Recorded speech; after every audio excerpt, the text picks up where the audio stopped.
Alright, welcome to the first one-day international here at the Kinrara Oval between Pakistan and England. We're all set for the toss. I've got the two captains here, Isma Maroof from Pakistan, Ed Knight from England. I've got Mr. Mohammad Javed, the match referee. Who's going to flip? Isma will flip the coin. Heads is the call. England won the toss. What are you going to do? We're going to have a back. Obviously, the outfield's a little bit wet, so it might make it a little bit hard for their bowlers. And it looks...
apartment అయ్యింది ఇది పంపించులో apartment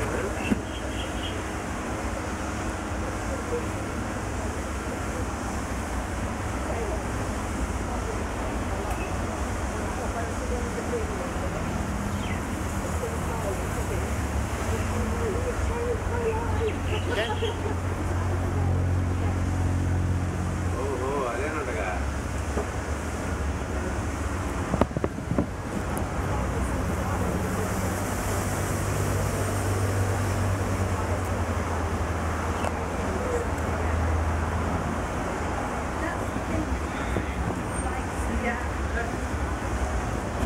ఏ floor ఇది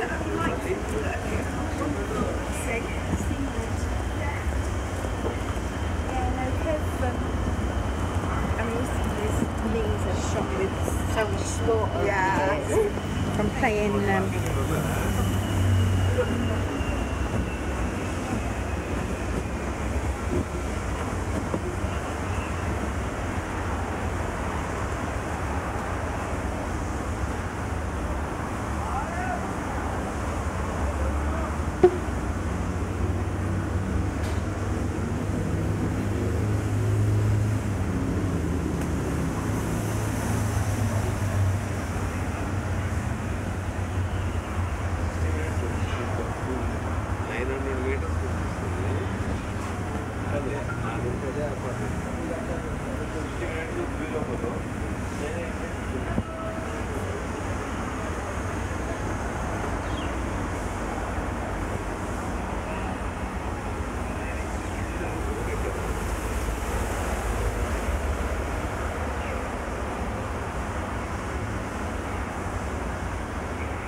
ICC Women's Championship in terms of qualification for the 2021.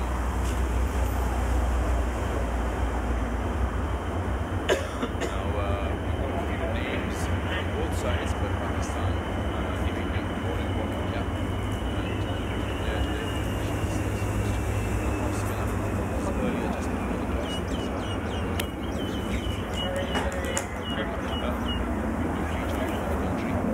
big moment for any player to get the cap. So looking at the Kuala Lumpur as always, screen outfield, and rains are always there. Here's another cap coming in for the England side. England also looking to rebuild their squad. 15 members have a few very important names. We'll be talking about that during the series, as they're also looking at the T20 World Cup that's coming up in February. So the combination for both the sides is going to be something that they want to build. Time for the two countries to stand by with each other, and we have the national anthems of the two countries. The start of the ODI series. We'll look at the squads.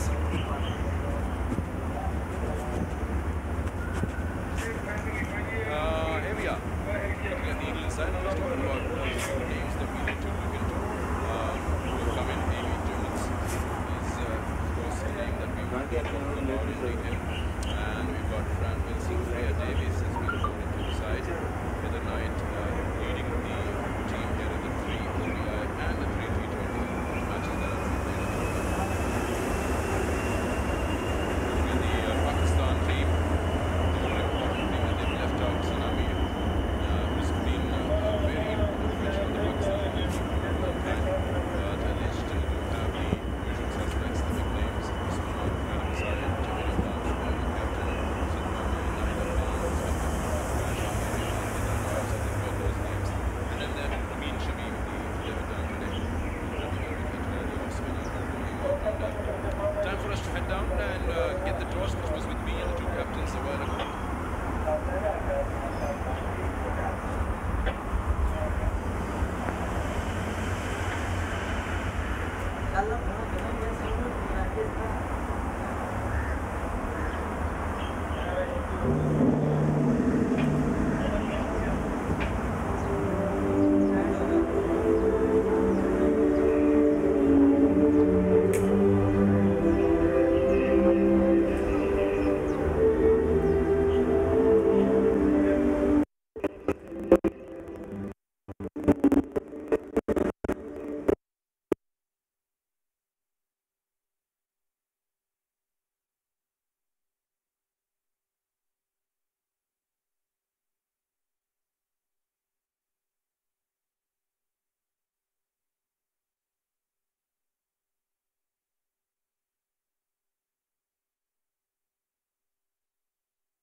All right, now time for the two national anthems, and starting off with the England national anthem to go in first.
Okay, so live from the Kinrara Academy Oval here in Kuala Lumpur, I'm being joined by Siva, who's going to be in the complex with us and telling us more about how this ground plays. This is the playing 11 for the England side today. As I mentioned, they're being led by tonight. Feels that they've got the beginning zone set ahead of the World Cups coming up, the shoulder format, and then the ODI in 2021. So they haven't really played much of cricket on this ground or in this region, but they do expect that batting force is going to be good. They are clear favourites in this tournament. That's the Pakistan side here. So captain. Islam is the regular captain. Nomads from Pakistan. And then Namida, Sidra, Nawaz, just to get the mean. How she was for the side as captain. Good morning. Good morning to all the viewers wherever you are in the world, and welcome to Kinrara Oval, the home of cricket in Malaysia. Beautiful ground and good conditions around here. As you see on the screens, England have won the toss and decided to bat first. There's overcast conditions yesterday. There's a bit of rain, but as you see, the clear clouds and the sun is bright and shine. It's a good day for a game of cricket in Malaysia. As they talk about this ground, it's been a very busy ground, and it's helpful for the bowlers for the first half or 40 minutes or so. And later in the part of the innings, it might get slower and lower as the game progresses. As the players are underway in progress, as the two umpires and all the players are set to start the proceedings. Pakistan started from the far end. So England England opener played a match 69th match, 2,200 runs, so he's about an average of 41.07. There's 950s under the belt with 600s.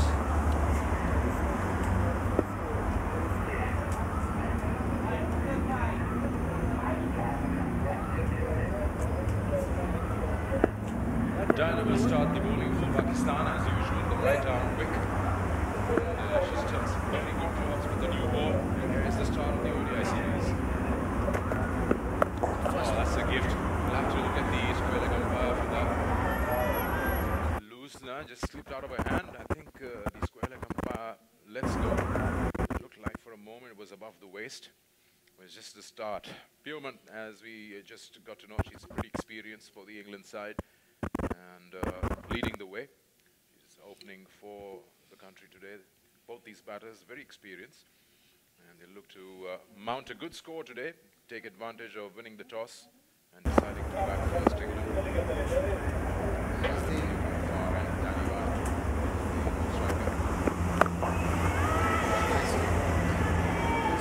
line and length there, as Pakistan had played here before many games, and they know much of this ground well than the Indian team.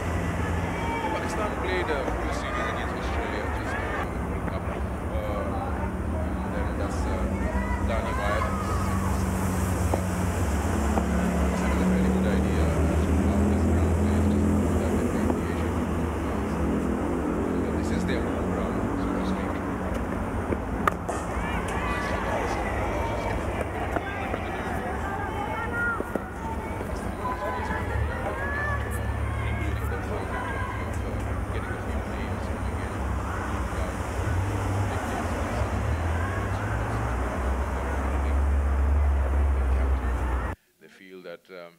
At this level,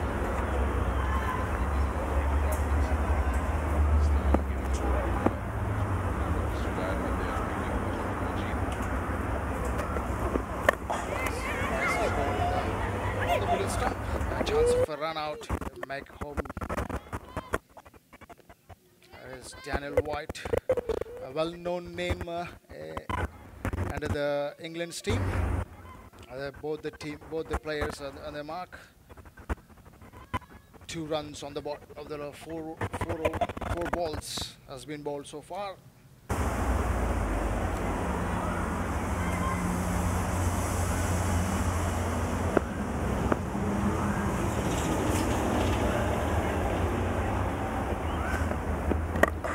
nicely done. A Yorker length that, and well played by the batter. Take that one out. Part of that first ball, the rest of the balls are actually delivering right on the stumps and Yorker in length. That's the last ball we were just talking about. A hint of a swing for the quick bowler. Yeah, natural outswinger, Diana. She has the ball slightly away. That's the slip. Waiting for the catch. Nicely down. This is the bat. So that ends the first over. England 2 for 9.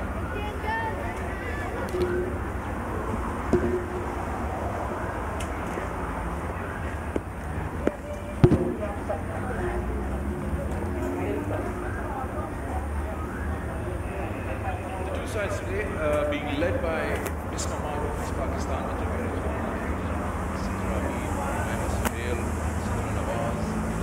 Big names, Ali Riyaz, Diana Bay was first over. That's Rabeen, Devitan, Rashna Sandhu also featured for the Pakistan team for a while now. England being led by In the Night. But look at the leg spinner. So they will introduce their side, Amy Jones. Dar. Nida Dar will start for spin. Should I call it? What end is this? For the pavilion. Combox end. Commentary box end. So yeah, or the Kinrara end as they say. So spin here straight away. Still that slippage position. As far as the conditions as concerned, this would be a right move to start the attack with the spin from the opposite, the Kinrara end. And good fielding there, straight to the fielder. It's good to see the start of the proceedings. One on the far end is the quicker and spin from the Kinrara end. Nicely bowled, right onto the stumps. It's good bowling, wicket to wicket. And he runs hard to come by, keep the pressure going, and still in the power play.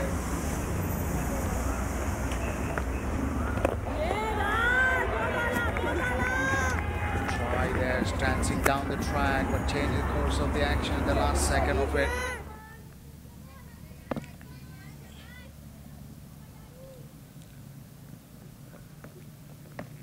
Dancing down the track, but straight to the fielder. It's very good bowling by Nida. So far, no runs as given.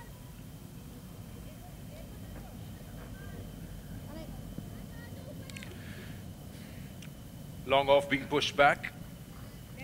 And the other one is the cow corner, the wide deep mid wicket, the 2 fielders outside the circle.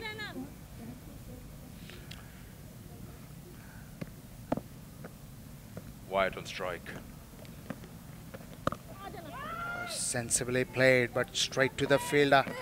More important, pressure is building, no runs so far. Good over.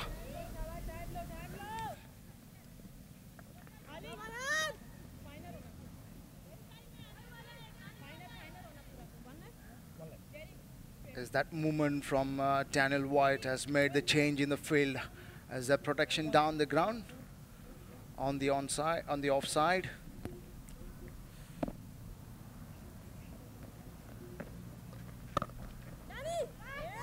As very good over comes to an end. As a maiden over from Nida. At the end of 2 overs, 2 for no loss.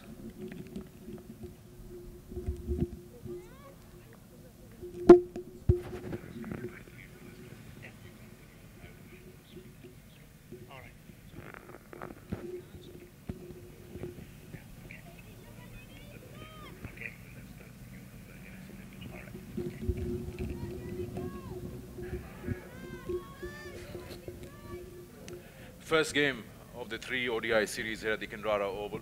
England today winning the toss and deciding to bat first on a good batting track. They look to score in the excess of 225 or so if things go well for them.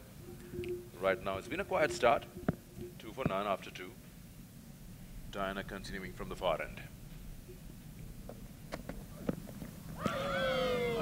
Didn't get much of bounce this time, just passing from the inside edge of the bat. As good bowling there on the off-stump channel, just deceived the batsman completely there. As a hint of a swing for Dinah, and that deceived completely. As the Kinrara Oval gives you some swing, as you're a natural swing bowler.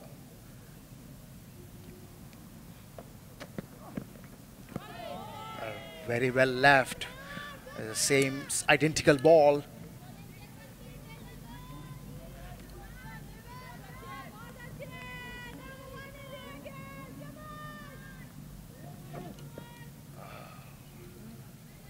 That's very well watched and left. And both the batsmen open their account. As Tammy is on 1 with 5 balls and White on 1 at 9 balls. Hailing for an LBW. No, says the umpire.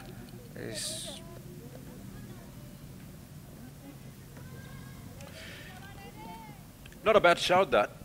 The ball shaped back into the right hander. But didn't quite do enough for it to be adjacent to the stumps. Good shout in the end. That's the area, probably middle and off stump, where she wants to move that ball away. And look for that outside edge. That's the area. Just around that 4th or 5th off stump. Get that teasing length going in. Make the batter play. Lean forward. That's a good length that she's bowling. Committing the batter.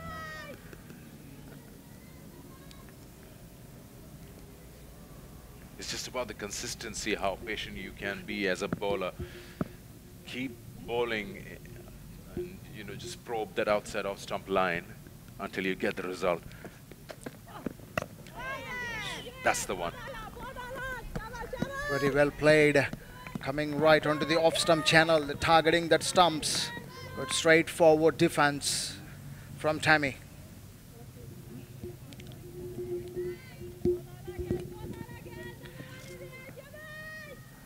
Last ball of the 3rd over.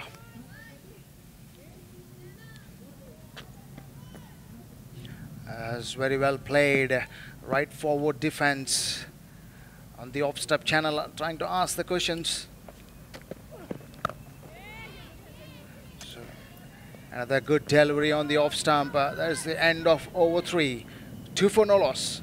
It's another maiden from the quickie, Dinah.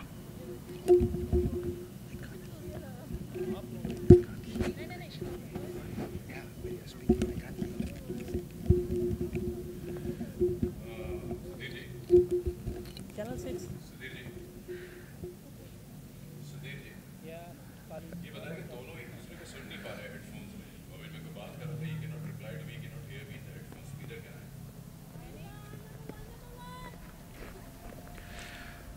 The two sides today. England winning the toss, deciding to bat first. For those who've just joined us, Nida Dar continuing from the Kinrara end. She's giving that nice teasing loop to that ball, inviting the batter to come down. You, at the moment, don't have a fielder in the V, in the deep to go for those catches, both inside the circle. This time a bit of width and punished straight away. That's the first boundary of the day. It was looking to be punished. It was wide outside the off stump and had too much length to it. And no problems whatsoever for Wyatt to just swing through the line. As a very welcome boundary to England after 2 maiden overs. This has been punished on the offside. Race to the boundary for 4. And stands down the track again. Chance of a catch. And unable to reach that. As Daniel White is clear in his mode of playing shots and dancing down the track. This is not the first time we have seen her dancing down the track, trying to disturb the the bowlers' rhythm of it. And when they see the off spinners, the eyes are lighting up.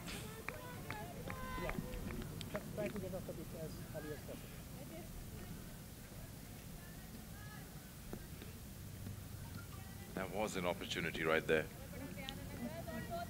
Mid-on is right at the edge of the circle, the 30-yard circle. Just couldn't get that dive in at the right time. The ball was dying on her. It would have been a different equation if that ball that has been taken.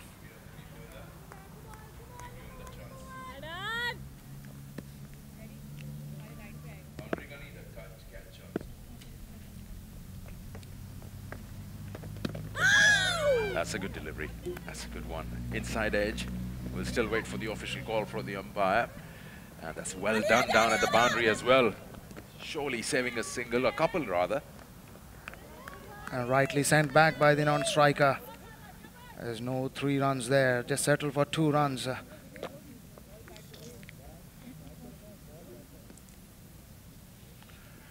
That's a very good effort. 100% for the effort right there. Now we have to see. Did she manage? I think she did. That's very well done. Good backing up as well. Good all-round cricket from Pakistan. It's nicely bowled, not giving too much of a room to free the arms. Bowling wicket to wicket. Wyatt and her stance reminds you of the England batsman, Johnny Bairstow. High back lift. You usually get that stance in baseball when you're ready to whack the ball. End of the over, 10 after 4.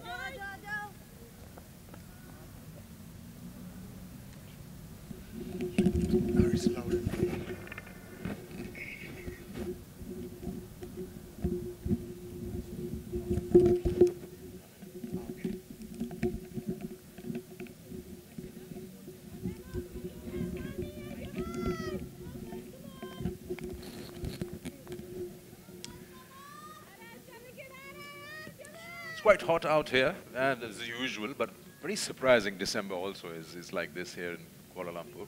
It's humid, temperatures around 30, 32, 34 degrees Celsius. A good delivery, dancing down the track, and well fielded there. Certainly saved a single run. The things are pretty warm out here.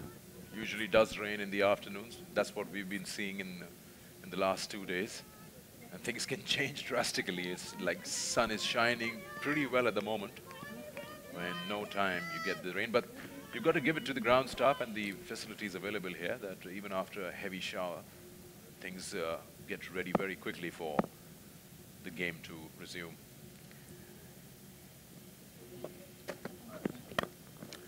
Nicely driven, beats the cover fielder. That should go all the way. That's a beautiful shot. Absolute textbook shot, cover drive. Not the first time from Wyatt. Anything that she feels is over-pitched outside the off stump, she leans into it and just offers the full face of the bat. It's good to see right presentation of the bat. Just guided that ball, pure timing there, reaching race to the boundary. That makes White moved on to 11 runs. There's been 2 boundaries so far from her. This time slashed and straight to the fielder.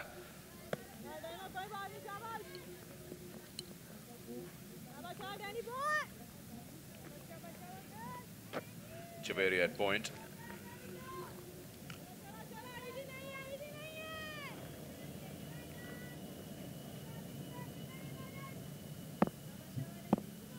Diana's looked good with her out swings. She's kept the batsman in check. Just that odd delivery. Margin of error is very slim. That's the one. That's the line. As a very good delivery, still concentrating on that off-stump channel, not giving so much of room to free the arms of Daniel White. As still presenting the full face of the bat.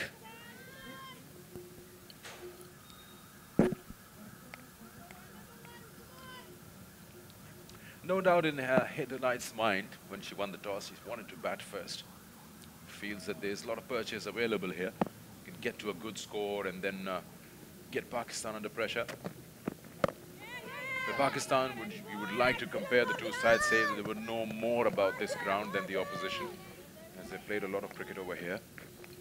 They understand the conditions as well. They suit them more than the England players. But tell you what, back home it's pretty cold. So even the Pakistan women would be struggling a bit. Yeah, at this time of the year, it's pretty cold there back in the home. And here the conditions are quite opposite.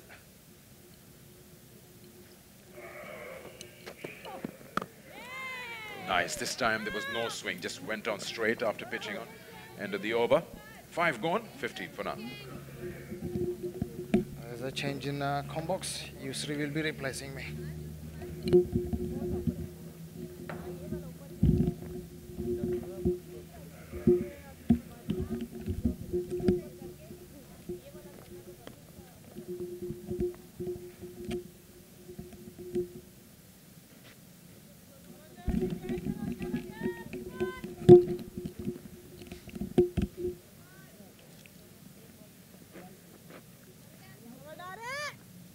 It's been a careful start from the England batters. 15 for none after 5. Kept in mind not to lose any wickets in the power plays. Get the odd boundary going. We've seen 2 now. Nidadar continues. And I've been joined by Yusri Rauf. He originates from Sri Lanka, lives here in the, well, I should call, which exactly area would I should refer to? Where you hailing from? Yeah, I'm from KL, From part KL. of Sri Hatamas. Thank you very much. So he plays a bit of cricket himself, and he's joined us. Thank you very much for giving us your time and looking at this game. You've been watching it closely in the first 5 overs. Evenly balanced at the moment, the two sides. Just trying to gauge as to how the wicket is playing. Played nicely. Yeah. It's a very important toss to win. If they can pass this the passage of 10 to 15 overs, they can look for a very big score, end of 50 overs. Whereas the bowlers has a chance in first 10 overs, 10 to 15 overs. Thereafter, it's a very good batting track. I think batsmen knows that very well. Playing very carefully, the two batters.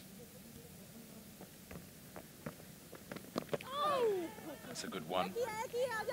Just opening the face of the bat, forcing that way. Gets that single near the backward point area.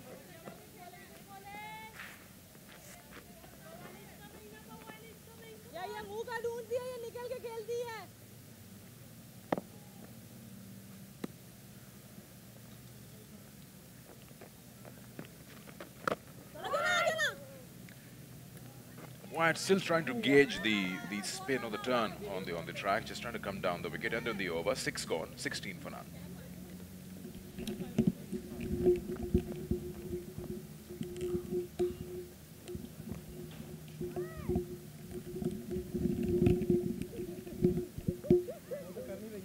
start for the two bowlers for Pakistan, 3 overs apiece. I haven't really seen any opportunities coming Pakistan's way yet. Or you say any real opportunities, just that half a chance at mid-on. It was a good attempt there by the fielder to get to it. Otherwise, it's been Beermont and White who've looked good.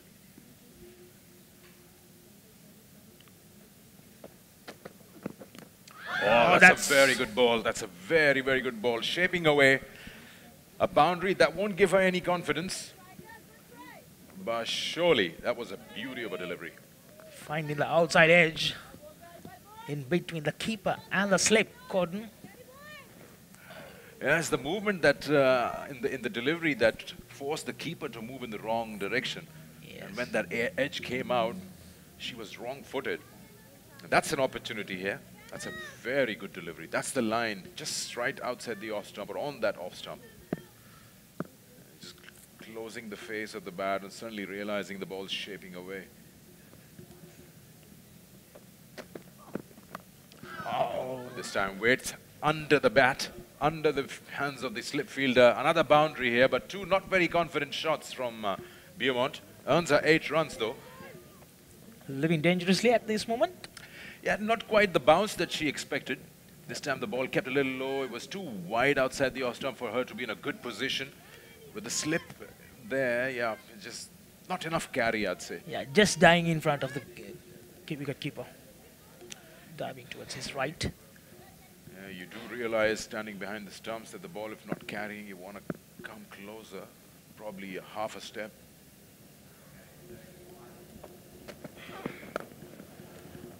That's nicely played. A lot of wrist involved in that. That's a good boundary. Slightly onto that leg stump and just closing of the face of the bat. Beautifully done by Beermont. 3 boundaries in the over. That boundary will give some confidence to the batsman. Oh yeah, that was on the leg stump. It had to be punished. There's no protection there whatsoever at square leg. The first fielder you'll find is deep fine leg, and then there is a wideish mid wicket. So the big vacant area there. Yeah, poor delivery by the bowler after bowling 2 good deliveries.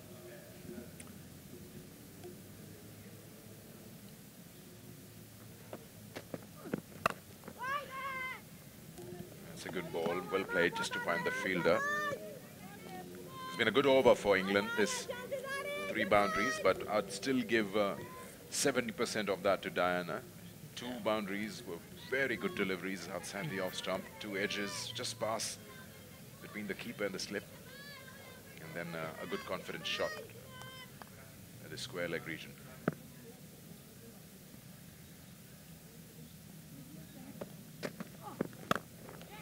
Nicely played, full face of the bat, but not enough power allowed the mid-on fielder to cut it off.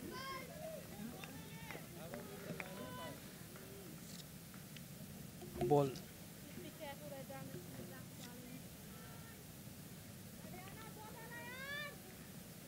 It's a good comeback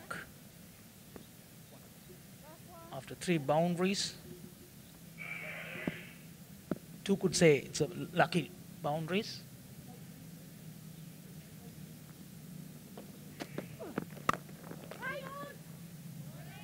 End of the over, 28 for now.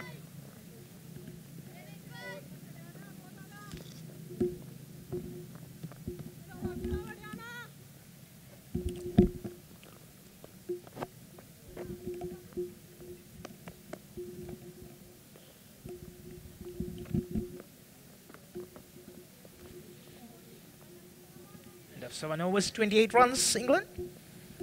Winning the toss. Batting first. Always a good choice in this batting paradise, Kindra Oval, home of cricket in Malaysia.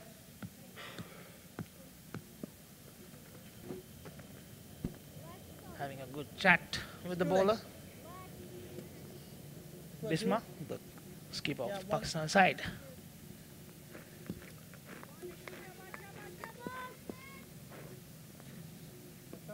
Nashra Sandhu now being brought into the attack. So the first change, she replaces Nida Dar from the Grenada end.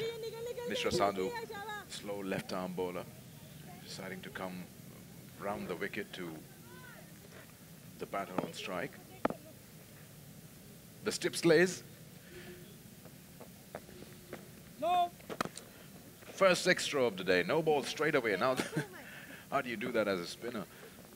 But there it is. It's the usual with the fast bowlers, not with the spinners. Yep. You've got to be really wrong-footed to do that. It's a free hit. And it's the same batter, so you can't change the field much. Let's see if Wyatt can take advantage of this one.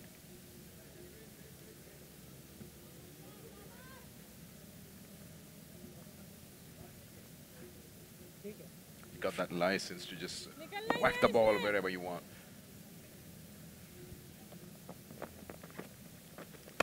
Comes down and plays straight too long on. No chance of a run.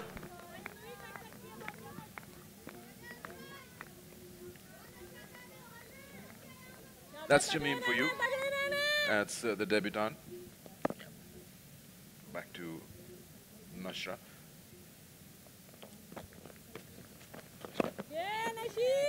That's the right way to do it, probably, Wyatt. Just opting to come down the wicket to meet the ball at the pitch. Just to curb that any break or any spin available. She's covering the line of the ball well. There you go. She's decided she's going to meet the ball where it pitches. That's the correct way I usually say to play spin. Got to use your feet. Especially when the ball is newish. If you stay in your crease, try to go the back foot, the ball might just skid through.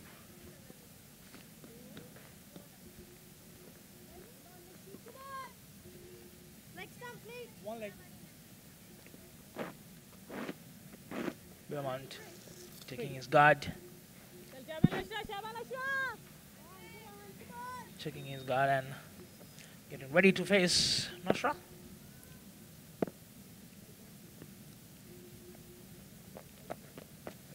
Flight or delivery.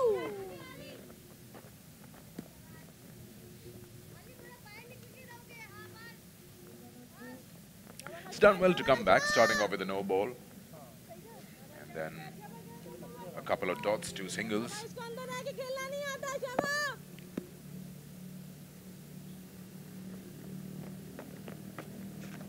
Comes down and over the fielder's heads. Gone for a boundary. 4 runs. Nicely done inside out, just using her feet again. And they were opening the face of the bat, deliberately playing it over the inner circle. In the vacant region. No chance for Nidada to cut that off. The key being, what the bowling side noticing is that she uses her feet well. So she doesn't want to stay inside the crease and play. This time around, she just made room for herself. There you go again. Nice single. Can push for the second. Deciding against it. Just a single available on that occasion. End of the over, 8 gone, 36 for none.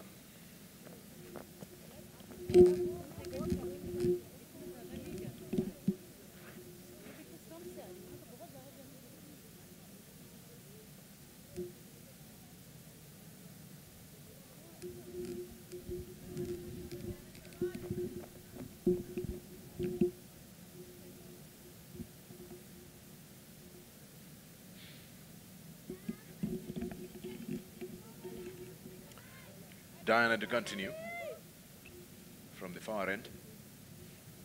It's a very important tournament for Pakistan. Yes, indeed it is. You got those points to catch on, which you would lack on in terms of qualification for the 2021 ICC Women's World Cup. We'll talk about that. We'll have the table for you, where Pakistan stands, where England is. Down the wicket. And very safe to play that one. Over the head of the bowler. And wait for the umpire's signal. Has it gone all the way? Yes, that's the first 6 of the match, and that's beautifully played. Very straight bat through the line.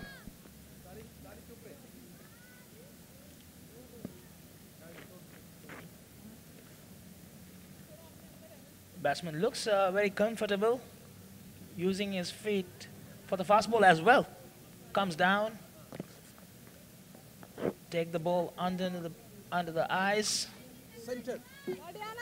Dispatched easily over the bowler's head.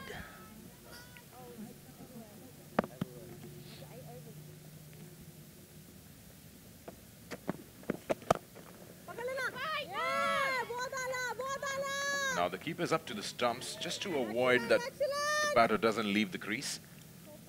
So just keeping that check on and getting the keeper to come right up to the stumps.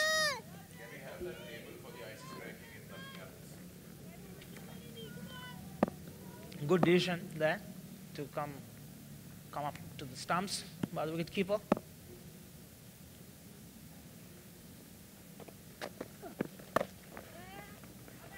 Nicely played, finding the gap. Will be more than a couple here for sure. That's the longest part of the boundary here. Well stopped. Oh, just two. There was one available on the throw. That's quite surprising that both the batters decided against it. It's just two on that occasion. 2 to Wyatt, taking the score to 44. Yeah, you're talking about the championship, and yes, it's important. 6 points are available for grabs for both the sides. England already has the automatic qualification. Pakistan would need those points. They're standing at 15, if I'm not wrong. But if they win these games, those 6 points will really help them get closer to the 2021 qualification. That's a good chance if a pick up and clean or direct hit. Always interesting. We'll see if the umpire wants to have this. No second look required. So yeah, these matches, the 3 ODIs are part of the ICC Women's Championship. And they're all important for Pakistan. Good direct hit there. Yeah, well home. Umpire was right there to see that.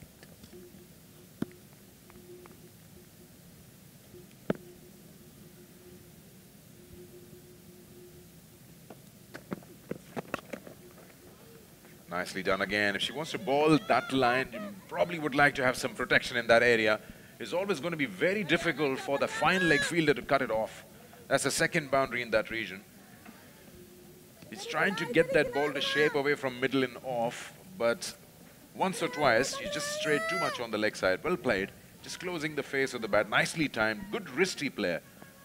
Bivant, and this time, no chance for that fielder. Always struggling. The ball is running away from you when you're running from the deep fine leg region. There was no square leg fielder, so it's not a good idea to pitch in the leg stumps. End of 9 overs, 49 runs for Northers.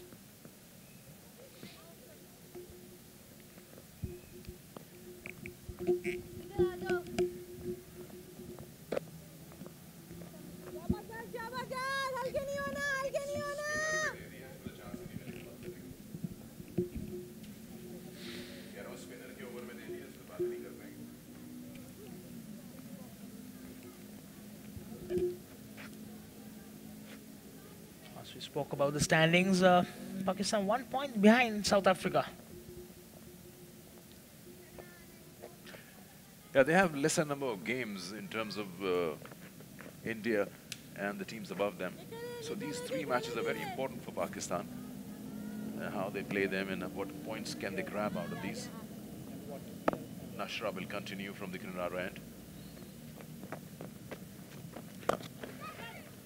Again coming down.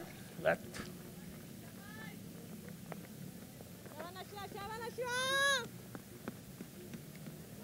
two very different batters, Wyatt and Bimon. Wyatt looks like the more aggressive. Likes to use the feet, comes down the wicket. 50 runs partnership for the opening wicket. Bimon seems more conventional. Likes to play more textbook cricket. But her action surely reminds you of Bairstow. Nicely worked, just pedal sweep. Just a single.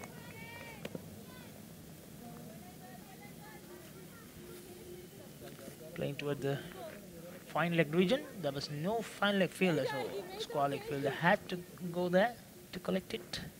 Easy single on offer. The final over. of fielding restriction. Looks for a quick single. Good call. Good call by the non-striker. Yeah, nicely backed up by the debutant.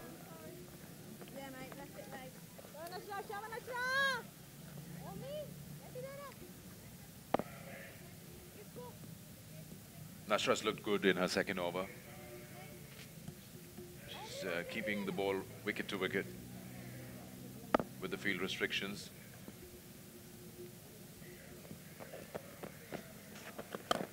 Down the wicket again, inside out shot. Nicely smacked away. Might not be all the way, but she's done well. Boundary signal by the umpire. That's not an easy shot to play, I tell you. Down the wicket and then just opening the blade and elevating that one again, one over the 30-yard circle. A lot of skill involved. Comes down. Elegantly played. One bounce to the boundary. Just a few inches away from the boundary line. But 31 of 33.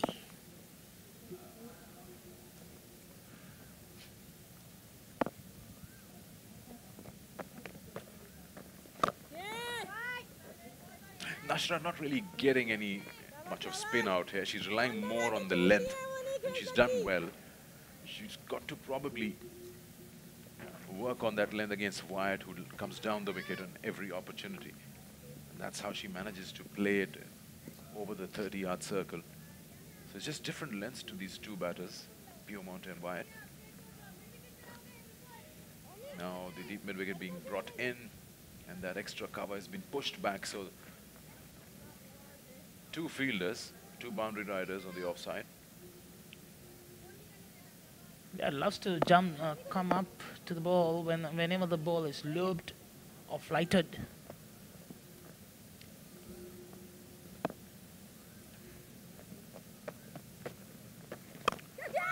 Oh, in the air for a while. Good dive there at point, but that was just in vain.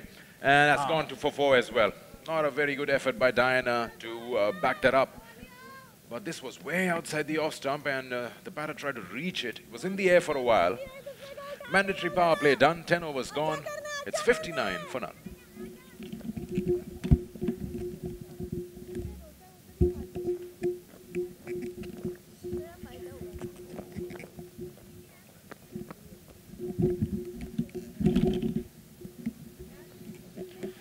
Siva joining back. Welcome, Siva. Thank you very much, Yusri. The mandatory power play has been done. 10 overs gone, 59 runs on the board. And there's good going for England. Bennett on 23 of 26 and Daniel White of 25 of 35. Some good shots has been displayed in the first 10 overs of the game. And we did not see any hint of a spin yet from the Kinrara end, as where Dinah bowled 5 overs, 1 made in 32 runs. No wicket for any of the bowlers from Pakistan women's team. Naida bowled 3 overs, 1 made in.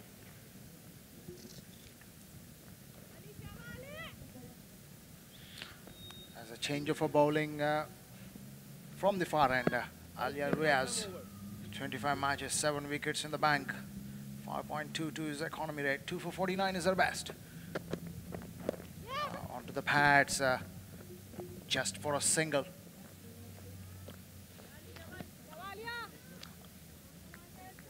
I think the Bisma was thinking that the ball is keeping low. Because of that, he bought a spinner from the other end. Haven't seen much spin there, though with the new ball. Yeah, it's a bit of a gamble there from the captain for to see whether is there any of the hint of a spin for from the Kinrara end. And Diana has been, Alia has been replaced from the far end. And it's good to see the techniques from the England team as well. They are playing with their merits and giving respect to the bowlers. There was a good delivery wide on the off stump, but then well picked up. It's interesting to see how this using the spinners and fast bowlers here, fielding in the deep. As we have seen many of the games around in Kinrara, and this is the good phase of the game for the bowlers and the batsmen as well. That off-stump channel straight to the fielder again. Yeah, we always see a fast ball, like if you have a fast bowler and a spinning combination, always the fast bowler is from the fine and from the pavilion or the com box and the spinner uses.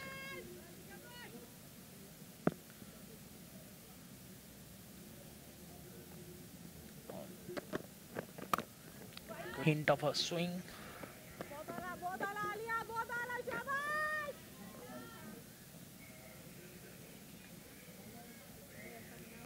So far 9 boundaries and a 1-6 in this first 11 overs for England. We at 36 of 36. 5 boundaries and the 6 goes to him. Oh, sorry.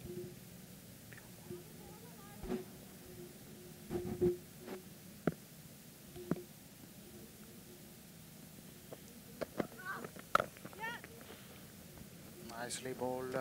Again, just a single. Good to... Pakistan doesn't really mind on giving those singles. And this phase of the... especially this phase of the innings from 11 to 35th over. But definitely they will be looking into take a 1 or 2 wickets right now in next 5 overs because the two batters looks very comfortable. Nicely bowled onto the stumps, the Yorker length, not giving too much of a room to free the arms. Yeah, at the end of over number 11, 62 for the no loss.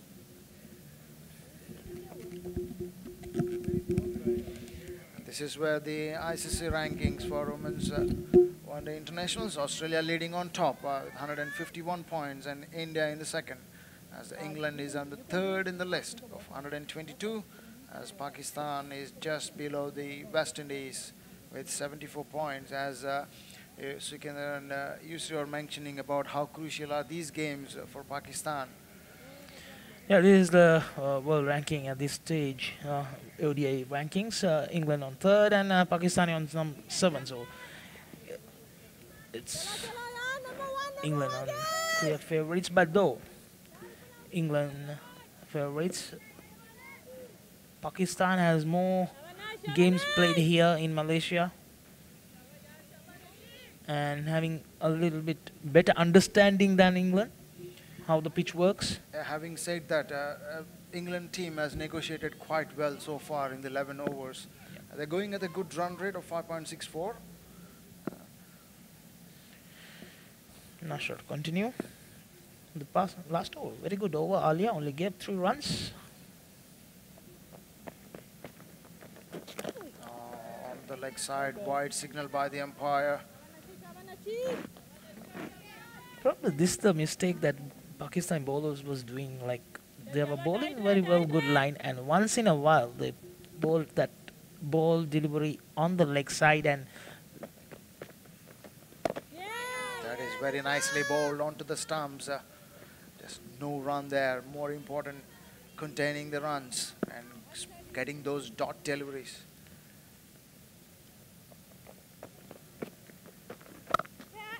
Slash over the point.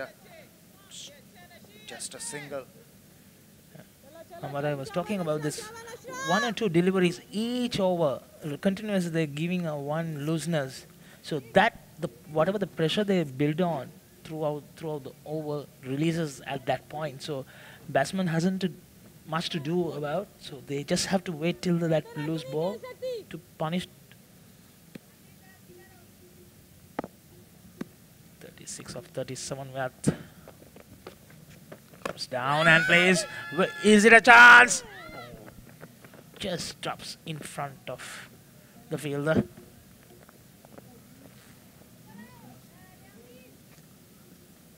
The fielder comes down, didn't connect it properly.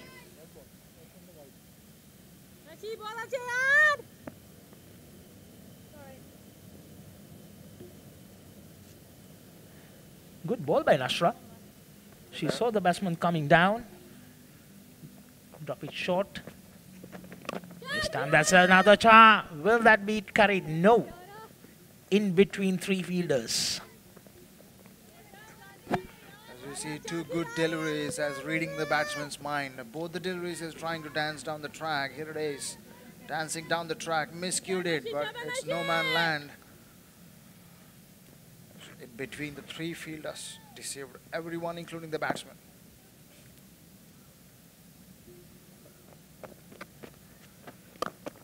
Again, dance down the track. This one raised to the boundary. Good stop there. Just a single. Saved certain 3 runs there. Is quick to go on to her left and collect the ball and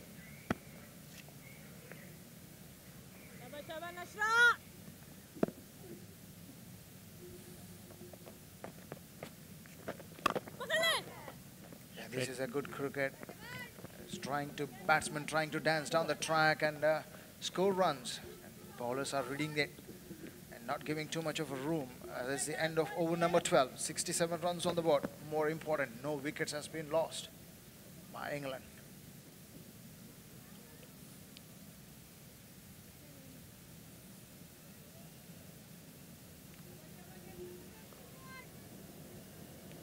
If I was 32 and neither 3 overs. Neither 3 overs, 1 minute 10 runs. Nashra 3 overs 23 and Alia 1 over 3. Last 5 overs they have managed to score 39 runs. England batters, the 2 opening batters playing very well. Oh, good delivery and good shot and good stop all over in one ball. Oh, that's a big mistake by the midfielder. Just throw it back to keeper. Keeper was walking behind, thinking the game to collect the helmet. An opportunity to cross over. Forget. Come on, 27 and 34 runs, 34 deliveries, 727 runs by Beaumont. It's good to see the keeper standing up. Very well bowled, coming into an in-swinger. It's a good decision by the keeper because Beaumont, whenever she comes down, she doesn't look very comfortable as well. She's looking to open up her wicket and play some shots, even the last over.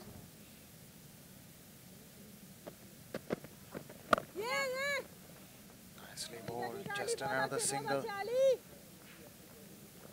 Few half chances are provided by Beaumont. On the other hand, Wet is playing so well, very fluent on her shots selections, taking that calculated risk. As England is going good in the run rate and scoring cautiously, but then in Pakistan's point of view required to capitalize on the wickets as they have not able to get any of the success. Bit of a chances there and here. Look for an inside out shot. Straight to the fielder in mid off, no chance. Short of a delivery pulled. Pulled well, that's gone through the long on region for a boundary. It was done with timing and power. Bit of a loosener. As halfway on the page. No movement of the ball as well. It's becoming a, as we said earlier, becoming a very good batting track right now.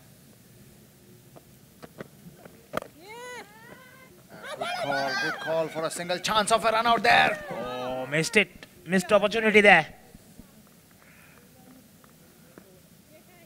For a moment I thought it was a good call, but then well shot to reach the crease.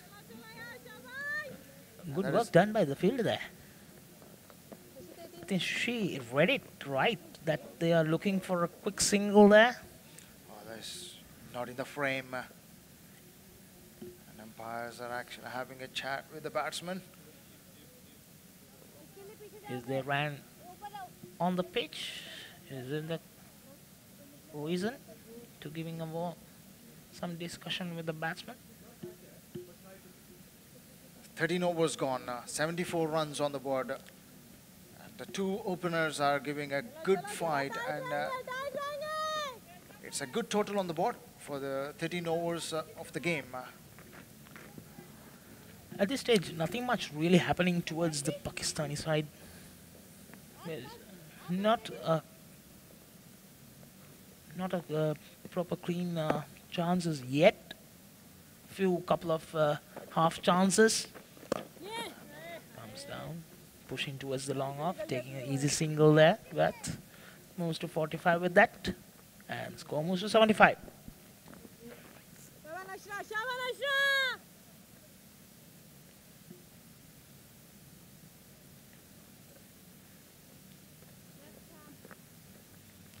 After bowling in her fourth over, 7.58 economic rate at this stage. There's a moment in front of the side screen.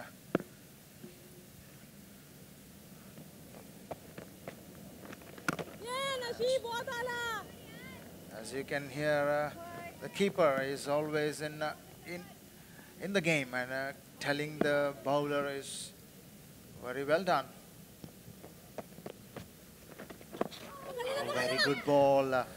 Just very quick single taken there. It's good running between the wickets. A part of that one fumble they had, that running between the wickets has been pretty good for England.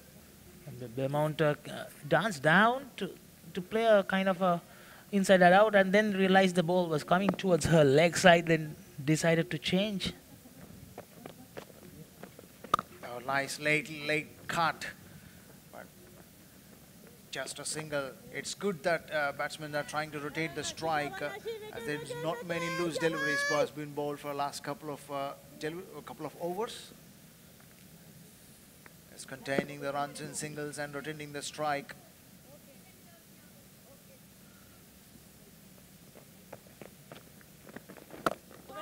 Changed at the last second of the shot. Well read. As given credit to the bowler, very well read the mind of the batsman. 78 runs partnership in 85 deliveries between these two. Oh, that's a chance! Missed it! It was straight to her. Couple of fumble. There's a flighted delivery. There's a pretty good delivery there, and a good effort by the fielder. I think the fielder was in a double mind, thinking that the ball was going over her head, then realized it was just above her head that can taken, so...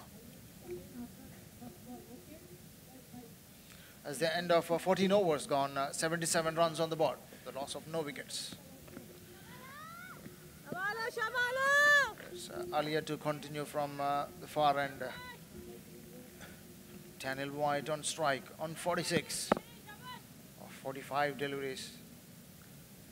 Paramount on 29 of 40 deliveries. Very good ball and very well played. Was dancing, racing to the third man, just a single.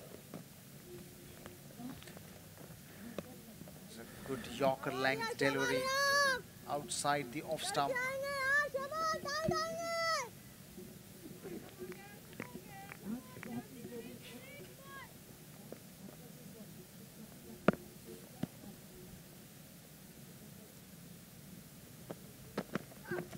Oh, very well bowled. Right onto the stumps, maybe trying for a Yorker delivery. Is the last drop chance. Good flighted delivery there. And yeah, it might be in a two minds of going above her. Good effort at the end. Yeah, she had a second chance as well. Yeah. Nicely inside bowled. edge. Nicely bowled.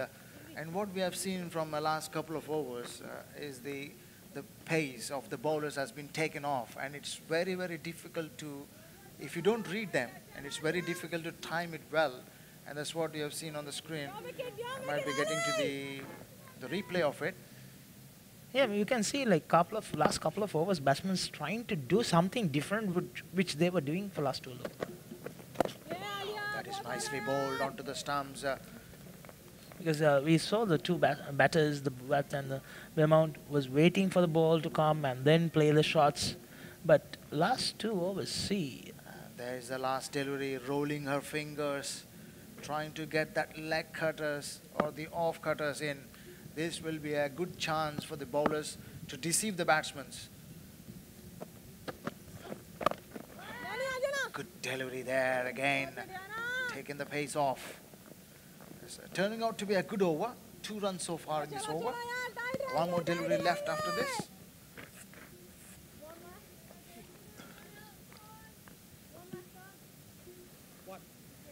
Looks like the batters are now a bit cautious as well after that missed opportunities.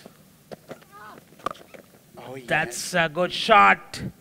That's a 6. And with that 6, with moves to 53. What a half century there.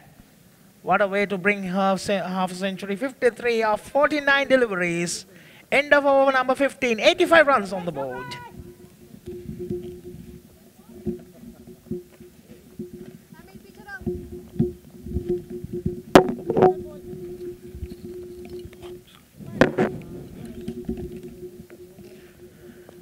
There's a change in com box. Mr. Sikindar back in the com box. Thank you so much. 85 after 15. It's a good start in the power play too for England. Both Beaumont and Wyatt looking good. Wyatt got her 50 a while ago. Beaumont quite a one of 30 or 42. But the partnership is more important. Understanding your roles as the 2 batters. One is the aggressor, the other one making sure that the other end is intact. Pakistan have had 2 half chances, 1 drop catch, a couple of opportunities which didn't carry in the slip. Otherwise, it's all been England up till now, starting from the toss that they won. That's the last ball of the previous over, the maximum. All about timing. Not much power, full swing of the bat, yes, but it's just the timing. That's a very well picked shot. And it's there on the leg stump to hit and fully capitalize and to reach the 50, 53 to be precise. Nidar Dar, none for 10 before this.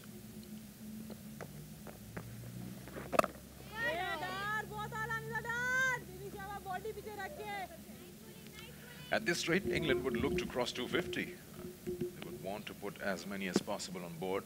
But things can change, of course. A couple of wickets can just put the brakes on. Nice flight again, this time a little too over-pitched, driven for a couple at least. There's a good effort there to cut that and restrict to 2 runs.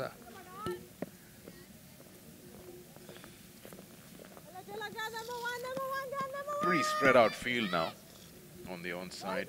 3 fielders patrolling the boundary. Long on, whitish mid-wicket, deep square leg.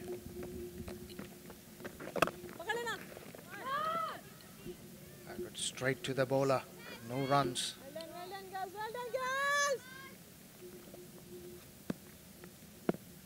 It's a 5-4 field, 5 on the onside.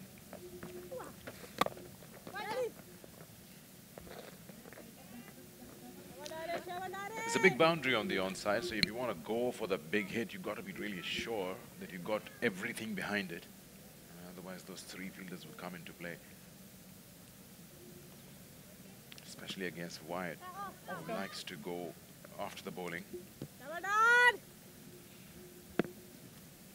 As she's on song from the moment go. There it is, trying to disrupt the rhythm of the bowler by dancing down the track and change at the last second. That's good bowling by Nida. And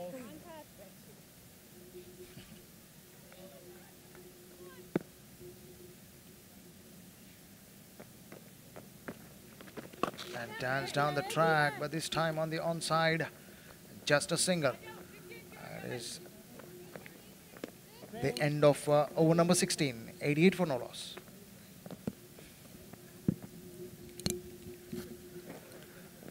And that's drinks called onto the field.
Short break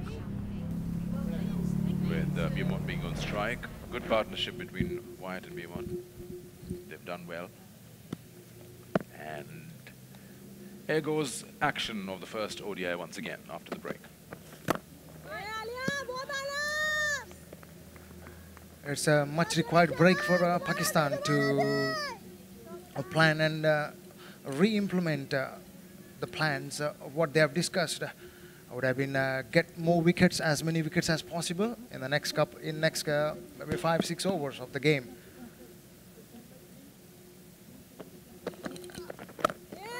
Nicely bowled. Yeah, the ideal thing would be to break this partnership to begin with. And if you can get quiet, then probably the scoring rate would reduce a little bit. That's the 50 for Wyatt, the stroke play that she has. Look at that, along the ground, then over the inner circle. Very strong on the offside. Anything bowled on the legs, she's not left it unpunished. That's back live. Very well bowled once again. Alia just bringing the ball slightly into the right-hander.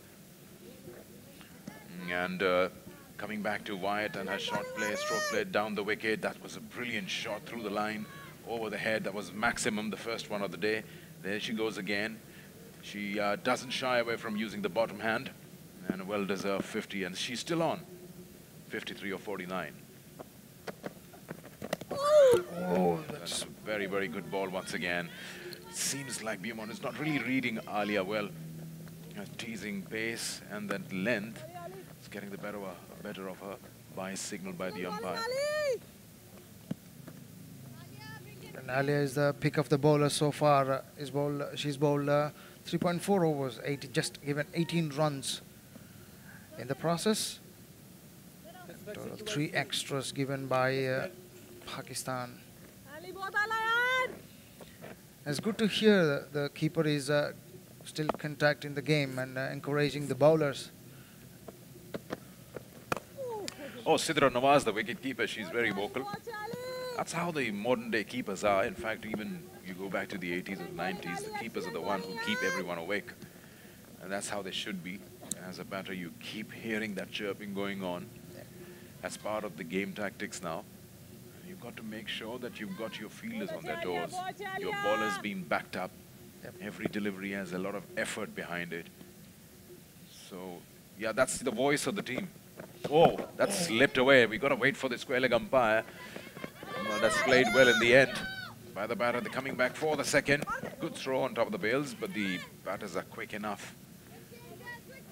No signal from the umpire. End of the over. That's 17 gone. 92 for none.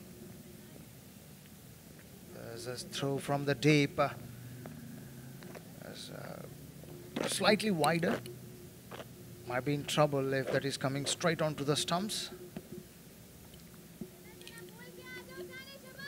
End of 17 overs. 92 runs on the board. And so far, 17 overs, 57 dot balls. And more importantly, there's 10 fours and 2 sixes. As they're not shy to run singles, 29 of them. Oh, you can see that 57 dot means almost 10 overs. Yep. So they've done bulk of the scoring in the remaining 7.3 overs that they've got runs from, and that's not a bad job. 92 for none. They've taken their time, the two batters, Wyatt and Beaumont, just understanding what the pace on the wicket is, what the bowlers are like, and then get out there to express themselves.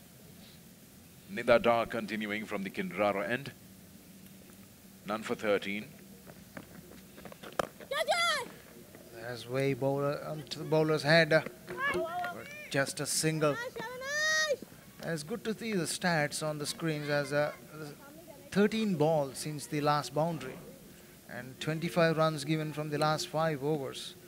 As much of an improvement, I would say, from what we have seen so far in the last 17 overs. And if they continue this, they would get a much better chance to break this partnership, and it's all about this partnership. He's going 93 on the board as far as now. There's another dancing down the track, but just no run there. Straight to the fielder on the onside.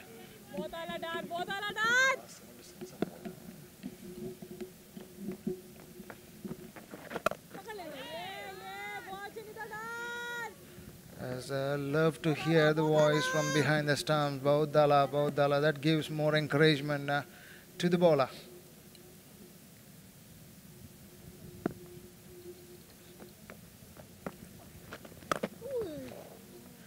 Another good effort delivery, but just another single added to the total of England. And looking at Nida Dar, the action and the way she bowls reminds me of Saeed Ajmal. As she stops at a few fraction of a seconds, that gives her a chance to see the batsman, the movement just before the delivery of the ball.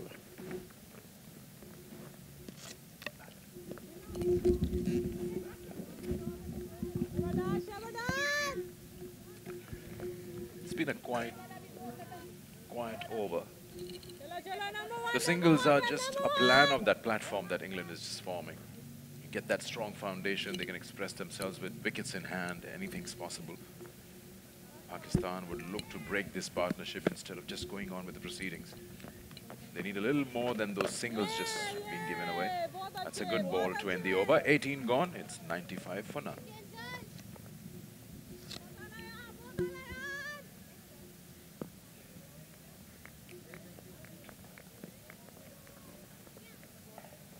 This is the bowling scorecard for Pakistan. Diana bowled 5 overs, 32 runs on no wickets. Nida bowled 5 for 16. And Nashra 4 overs, 26 runs. And Alia is the pick of the bowlers as so far after the power play. 4 overs, 21 runs.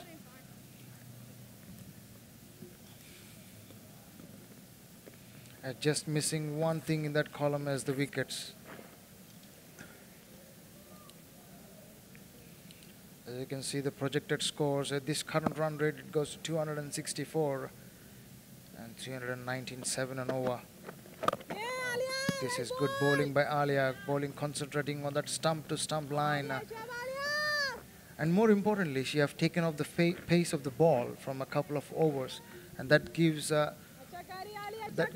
much of problems, or if you didn't pick that ball, it's not easy to hit through the line of the ball.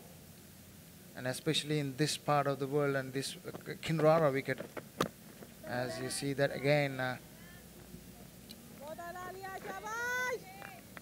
The important part is that Ali is bowling into the wicket. And that's what's earning her the slowness of the wicket. It's not really allowing that ball to nicely come onto the bat. You've got to work skillfully to get those runs going against Ali. She's bowling wicket to wicket on that you miss, I hit strategy. Yep. And that's... the key is the length that Alia is having at the moment. That's really nice. This time slightly over pitch, but not really allowing. That bounce is not available. And the England batters are usually very used to that nice bounce that comes in as the home conditions. Yep. There's a chance of a run out and just missed it to collect. She's a good fielder, Diana. I'll tell you a good thing about her. She's an athlete, a born athlete. She plays football for the country as well. Wow. So There's two different. For her to pick up the ball and miss that, very unusual. She's a good fielder. That's the last ball for nothing. So yeah, Diana is an all-round athlete and does well, puts in her 100%. See that the lack of pace is not getting the ball onto the bat. That could be very frustrating for the batter, and that is when you need to put your concentration on. You don't want to lose your partnership. You've got to understand who you want to score against in terms of bowlers. It's the same thing England batters are thinking, to just see through Alia for the next couple of overs. And they require they may target another different bowler by respecting this, and that's a very good delivery straight onto the stumps and well played right in front of the eyes. 19 gone, 96 for none.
Ramin Shamim, she's the one who's been given the cap today. Debutant.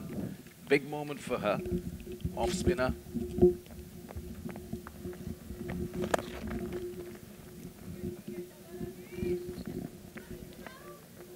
Big moment for any player to get the star. That's the ultimate thing. So a big day for Ramin Shamim. She's the off spinner. Very talented player, and has been given the opportunity against England in this ODI, the first ODI.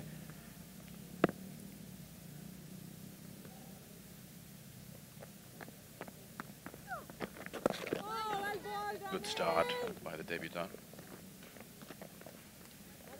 There's two good deliveries right onto the stumps. Does not give any room.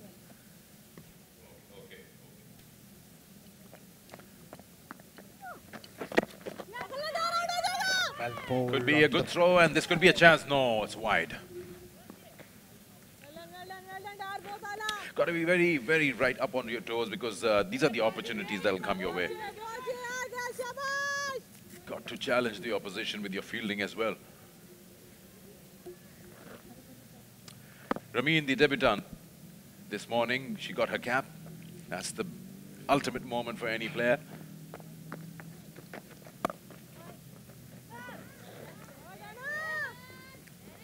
We'll come back to that.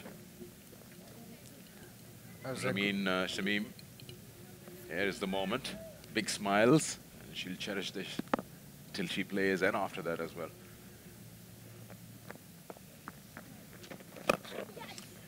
In the air, slightly wide of that fielder, won't cut it off. No, that's a very ordinary effort down there.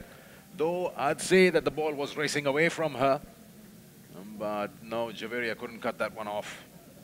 Gone for a boundary. Nicely placed.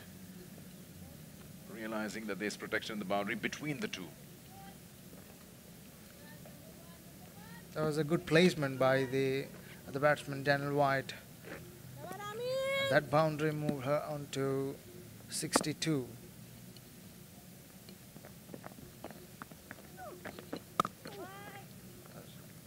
Played late. Good first over, 20 gone, 102 up for England. There's a change in combox. Sri will be in.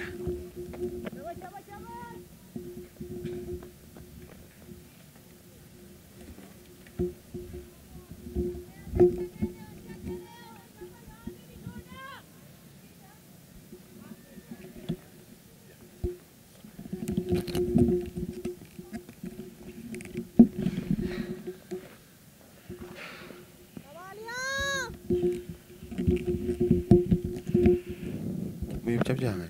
Đừng ấy.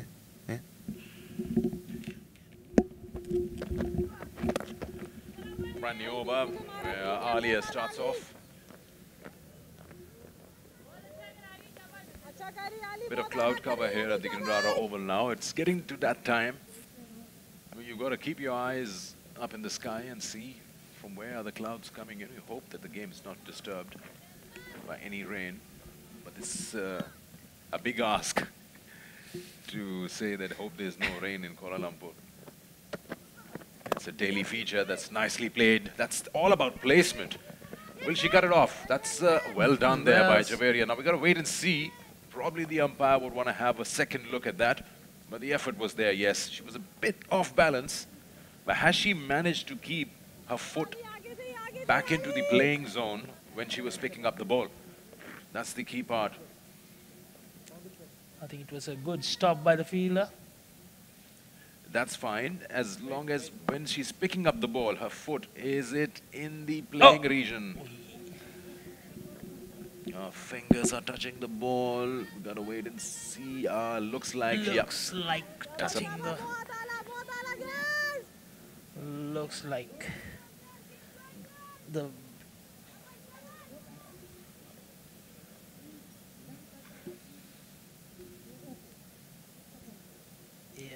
Looks like the back foot is inside, still touching the ground. Looks like it. We'll have to wait for the official call from the umpire. As the third umpire is having a look. Yes, it's a boundary given by him, so that's 4. Talking about the weather, the prediction is somewhere around 4 o'clock the rain comes. Oh, it sounds like you're talking about the train. You got timings for it. Yeah, it was heavy downpour yesterday in the evening. It was just a little later in the evening, around sunset time. But of course, it rains in patches as well. Yeah. It could be heavily raining in one region and the other one being absolutely dry. So we just hope that this region remains dry till the game goes on. Straight to the field and no chance of a run. Yeah, hopefully, as for cricket lovers, no damage to the game, no harm, we can have a full game. Also in terms of the points that we were talking about for the ICC ODI Championship for women and the qualifications that Pakistan has a chance for the 2021 World Cup. This is a good run, good call there, direct hit. We'll have to wait for the umpire. Is he going upstairs? Oh, they are very confident that they've got it. Yes. We are going upstairs now. Direct hits are always very interesting. There was slight hesitation. Have a look at this one. Good pickup. Clean pickup and throw. Oh, this doesn't really give you a clear picture. It covers with the bowler's shoes as well. It's a touch and go business here. As the ball hits the stumps, that's when the batter has just slided the bat somewhere near the line. And as you can see, it seems like she's home. Seems like she's home. But we got to be sure. Probably another angle would give a better idea. It's a matter of a second, I guess.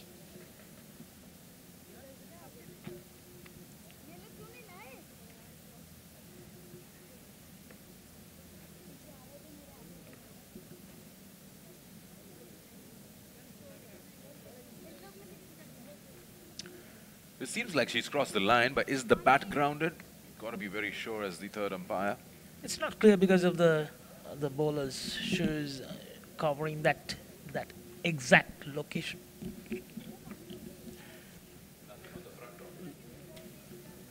Looks at it as if she has crossed just fine.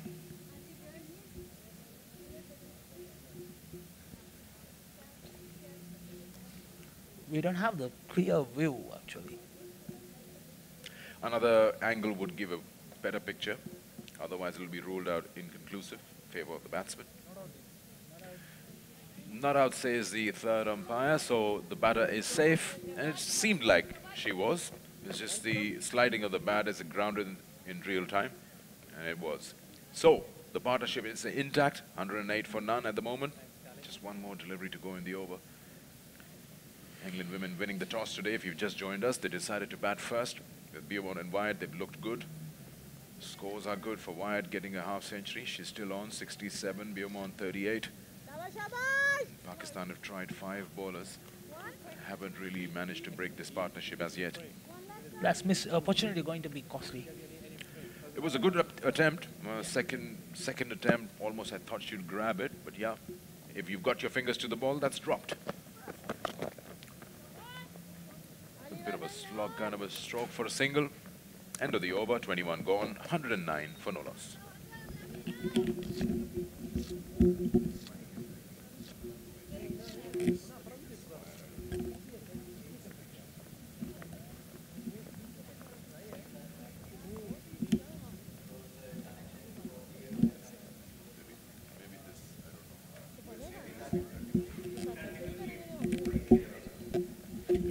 If it's in a bad this thing, you cannot hear at all.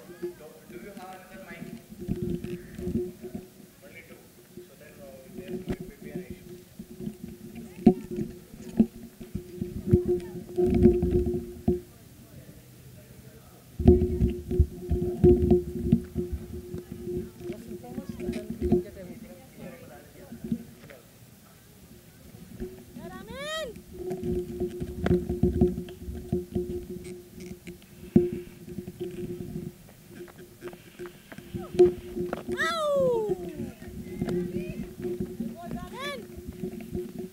Brand new over begins into over number 22.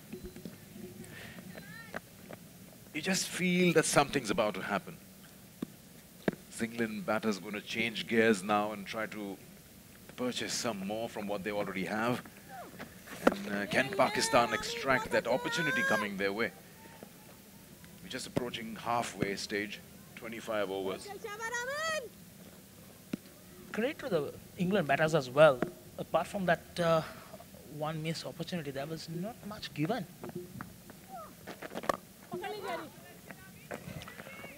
Well, I wouldn't forget those slip catches that came when Diana was bowling earlier part of the day. The half chances, yes. Yeah, well, first one was pretty good chance, but the keeper was wrong-footed. The next one, yes, died onto the slip fielder. Oh, that was too short in length. Allowed a lot of time to rock back and play it behind the square on the onside. It's a good start for Ramin Shamim, the debutant. She's bowled a good first over, apart from that boundary, which I would rather give the fielder half of the blame to, but she's bowled well. Down the wicket, in the air, but in the safe region. The boundary riders cut it off. Nida Dar. Meanwhile, the issue was the Pakistani bowlers. They kept on bowling good 3-4 balls, and then 1 or 2 deliveries that they put, leaving that pressure that built. Work towards the. Oh, that's a good second run there. Good call by Mimon. End of the over. It's 113 for none.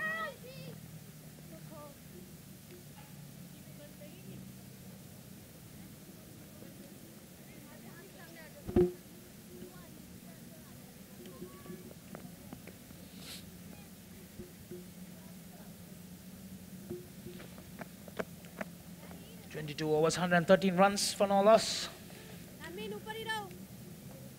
12 boundaries, 2 sixers, and 40 singles. They haven't shined away by running those quick singles and doubles whenever they required.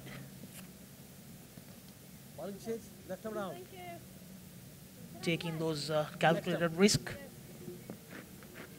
every now and then. You're talking about how you've noticed some bowlers bowling a couple of good deliveries and then a shot comes. It's all about consistency, isn't it? Sometimes when you are bowling at a particular line, it's working for you, runs are not being extracted. You've got to keep bowling that, keep probing in that area. Don't try anything different, because then that changes the whole game plan. Yeah, asking the batter to do something different. Exactly, that's how it happens, that you are consistently bowling in an area which bothers. Now Nashra is back in the attack. In the air, but that's a little too high for Diana to cut it off. Coming back for the second, that's a big boundary. Nashra has changed ends now. She's bowling from the far end, left arm round. That's a go-to shot for Wyatt. She moves away, creates room, and then plays inside out over the inner circle. In the air, could it be a catch? No, it drops short. Not much power behind that shot. Didn't carry even to the 75 mark. For a moment, Wyatt would have had her heart in her mouth. But then it just died on. You can see just way too early into the shot, and then the ball just landing between the two fielders. Run rate's been somewhere around just above 5 all throughout. And that'll get them to 260. But then when you have 10 wickets in hand, you can probably express yourself more in the last 10 overs. In modern day cricket, when you have men facing each other, you see the maximum runs are scored in the last 10 overs. Yeah. Earlier it would be the first 15 overs, I remember. Sanat Jayasuriya and Kalubitana started off with that and then that was taken up by every cricketing nation. In 1996. Attack in the first 10 overs. But now in modern day, and then the second phase came that when you have a score at the mark of 30 overs, then you can double that. That has also changed. Down the wicket, in the air again over Diana. Got to have a taller fielder there, but Diana is the tallest amongst all. And then now the modern day cricket is that you get the maximum out in the last 10 overs. We've seen sides getting 100 as well in the last 10 of 60 deliveries. I'm talking about men. Yeah. Nashra once again.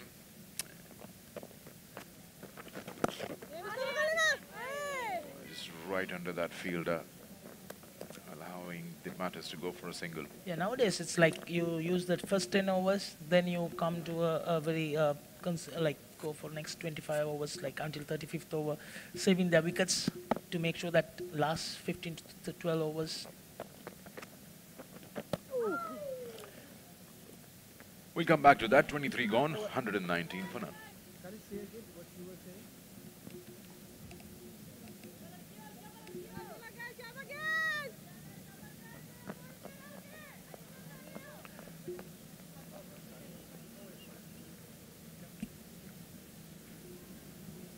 इधर एक आधी होगी उधर सारी है बस ये ठीक है हम कर रहे हैं ना जो अब जो भी हमने करना है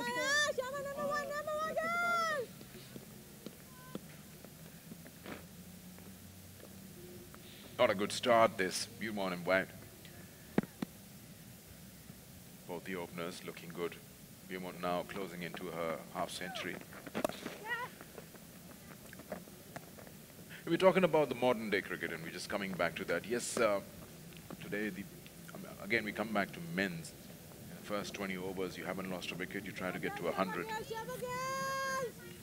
You got to keep in mind that in today's cricket, even 350 is not enough. Yeah. So keeping in mind, I mean, where you're playing. So that's how they change gears across those chunks of first 20 and then 15 and then the last 10.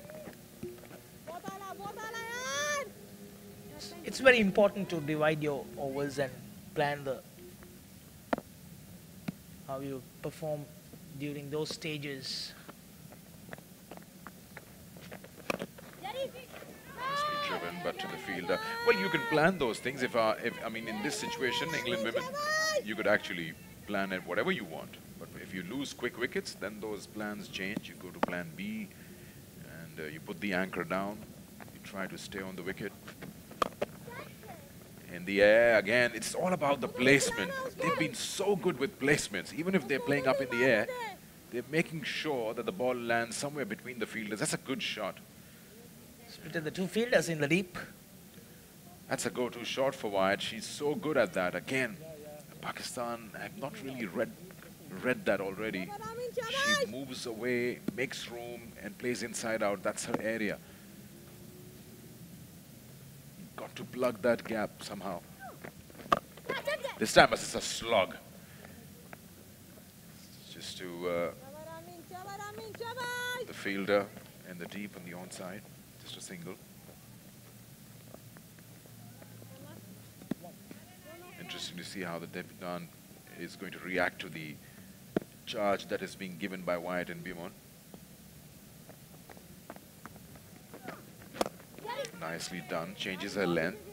Just drops it in a little short so that the batter doesn't come down the wicket. End of the over. It's 126 for none.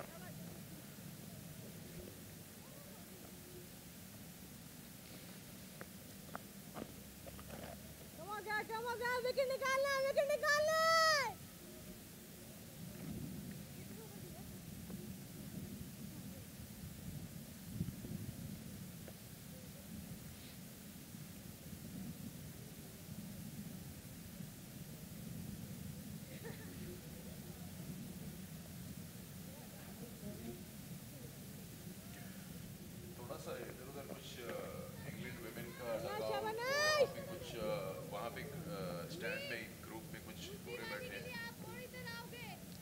Both the batters looks good to go for a big score.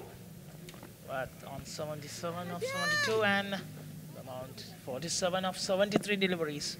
That's Iqbal Imam, the head coach who's taken over the reins from Mark Coles in the back, sitting in the back seat. A very talented coach in the back. It's his first tour as head coach with the women's team outside the country. Pakistan has had a good run. They played Bangladesh at home in Lahore and they won that series under Iqbal Imam. They're now looking to get something good for themselves out of this series. This is going to give them a lot of experience. England is a clear favourites in this. Pakistan can always, with their bowling, extract something, the unexpected. Pakistan thinking tanks has to do something, rethink the strategy right now at this stage. Halfway through of England's innings, 128 without a loss. Oh, well recovered by the fielder. She ran towards her left thinking that ball was traveling to left, and then she realized the ball was coming to her right side, and last moment she dived and stopped it. Well recovered.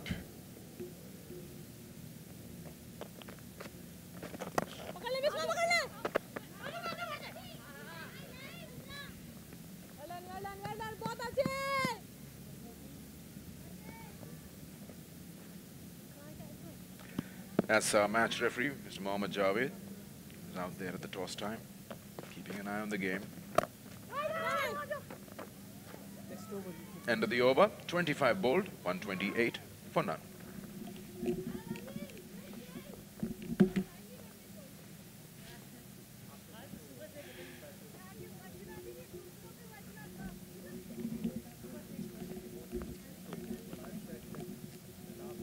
Siva joining back. Pakistan yet to get something out of here. England 128 for now in the 25 overs. Looking at the current run rate, it looks like 255, and anything around 255 to 300 is the current. But 7 runs per over, easily gone for 303. We are in the halfway stage of the game. 128 on the board with the loss of no wickets. And that is a slog sweep straight to the fielder. Oh, chance, and it dropped right into the hands and out. Has gone for 4. Good try by the fielder though. It's not an easy task running towards her left and diving. Got close. As a wild slog pitched from right outside the off stump, and can see she's diving and did hit her fingers. Looks like it. Once again trying to dance down the track. It's very interesting to see how that is not hesitant to come down the pitch, dancing down.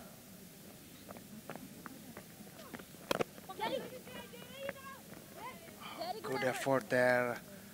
I got to give the credit to the batsman. They're not hesitate to dance down the track and even just to take a single. Especially this batter, Wet. As a much known personality in the cricket fraternity.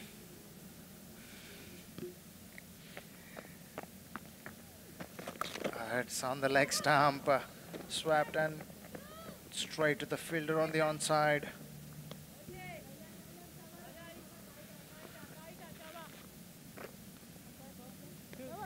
There's some interesting change on the field for 2 different class batters rather.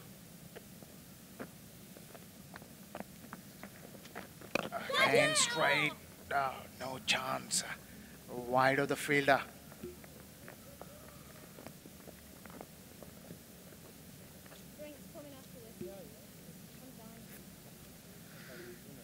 interesting to see. There were 14 boundaries. Out of 14, 10 boundaries were scored by Wet, and Dumont has been scored only 4 boundaries.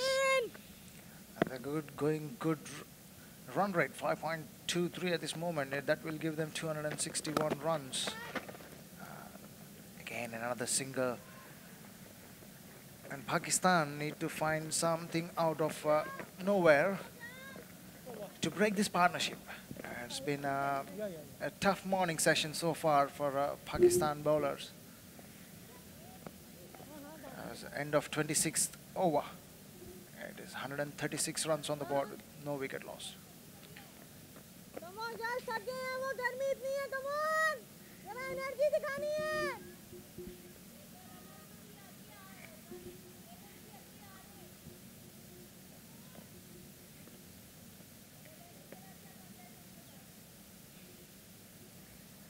You can see the fielders are constantly having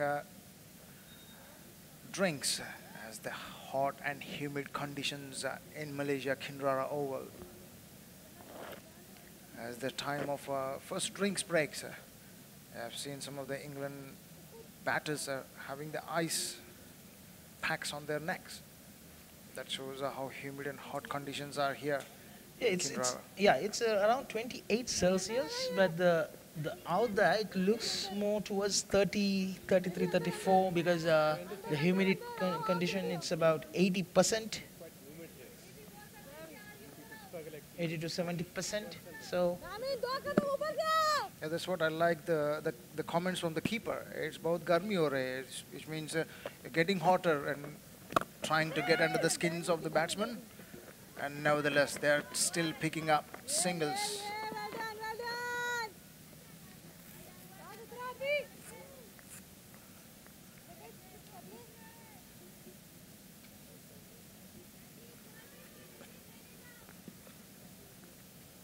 the two batters almost there for almost 1.5 hours plus.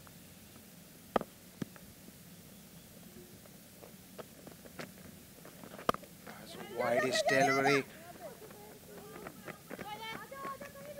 Batsman need to reach, batter need to reach to that. Get another single.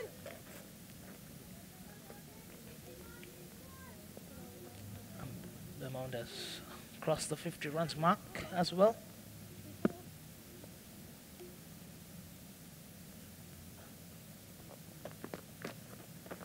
Nicely bowled. Quick single. Is there a chance? It's a good dive as well from the batter. Dive in full length. Is there a chance? Yes. There's a full chance if the ball has been collected cleanly. Nasha couldn't collect it cleanly. Oh, flighted delivery this time. She wasn't behind the stumps. That's the basics that coaches always says. You have to behind the stumps to collect the ball. She was there exactly where the ball was delivered and waiting for the fielder to throw back. And it also depends on the instinct sometimes and how quick the ball actually returned to the bowler. And sometimes the mistakes happens, but nevertheless the basics. Oh, good delivery. Concentrating on that middle and leg stump channel.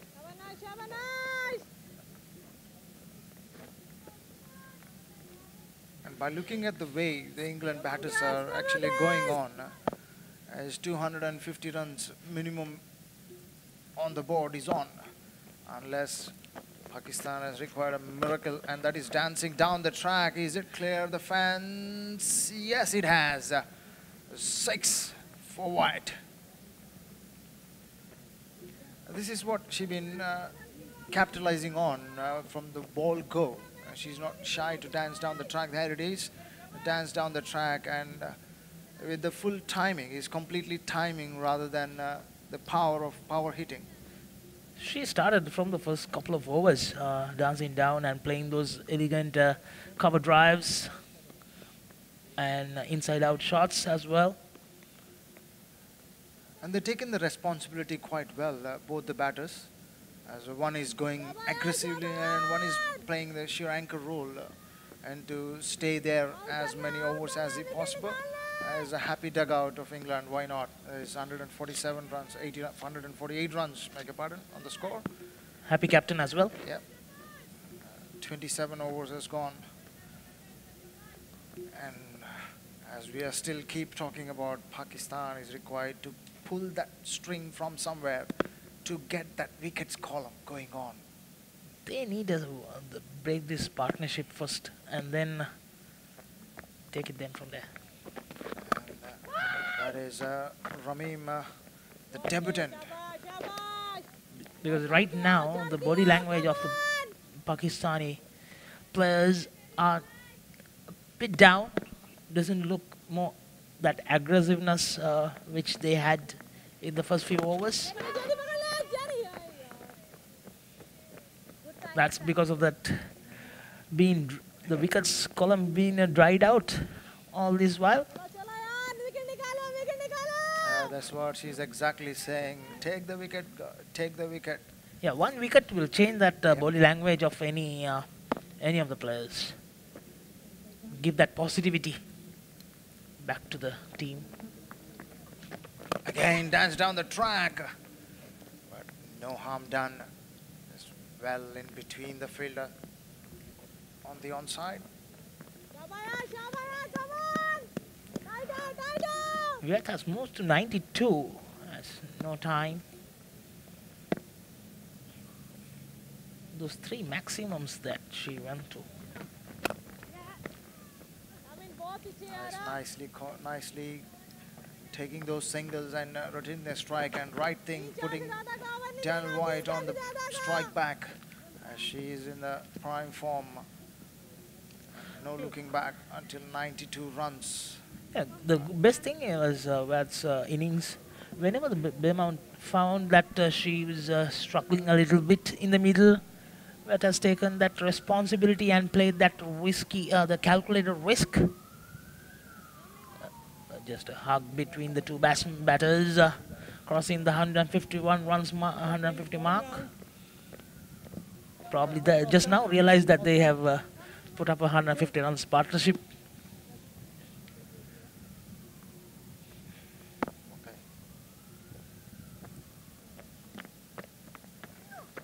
Oh, wild swing again, but straight to the fielder. Fetch it from right outside the off stump. As the intent is there still to score and eager to score those runs. Even she's not looking back as there's 92 runs on her under her belt. And dance down the track. This is what she has done quite deliberately. Is it the fifth or sixth boundary that scored in that same range? Yep. Yet another boundary. Viet has moved to 96 of 83 deliveries with that boundary. End of 28 overs, 155 in all. This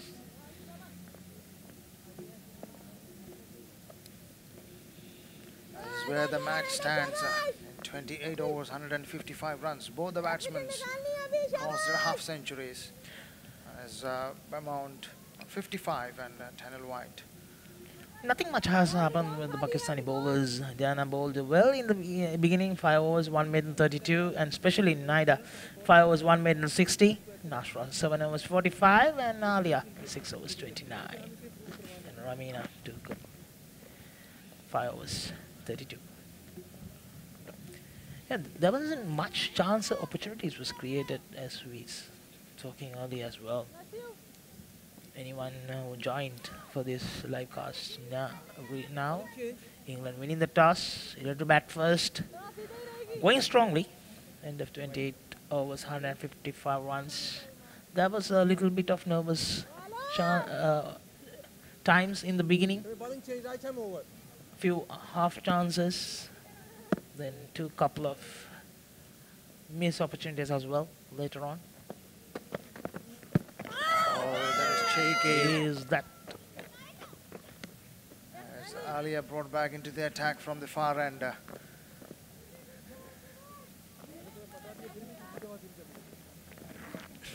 This was the last delivery of the last over, coming down playing that. I think this is her favorite shot. Yep. She kept on repeating that shot from the first few overs as well. Nicely played.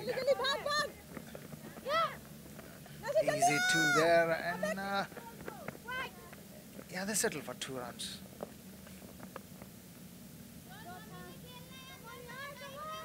Could be one for the throw there, but Looks like she reads the spinners very well. But around 57, playing a very responsible innings, rotating, supporting well. another single there.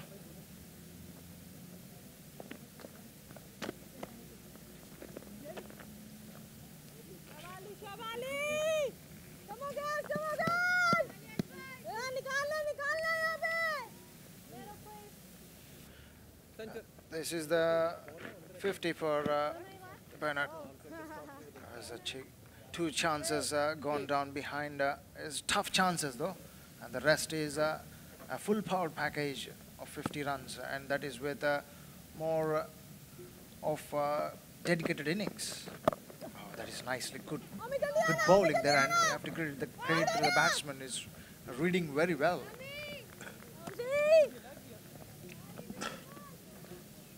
It's Come on, girls!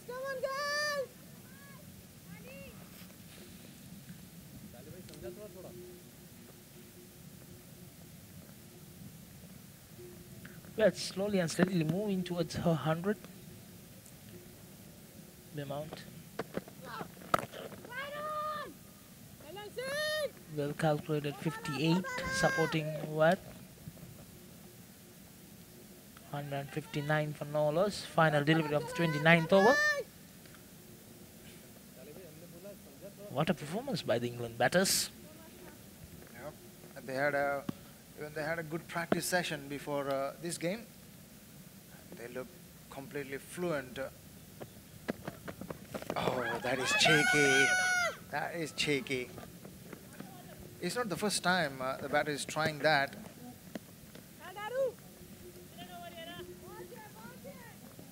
End of over 29 overs, 159.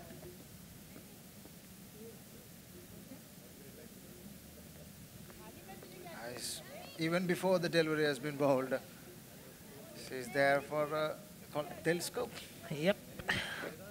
Looks like there was an inside edge.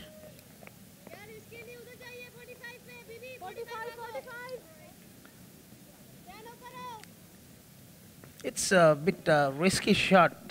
You need to read it well. So you need. I thought that ball was not there to play that scoop. It was lucky to survive. Probably got her bat there. Maybe she was too early into the shot and given a hint to the bowler that she's going for that scoop. Yeah, and both the times she tried to play that shot, she's already in the motion before the ball is released. So bowler has an opportunity to change the length.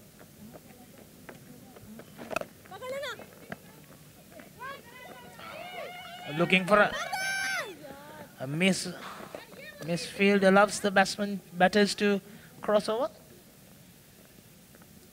That brings White on strike. She's on 97 of 84.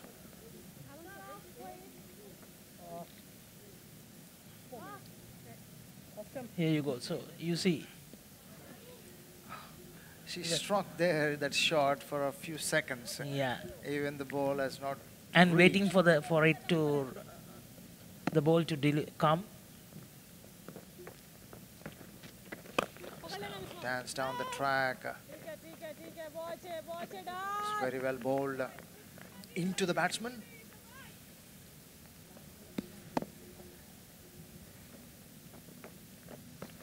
Comes down. Well read by the ball as well. She realized she's coming down. change the length. That is a good adjustment by the batter as well. That has gone horizontal rather than the straighter one, straight bat.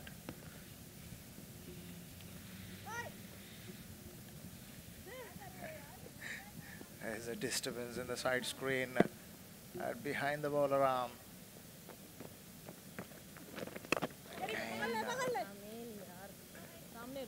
Straight to long on. Here's another single. 2 more to go in this over. Naida, 6 overs, bowling her 6th over. Only given 19 runs. She's the only bowler who has managed to bowl under 5 runs per, or around 5.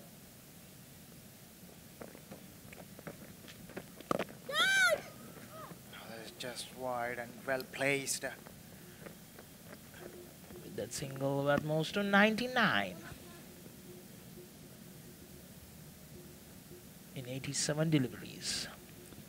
Final delivery of the 30th over. 164 for no loss. England, what a start. It's a dream start for any team.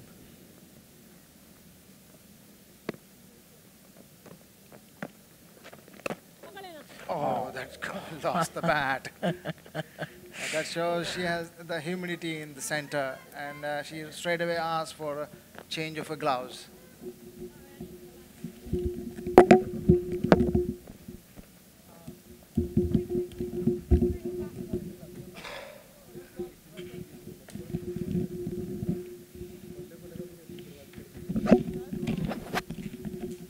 Welcome back, Sikandar. Thank you so much, Shiva. Here we are with not much that has changed for Pakistan. Still wicketless.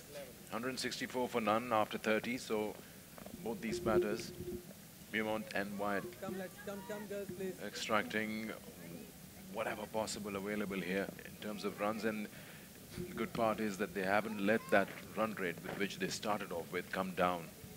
5.43. It's always been there above 5, 5.5. 99 for Wyatt. She's on strike. That's the 100. Wyatt just scampers for a single and will now be raising her bat. Jubilant dugout for England. Well played, Wyatt. From the word go, she was on the attack. She understood the wicket and took on the bowlers and has had a very good knock here. 100 in the ODI, the first one of this 3-match series of just 88 deliveries with 11 boundaries and 3 sixes. It's been entertaining to watch her bat.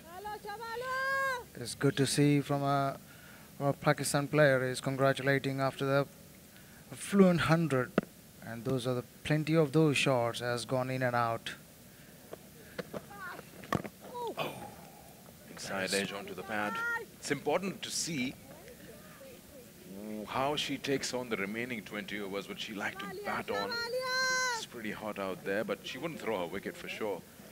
It's just that we've noticed that sometimes the ball being way outside the off stump, she just flashes her bat. But that's the natural way that she has. She likes to go after, at the moment, Beaumont on strike.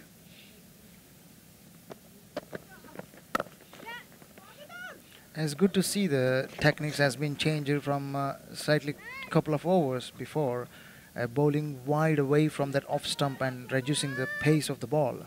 And it's not that easy to pick them, and in these hot and humid conditions as well. And look at the number of overs has been finished. We are in the last 20 overs of the game, and no wickets has been lost. This will be another 20 overs. They can play as a T20. And as you said, the White might not be throwing her wicket down. And still trying to score the runs, and there it is, as in the air, as raised to the boundary, as even after that good effort by the fielder, never able to stop White.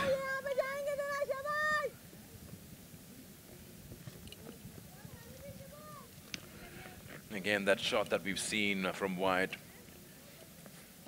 over after over, she targets that area. It's always tough to catch on when she hits the ball.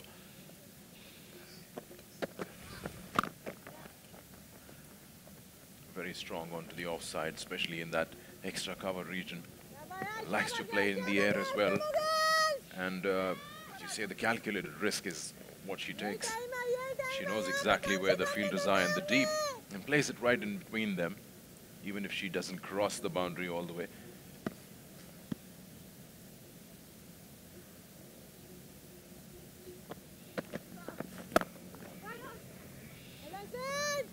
And we have to give the credit to Baimon as well, and she supported quite well in that innings, and that's the end of over number 31, 174 no loss. Abby drinks onto the field.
So back after the break, the drinks break, it's 170 for none after 31 overs. England winning the toss and deciding to bat first. England women have done well with Wyatt just getting to 100, 105 of 90. 62 of 97 is what Beaumont has got. And they've given their side a serious foundation from where they can launch themselves in the remaining 19 overs. Try to get to a big total. 274 is what they can get at this run rate. But I'm sure with that many wickets in hand, they can always try and push it to 300. Bisma Maroof, the captain herself, she's decided to take on the opposition with the ball. She'll be bowling from the Kinrara end.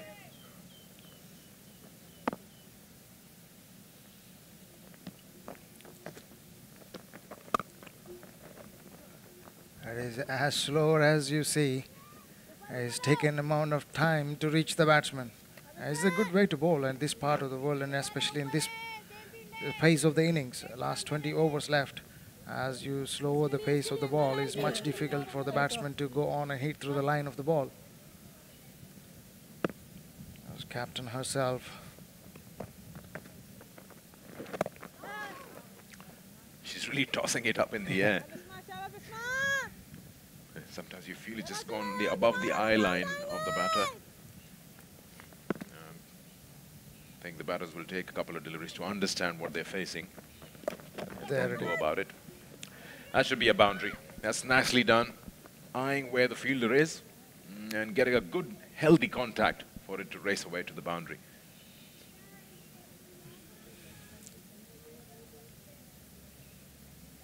That is down onto the leg side and picked up quite well, deceiving the fielder behind. That was raced to the boundary. That made Beaumont move to 66.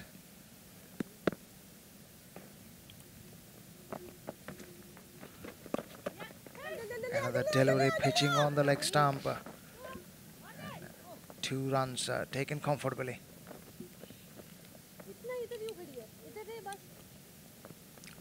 Pakistan still looking to brush up on their fielding. You've got to have a clean pick up and throw. When the pressure comes on to the fielder, especially the ones in the deep, when the batters are going for the second or the third, you've got to decide which end you're going to attack, pick up and release. There's a good effort there by the skipper. Thus inviting the batsman to dance down the track to reach the ball. There's bat. Again.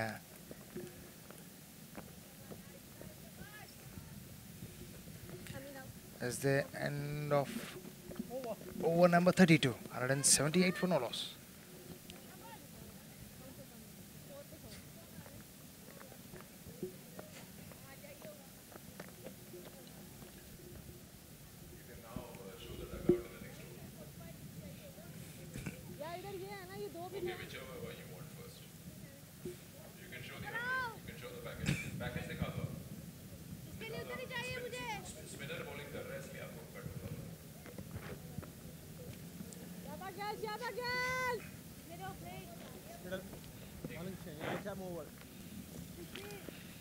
That's the England dugout, looking pretty relaxed. They know exactly where they want to be with this kind of start, 178 for no loss.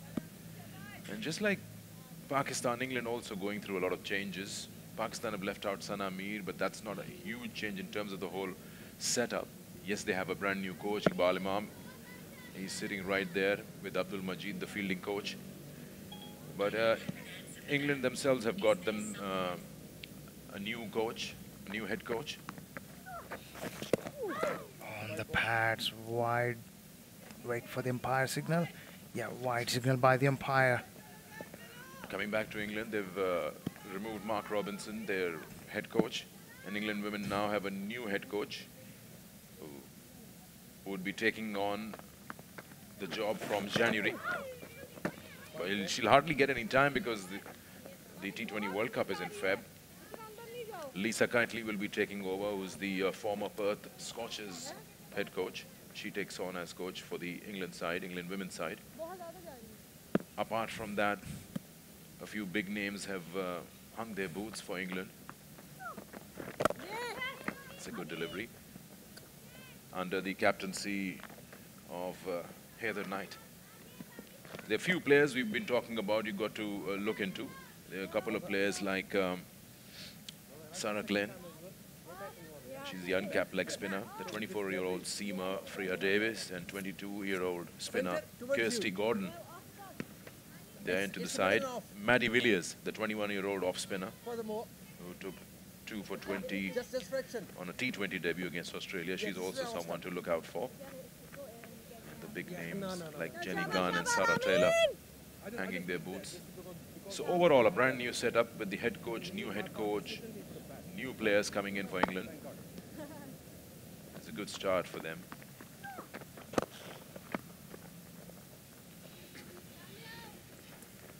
$182 for none. You take that any day. That's the more important column is not been damaged. And that will be a problem for Pakistan. The batting side will take that any day. That's nicely fielded. Is trying to contain the runs, the flow of the runs. That effort tells you. Yeah. I mean, on her debut, look at the way she stops. She wants to put an impact. She wants to announce her arrival. Nicely bowled again. You got fresh legs. Fresh legs are always good. You want to create an impact as a player. You want to give your 200%. None for 37 for Amin. And bowling her 6th over at the moment.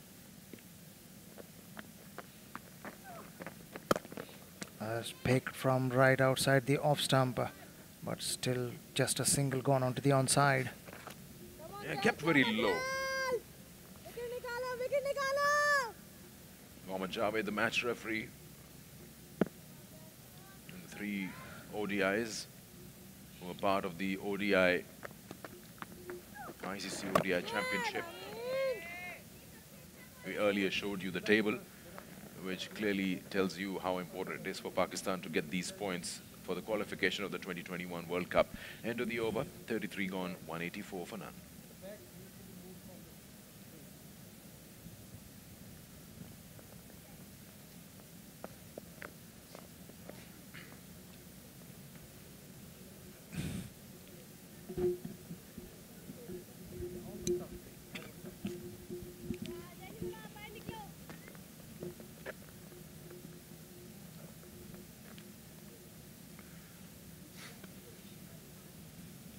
Beautiful scene. Yep. Kinrara Oval in Kuala Lumpur, lush green outfield, beautiful setting in the background, a couple of high rises, that's all. Otherwise, it's just beautiful nature. Even rains is something I like, not during a game, but it's nice to have a mix of everything, sunlight, rain, during the day. You get all the feels. It's just extra warm, heat index showing 35 degrees, temperatures around 30 degrees Celsius. Let's try to fetch from the outside the off stump. Yeah, there's not much protection in the deep on the onside, so she's trying to drag that from outside the off stump. But this one was really wide. This time, just another single. The way they swung the bat, it is going somewhere else, but it's just gone straight onto the onside fielder.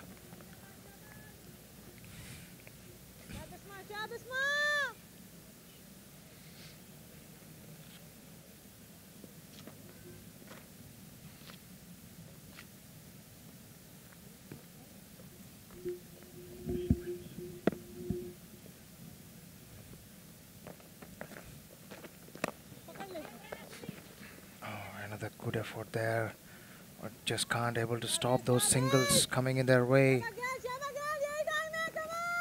And White moved slowly on to 109 runs and Beaumont moved to 72 of 109.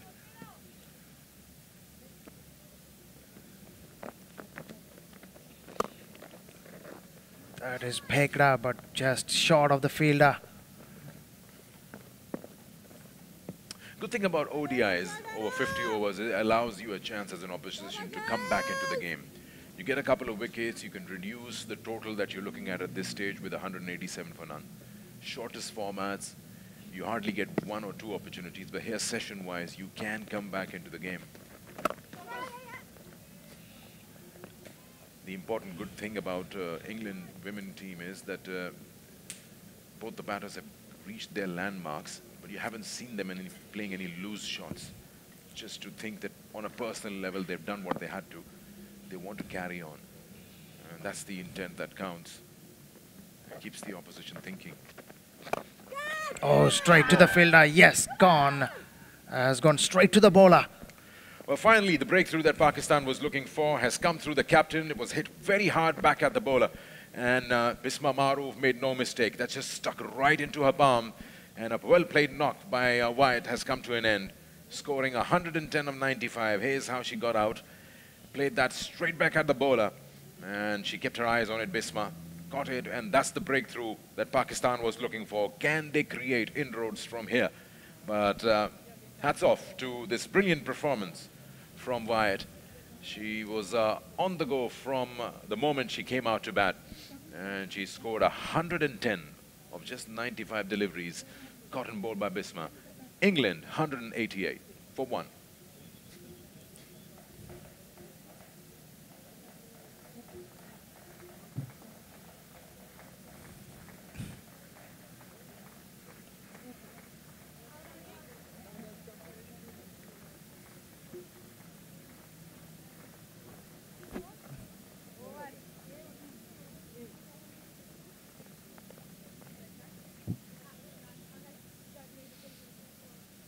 This is the widest delivery, which is trying to.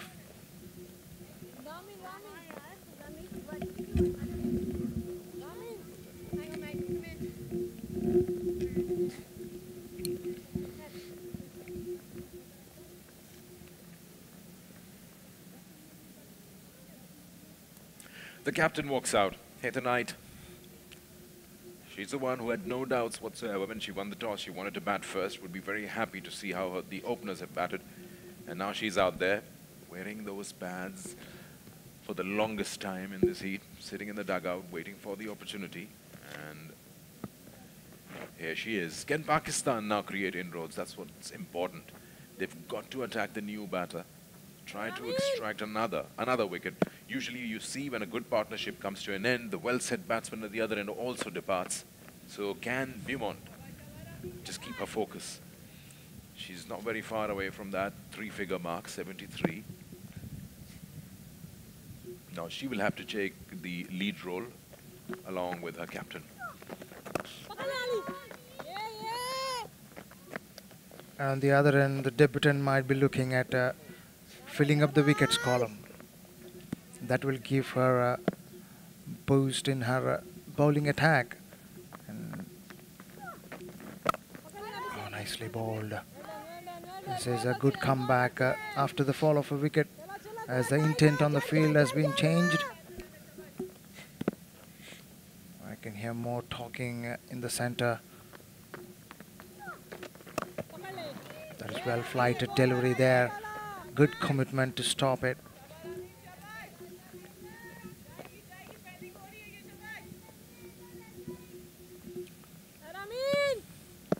So far, no runs given in the first 3 balls. Nicely played down the ground just for a single.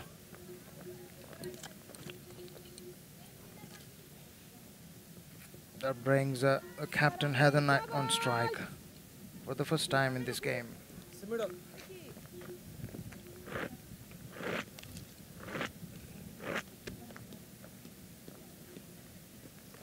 Captain of England, 99th game for her. Got a good strike rate, nice average of 37, just above that.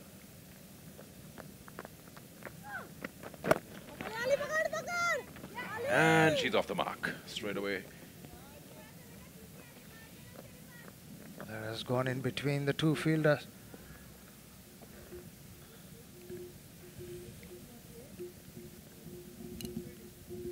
So important to keep the new batter on strike. But here the bowler misses, the fielder misses. It's just a little more effort required to keep the new batter on strike. Just feel Alia could have just dived a little more to get to the ball after the bowler missed it. It was nicely played at the end of over number 35, 191 for 1.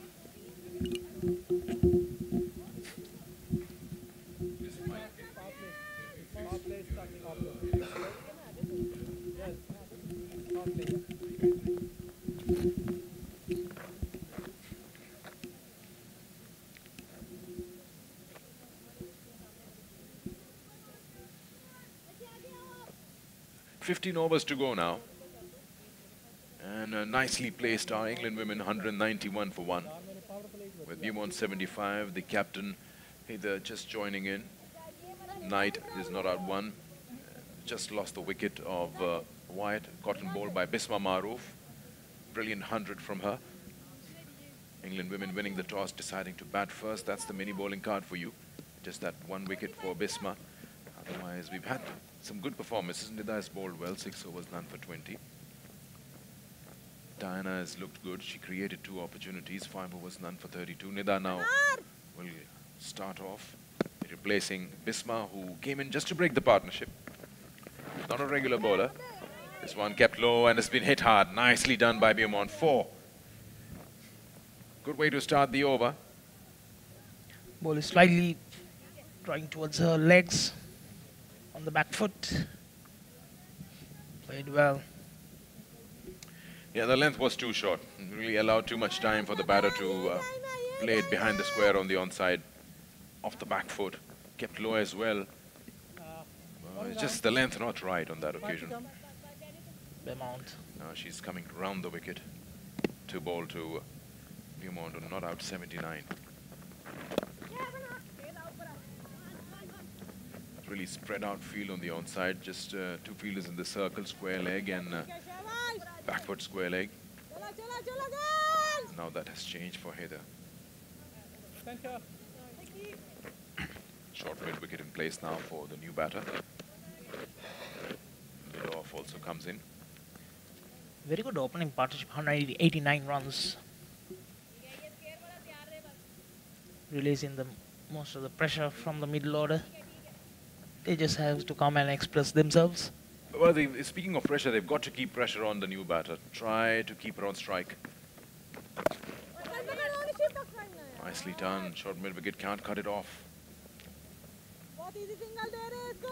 True. It's very important breakthrough that Pakistan managed to get Bisma. And now they will be looking into to keep the pressure on and get a couple of more wickets before it goes to the last 10 overs.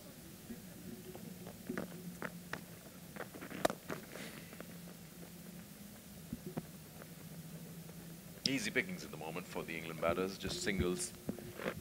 Oh, sorry. Probably they're looking into keep these 9 wickets in hand to the last 10 overs, and then they can express themselves.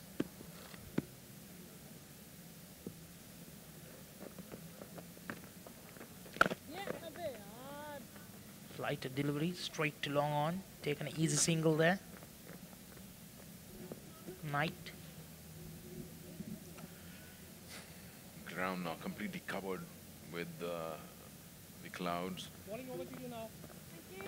No sunlight whatsoever.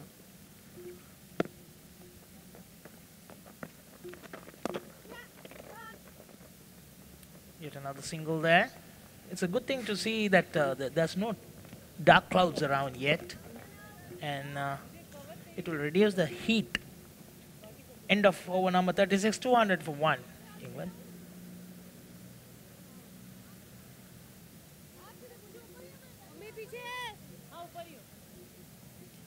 First 50 came in 53 deliveries, second 50, 66 deliveries, and the last 50 in 50 deliveries.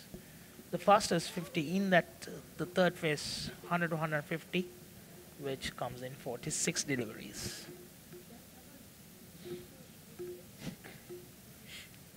Nine runs coming in the last over.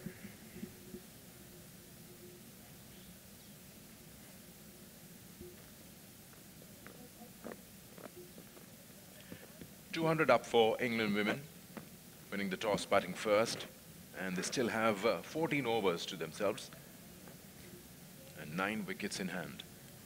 So, in a very good position, England women. Diana has been brought back into the attack, none for 32 before this in her 5 overs. This time getting the ball to shape in slightly. Early on with the newish ball, she was moving it away. She's a good prospect, gets the ball to reverse as well later on. Got a bit of pace going too. It's the effort that she puts in. What do you think the target score that will be right at this stage? 14 overs, 9 wickets in hand. Oh, for sure it's advantage England. By all means, they're controlling the game at this time, unless Pakistan gets a few wickets going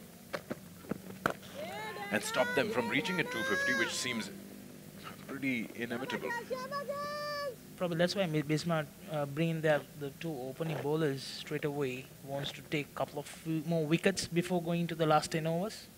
Well, that's a good idea. I mean, this is the small package that you got to offer and take your chances. She can get a wicket here. Attack the new batter, Knight on strike.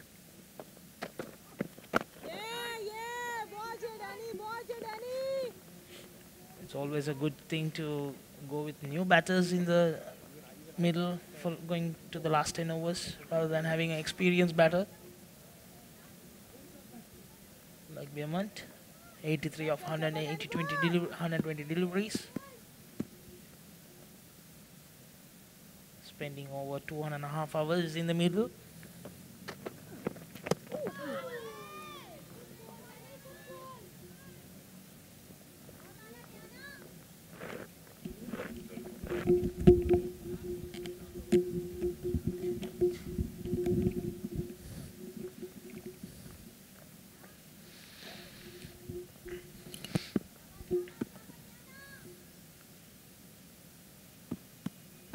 To 0-1 for 1.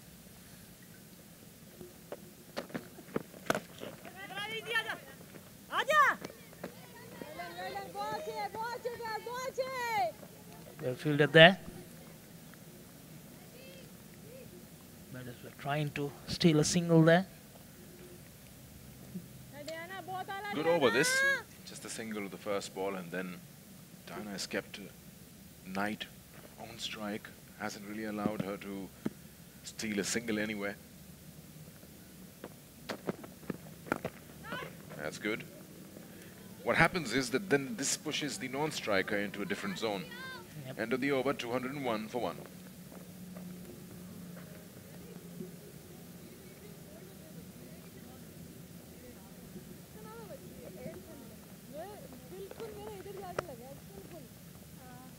Bowling change, left arm round.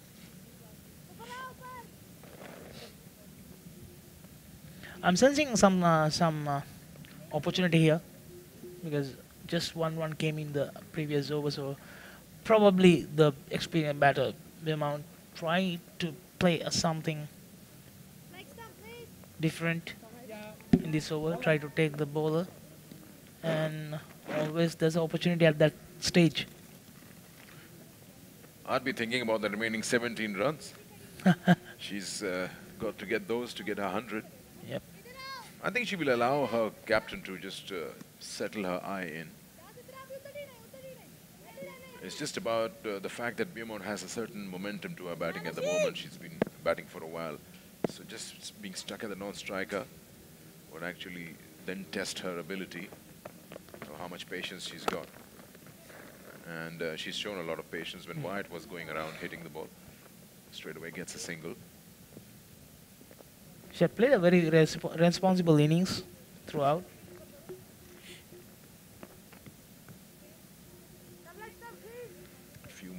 changes now from Bisma to Dar, and now Dar to Nashra. From the same end, that's the Kinrara road end. Now Kinrara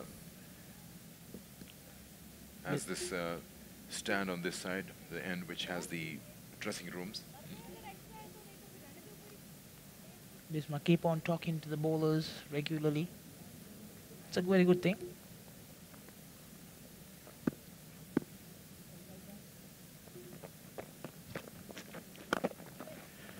It's very important that as a bowler you are aware of what your job is in that over. If you're given that over, what is your game plan? What has the captain told you? Why are you getting that over? Diana bowled one, she gave away a single. Before that, Nida Dar came in. She had a job to do because Bisma is not a regular bowler. She just came in to create a different angle for the batters, and she ended up getting a wicket. So now it's up to the bowlers in the side to capitalize on this opportunity.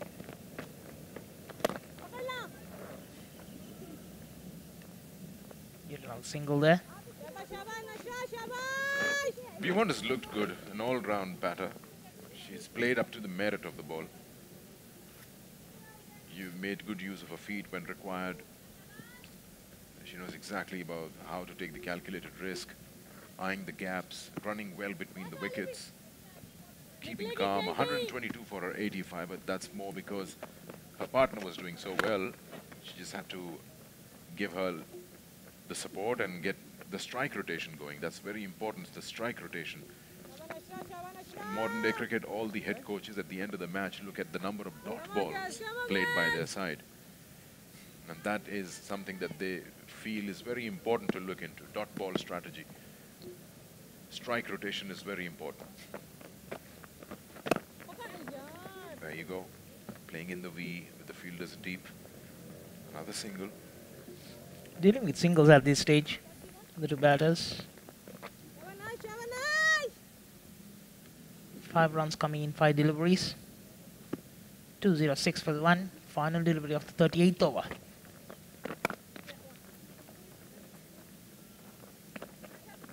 And ends the over with another single there. 207 for 1.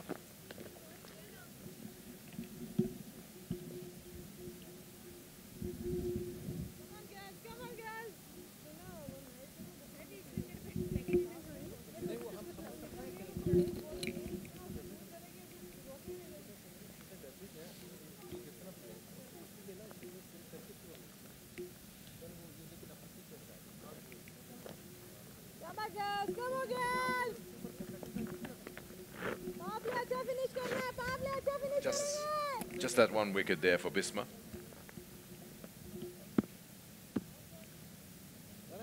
That's all been there for the Pakistan women team to celebrate in the 38 overs that have been played today. The first one-day international out of the 3 games that will be played. The next one on the 12th and the last one on the 14th. And then followed by 3 T20s on the 17th and the 19th and the 20th of this month. All of them being day games, all of them starting at 9:30 in the morning local time. So the floodlights not being used in this tour.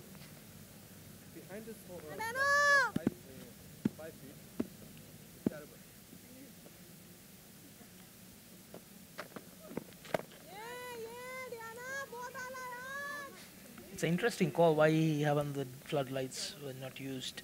It's one of the best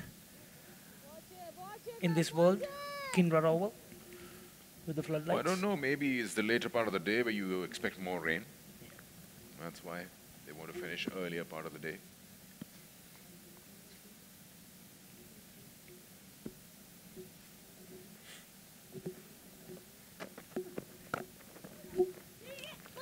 Yeah, quick single.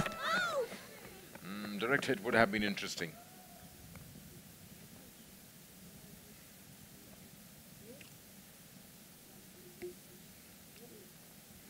She knows it.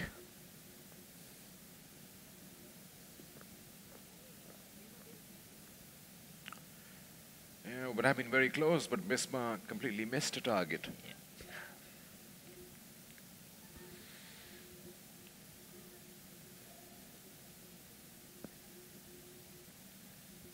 Came out on 86. Probably looking to score that 14 runs, very important 14 runs, and then go for it.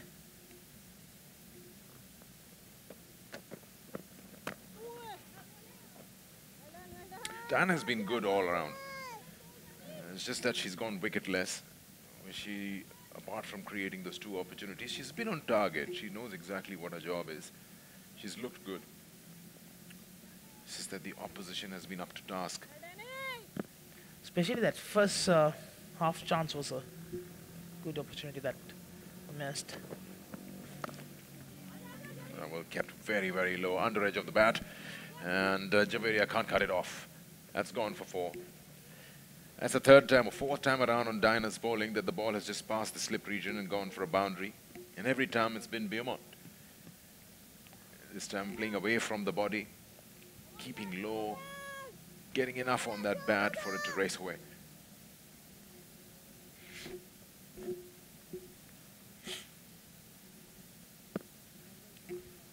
It's the last ball of the over. 19 boundaries for Beaumont, closing in 10 runs away from 100. Oh, that's well done again. That's a lovely shot. Straying down the leg side, she helps that one on the way. Using a bit of pace and timing, and a boundary to end the over. 39 gone, 216 for 1 England women.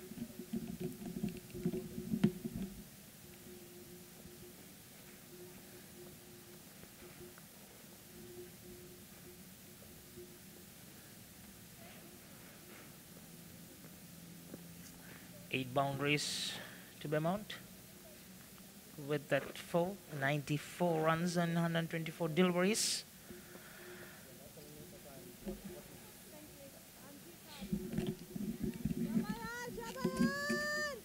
Nine wickets in hand, 11 overs to go. 216 in the ball on the board for England. A very important series for Pakistan.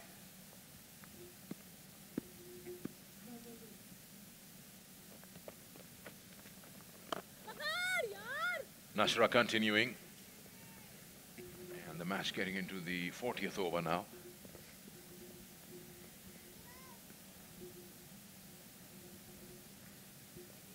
None for 52 for Nashra Sandhu into a 9th over. Bowling a 9th over. Oh, it's really wide outside the off-stump, but throwing her bat at everything right now. Moving to 95.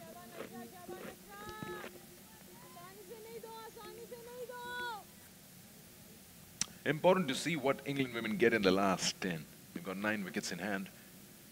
That's the important part.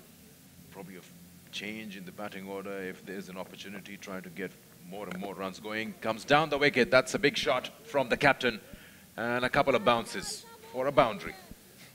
Good powerful hit from Knight.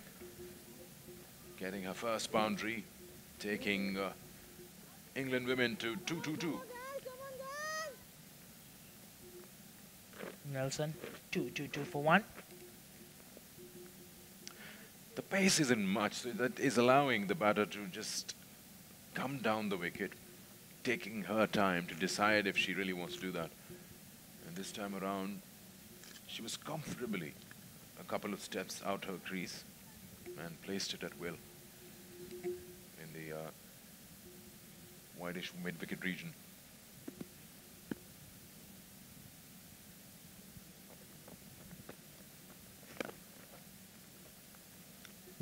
Smart cricket.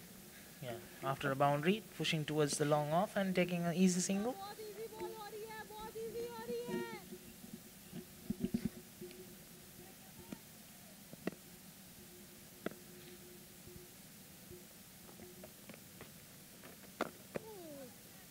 Seven runs per over will go to 295. End of over number 40. Oh no, one more delivery to go.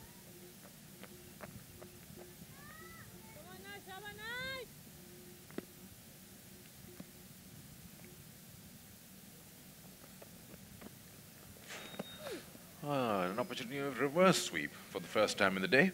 40 gone, 223 for 1.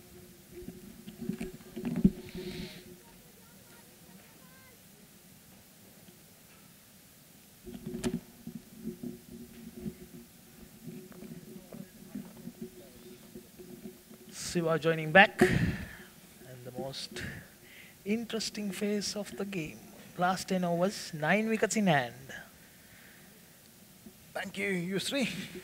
Yes, we are in the very interesting phase of the game. 10 overs to go.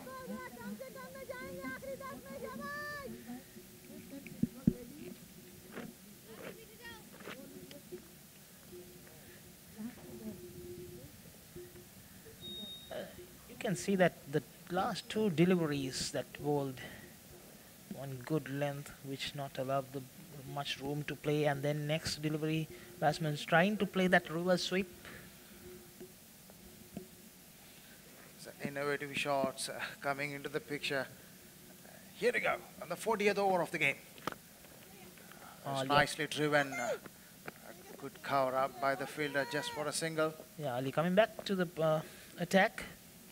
After that, they announced a couple of overs.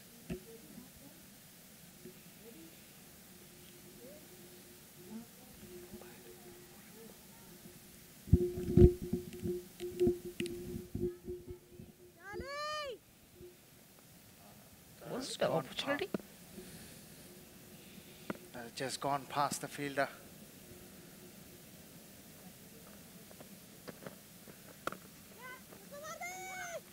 Chance of a run out. Now, desperate dive. The throw was not there.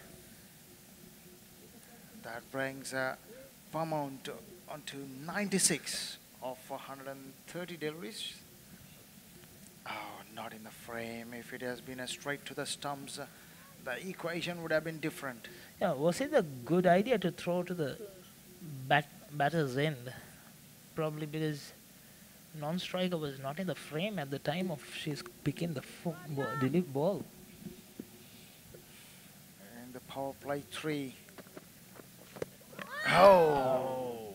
Deceived the batsman completely, and good collection by the keeper. Very well collected. Oh, there seems a cutter coming out, rolling those fingers to take the pace off. Well ball by Alia.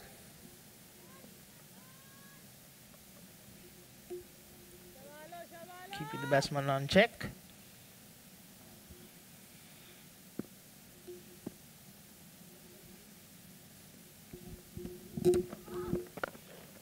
On the stumps, on the leg stump.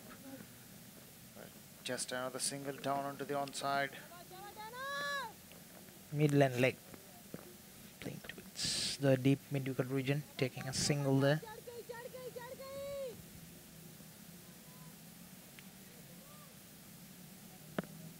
Just a wicket taken by the skipper. Very well bowled. Another good delivery there.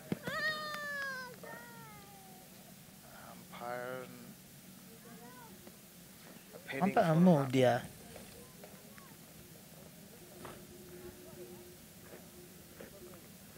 Well inside.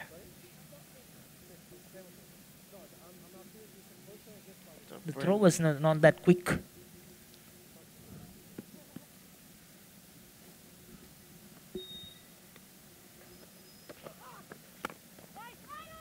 Good ball there on the Yorker length, just on outside the off stump. That is the end of over number 41. 2-7 for 1.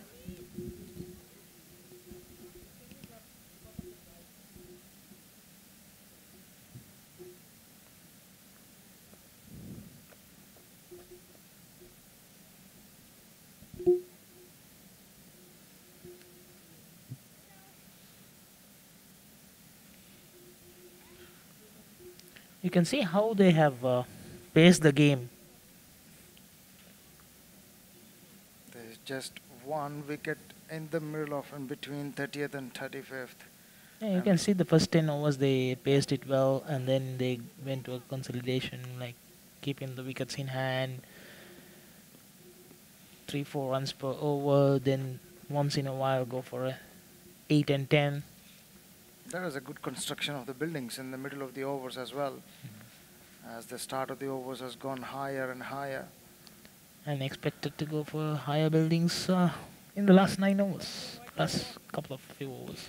And this is not the first time the batter are actually changing the gloves, and that shows that still the humidity is in the high level. In the center, it's not that easy to just go through and bat on. But the England batters played sensibly and very well indeed. And it's all trouble for Pakistan to contain the runs, which are going quite free flow at this moment. And England is definitely looking to surpass the 270 mark, which is at the current run rate. They could reach 275. A nice flake of the wrist on the onside, just another single. Vermont moves to 98 with that. Yeah, probably until Vermont moves to 100, she will be playing a very calculated shots, as we saw from the beginning. Reverse sweep, and that is racing towards the boundary. Cut off by the fielder. Well done. Kinroa Oval got one of the best and fast outfields. Fielders has to do very well to cut off those.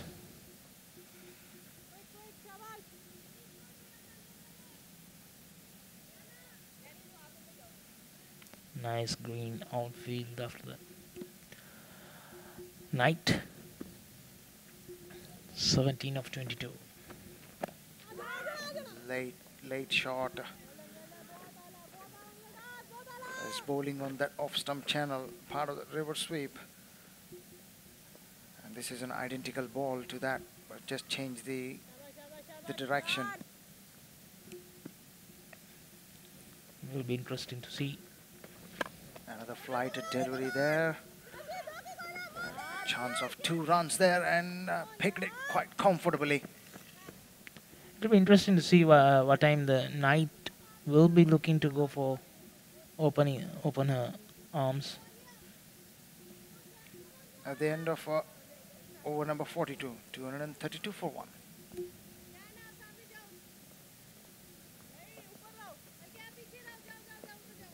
There is the bowling scorecard for Pakistan women's team. Diana have bowled 7, Nida 8, Nashra 9, and Alia is on 9. Ramim 7, there is a debutant, and the captain herself brought into the attack, bowled 2 overs and picked up a wicket off the centurion of the day. And the 8 overs left, and Alia from the far end, streaming in wide on the off stump, a good Yorker length, just giving singles. And it's good to see after Beaumont reached to 100, there will be shift of the gears. Yep. And as well, it has to be sheer anchor role will be taken by the captain to give the full license to Beaumont. Yeah, Alia bowling her final over as well. So at this stage, dealing with singles. It's an inside edge. Towards the fine leg region, taking a single. Beaumont on 99, 135 deliveries,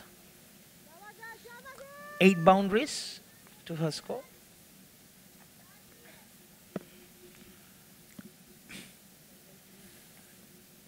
Alia.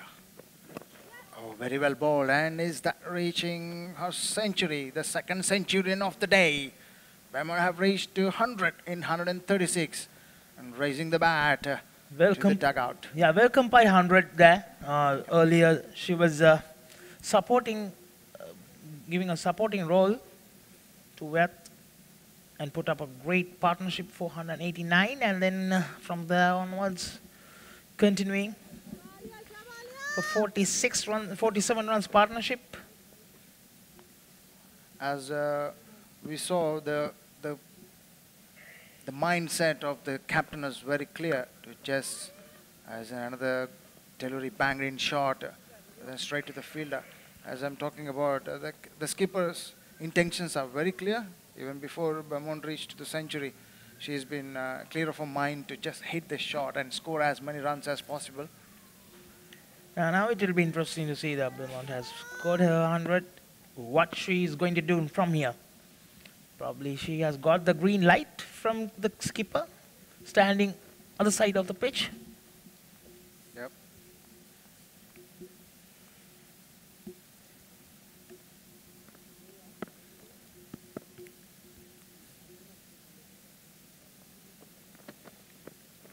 Oh, that is a flighted delivery there.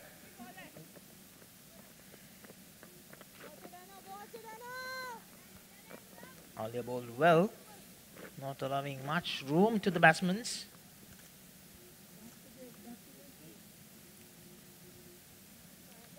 Alia bowling is her final delivery. 50 runs given so far. Unfortunately, no wickets on her name yet. And There's another wild swing of the bat. Just a single. That's the end of over number 43. 238 for 1. yeah, Alia completes her 10 overs, just given 51 runs. And Pakistan dugout. Is against the Pakistan women's against England women's in ODIs. Head to head, 8 matches. And England Has won all the 8 games. Yep. And yeah, they are clear favorites. They're in the ICC ranking, they're in the number 3 and Pakistan on number 7. However, Pakistan trying to change fortunes in this series, trying to get that most important 1 point, that deficit that they have with South Africa for the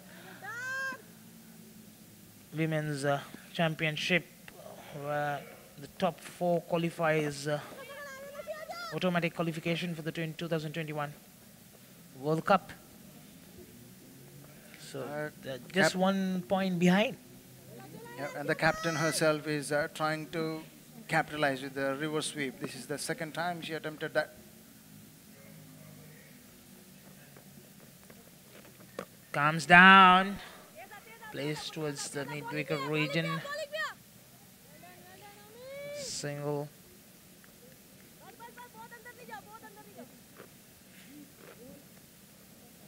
This is the 100 centurion from First Beaumont. nervous start there. A couple of edges, and then they're onwards. Back live.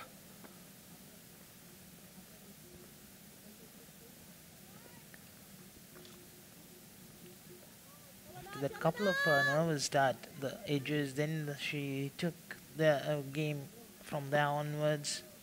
Has been a compiling innings and given a good support to Daniel White. Yeah.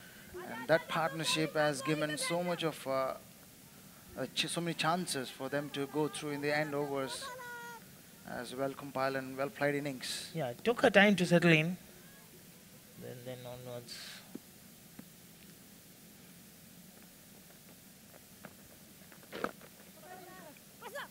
Took a lot of singles and doubles on her 100. 8 boundaries. Strike rate of 74.1. Knight comes down. Very well fielded there. Naida bowling her final end of over number 9. 39 runs. That was a very good effort there. Saved certain runs with that effort. As the end of over number 44. 243 for 1. 243 for 1. 6 more overs to go. 7 runs per over. Will come around 285 runs. Surely they will be looking at somewhere around over 270 easily. The Wilson, Jones and So I will for the batsmen to come in. 9 wickets in hand. It's like more of the good to go for any kind of a delivery. It is maybe it has to be Knight or Bemon.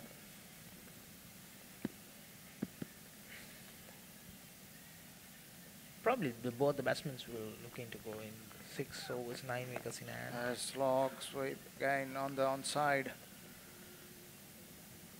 And she's trying too hard to go at the ball. The good, very good bowling by Ramin as well. Like not giving much that pace to work with. So She's asking the batsman to do some put the pressure, use the her strength. There was a good sweep, short reverse sweep, has gone behind the wickets for 4 runs. No chance for the fielder there to stop it. Many of those reverse has been applied, and this has been a fantastic connection. Yeah, at this stage we will see a lot of innovative shots because the bowlers are also not doing a bad things. They are bowling to a correct line and length. So allowing the batsman to do something different, creating some opportunities there. Yet again, that's up in the air, will be taken. Yes, and that's a very important wicket for Pakistan. And as more importantly, it's the wicket for the debutant, Ramim. She has bowled pretty well so far, and she has been awarded with a wicket of another centurion of the day. As another reverse sweep, try for reverse sweep, and top edge. Back-to-back reverse sweeps, and this time she has to depart. Will compile 107 of 141 deliveries, 9 boundaries to her account.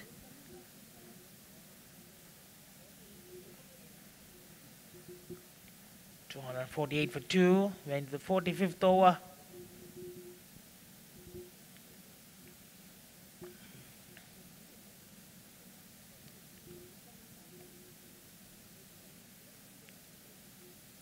New batsman walking Sawa.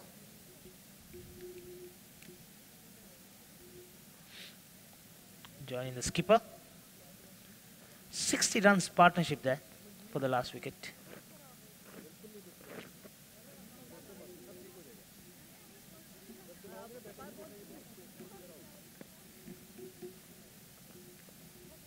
Three more deliveries to go in this over.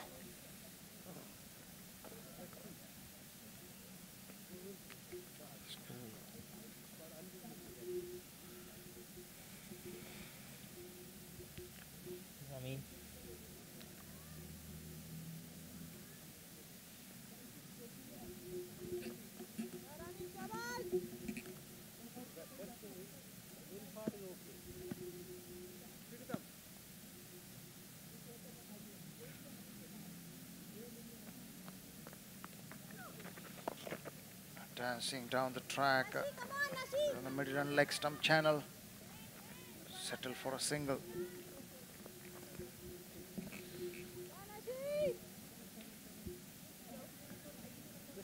Towards you. 249 for 2. Nathali Saiwa. 65 games. She has a good strike rate, 96.32. 13 half centuries and 2 centuries to her account. Oh, that's a misfield there. Allowing the batsman to get a single. More importantly, right onto the mark. That's the match official box we saw just a while ago. Comes down. Dance down the track, another good single added to the total. That is the end of over number 45, 251 for 2.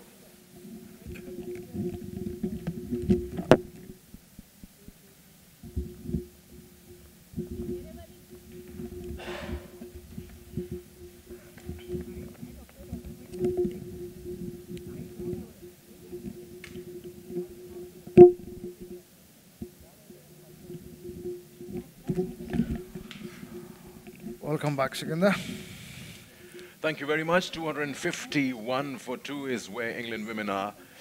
They placed themselves very well with 5 overs to go, and Nida Dar back in the attack from the Kinrara end. And nicely played, almost got the square leg umpires. Well done, a deep square leg by the fielder as well. Good evasive action taken by the umpire there, was hit very hard by Natalie Skiver. She's the new batter, Knight, 29 of 35, the captain.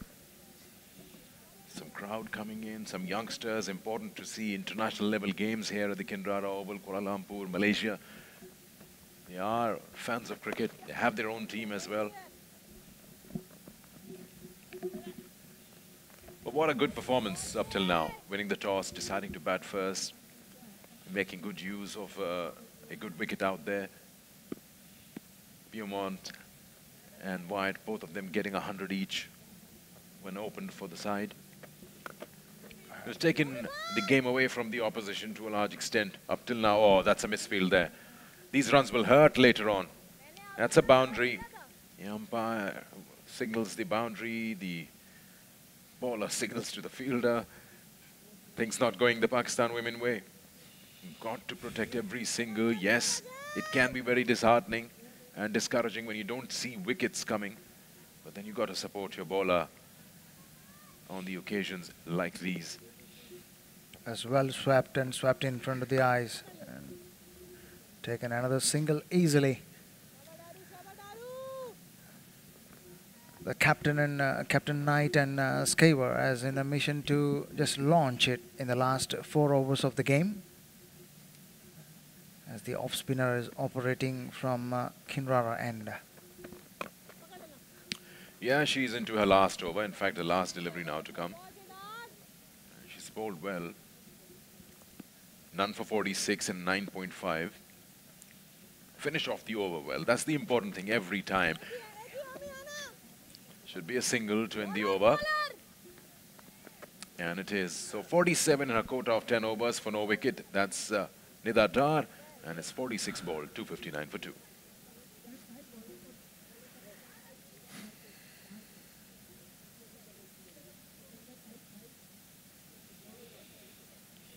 As the end of 10 overs of the spell for Nida Dar.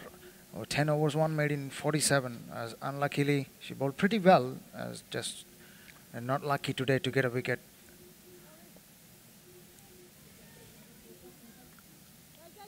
Important is, where does England end? 281 is what they get if they keep batting like this. It's 5.63. I'd like to push it a little further, take it to 87 with 7 runs and over. There's lots of files behind Mr. Javed. Sure that don't belong to him. He's been observing the game. And he's been busy writing in the notes. That's the third umpire for you. Also keeping a close eye on the game. As Mr. Kalidas.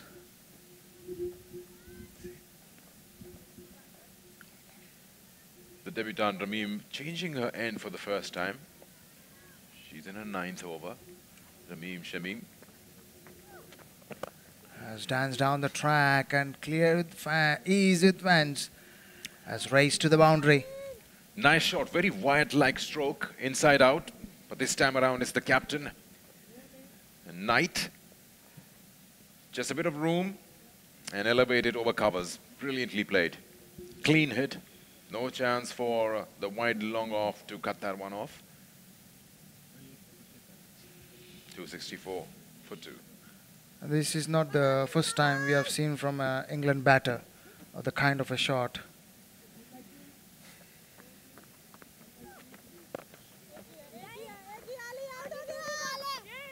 Call is for 2. The throw has to be good. Comes in right on top, but the batter seems to be quick. We're still going upstairs just to be very, very sure. The third umpire has been referred. Nice pick up and throw from Alia. On top of the stumps. Good pick up from Shami. Oh, that was a close one. Oh, this looks Yes. good. This looks Yeah. good. This looks like out. Yeah, it is out. Let's wait for the umpire to give his official signal, but this looks out. The stumps seem disturbed, and she is still short of ground.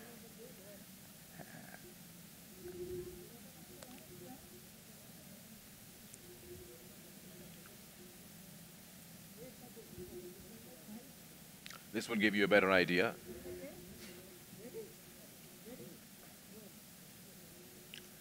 That's the time, yeah, she's short.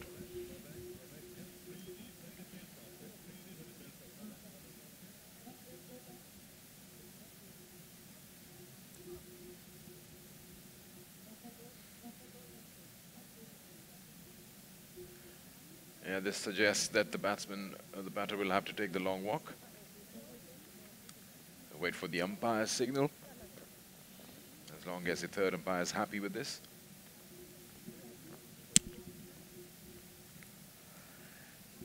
And here comes the official call to the on-field umpire.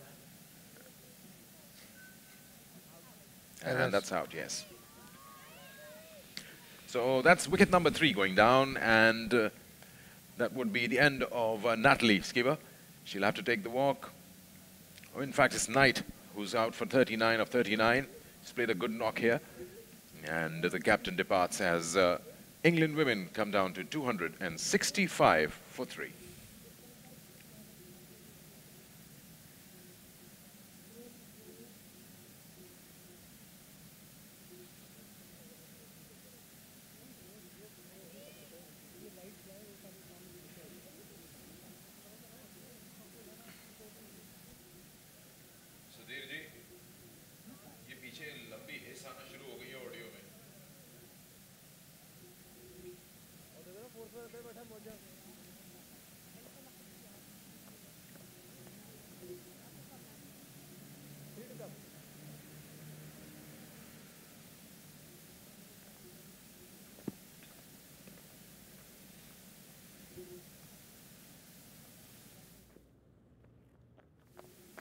That's again the debutant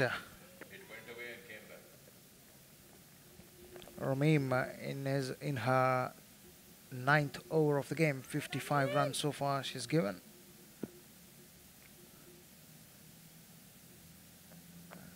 I'll bring Jones into the attack, and a wild sweep straight to the fielder. Just settled for a single this time.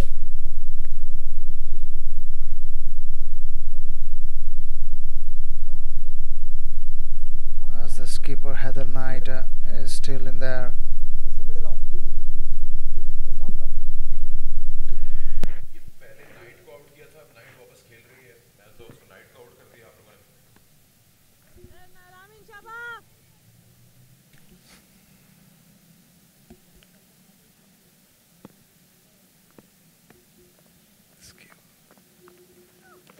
Flight delivery, good delivery there on the Yorker length. Apologies there, we thought Knight was out. That's what the screen suggested. It's Skipper who's run out. Knight still there, 40 of 41.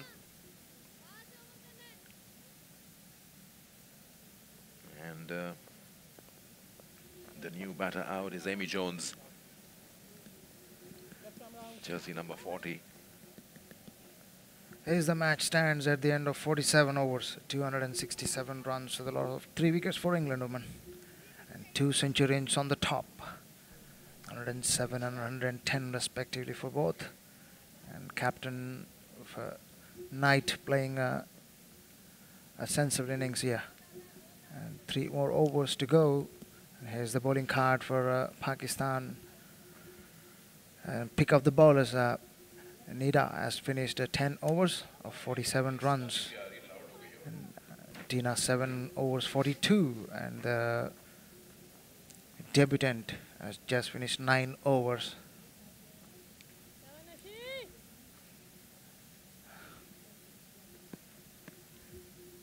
I'll bring Nashra on into the attack from the Kindra end. Has gone straight to the fielder again.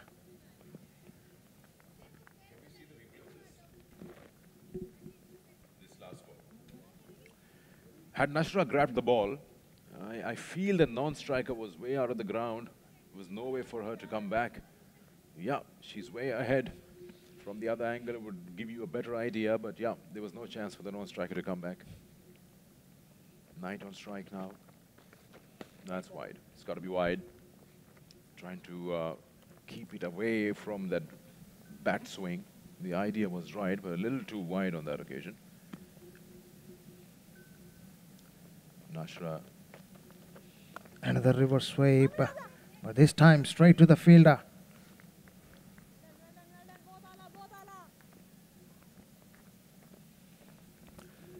2 overs to go after this. Can they get closer to the 300 mark? At least Knight is trying that. She's almost a runner ball.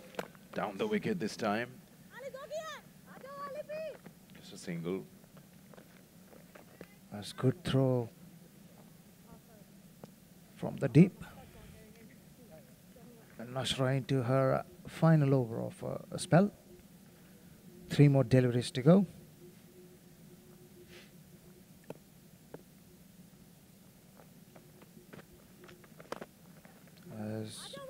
Very well played.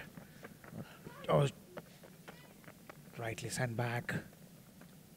Just settled for a single again.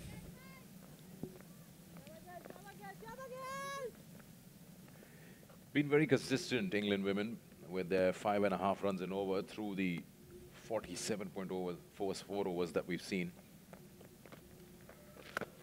Slogging this one in the air and should be out. Yes, it's taken. So that's the end of Knight, the England captain. And that's wicket number 4 for Pakistan. Nicely judged catch. She kept her eyes on the ball and took a reverse cup. And that's a wicket. So 271 for 4 is what England women are at the moment. And the departing batter is Knight, 41 of 43. And Nashra gets her first wicket as well.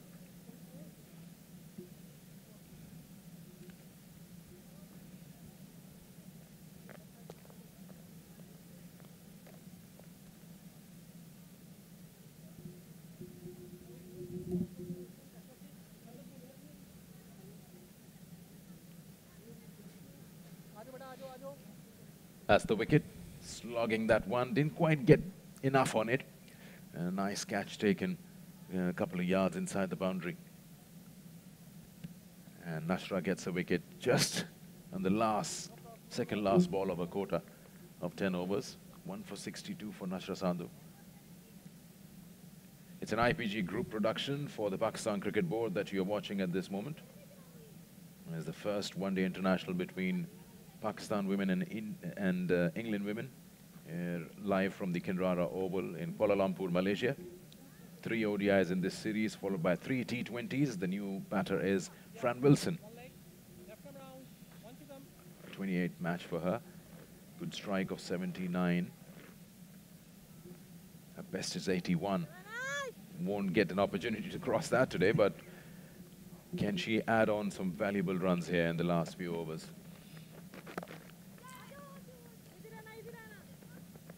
End of the over, 48 bowled, 272 for 4.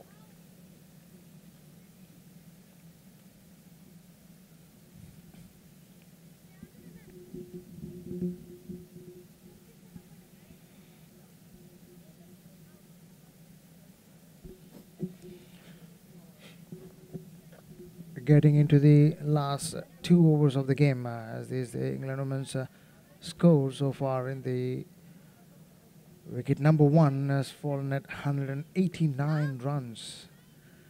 And we are into the last 2 overs of the game, 272 runs on the board. Can England cross through the 300 mark, or 290 at least with the 9 runs and over in the next 2 overs of the game?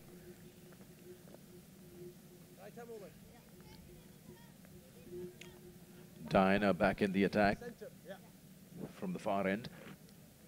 None for 42 in her 7. This is the moment. She's got to be wicket to wicket now. The batters would try to use the pace on the ball. She's quick. So anything that touches on the bat will race away. We've got to be careful on that you don't allow too much width. Or if you can bowl those wide Yorkers, and that would be good. the moment just busy making sure everyone's in place where she wants them to be. Now there is a sweeper cover going right to the rope, and third man is being brought back into the circle. There's a long on, long off, deep mid-wicket. The fielders protecting the boundary. Nicely bowled on that Yorker length, but that one raced to the boundary. It's a good pickup by the batter, Wilson. Yeah, you've got to be sure as to you're bowling to your field. There's only deep mid-wicket. There's no one else patrolling the onside boundary. And it's not the first time Dan has been hit in that region. Middle and leg, you can be worked on easily by the batter. That's the one, that's the line which won't work, at least with this field.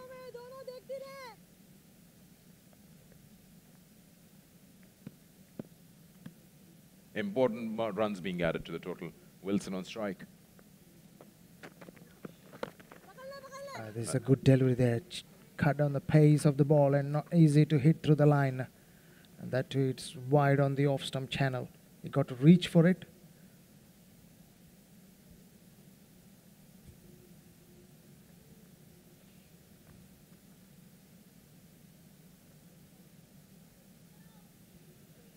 A slight adjustment on in the field.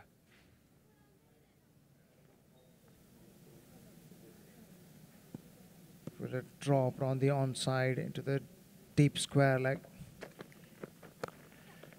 Again, wide outside the off stump. That's the way to do it. If you got a protection sweeper cover. And also eyeing that the batter is trying to make room. Just bowl it a little wider. Just a little away from that comfortable reach that Wilson would have liked. Some clever bowling from Diana. Important how you change your lengths as a bowler when you're bowling the first over of the match, and then when you come into the second last over. You're relying more on Yorker lengths, wide Yorkers, slower ones, variations very important today. Make use of the older ball. There you go, slightly looping it in the air and just going to drop short. Will she be able to stop too? No, the throw isn't strong enough. Diana is not happy. You've got to commit yourself. That was Shamim, the debutant. Either you're going for the catch or you're taking it on the bounce. I think she got double-minded the last moment, decided to wait for the ball. It's a big boundary there, so 2 runs available, especially if you don't have a strong arm to throw the ball back. Another good delivery there, following the batter. Just another single.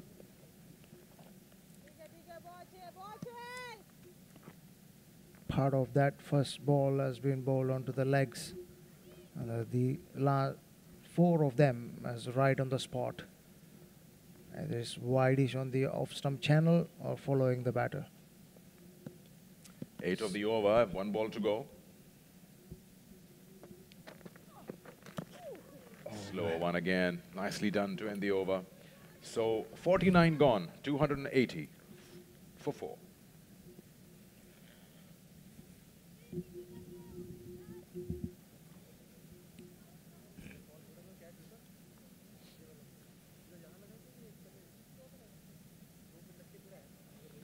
This is the bowling scorecard for Pakistan women. As Diana has bowled 8 overs. As only 3 of them completed the quota of the overs. Nida, Nashra and Alia. And Ramim, the debutant, bowled 9 overs with 1 wicket in her account. So the last over of the England women innings. 280 for 4 is what they've got. And it's the debutant, Ramim Shamim, who's been given the last over. She will be bowling her last as well. 1 for 57.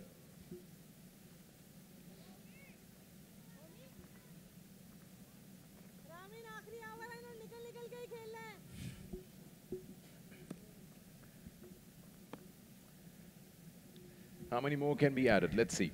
20 short of 300. And they'll be pretty happy of where they are at this time.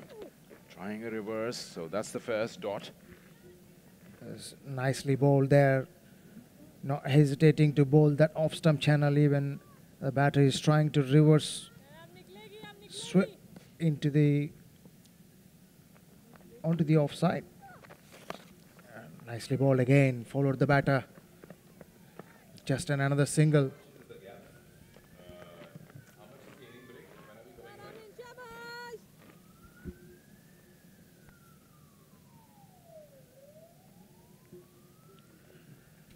Four more deliveries to go in this innings. Another reverse swing, appealing for an LBW. Yes, it has given out. It is as wicket number 2 for the debutant Remain. As another loss of 5th wicket for England. It wasn't really required, trying the reverse again, and the ball was right in front of the stumps. Got the whole ground to play for. She's eyeing that particular area, short third man to beat that girl, eventually giving her own wicket away. And that's 5 down. Fran Wilson goes for 6, a runner ball. It's 281 for 5.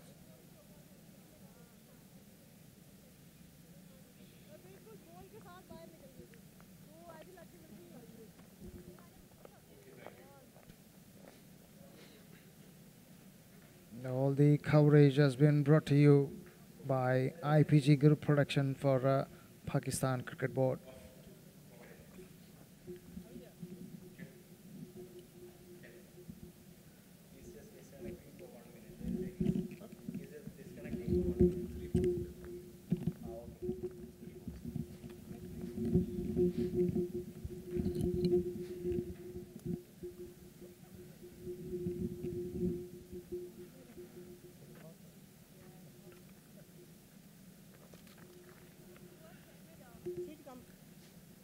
Brings Catherine Brunt into the attack. 121 matches under her belt. Yeah, she's been around for a while for the England women team, Catherine Brunt. And she joins in with just 3 deliveries to go in the innings. Jones on 7 runs, dancing down the track. And is it 2 is on? Is there a chance of a run out there? Then collect it completely, and the throws on wider a bit. Yeah, Diana couldn't get it on top of the bails. That's the last wicket. Shamim getting her 2nd, trying a reverse sweep and bang in front of the stumps.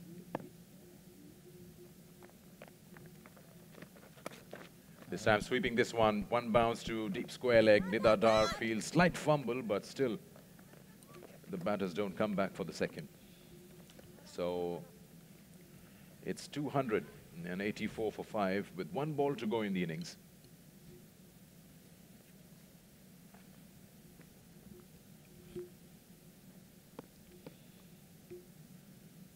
Last ball of the innings. Done straight to the fielder, and it is taken. It's out. So that wicket number 6 goes on the last ball, and that is 3 wickets for the debutante, Rameem Shamim. She'll be a happy girl. England have wrapped up with losing a wicket on the last ball. 284 is what they've managed in the 50 overs, with a century each from Wyatt and Beaumont. Looking good. Good toss to win. They decided to bat first. That was the start of the day and the first call, with the great opening partnership between the 2 batters of 189 runs. That's the last wicket of the last ball. Down the wicket, not getting any further than that 30-yard circle. Easy catch taken, and that is wicket number 6 that fell. So 284 is what England women have managed to put up on board, which means Pakistan will have to come back and fight hard to get 285 and get their points going in this ODI series, which is a 3-match series for them. This is the start. Beaumont and Wyatt getting 107 and 110 respectively. A good, quick, almost a runner ball knock from the captain, Heather Knight, 41. And the rest of them just tried to use the long handle as only a few overs were left. So well done, the first top 3 batsmen. And when you get a century from both your openers, you're bound to get a good total like this, 284 for 6. This is the bowling card for Pakistan women's team, as Diana has only bowled 8 overs, and Nida and Nashra and Alia has completed their quota of the overs.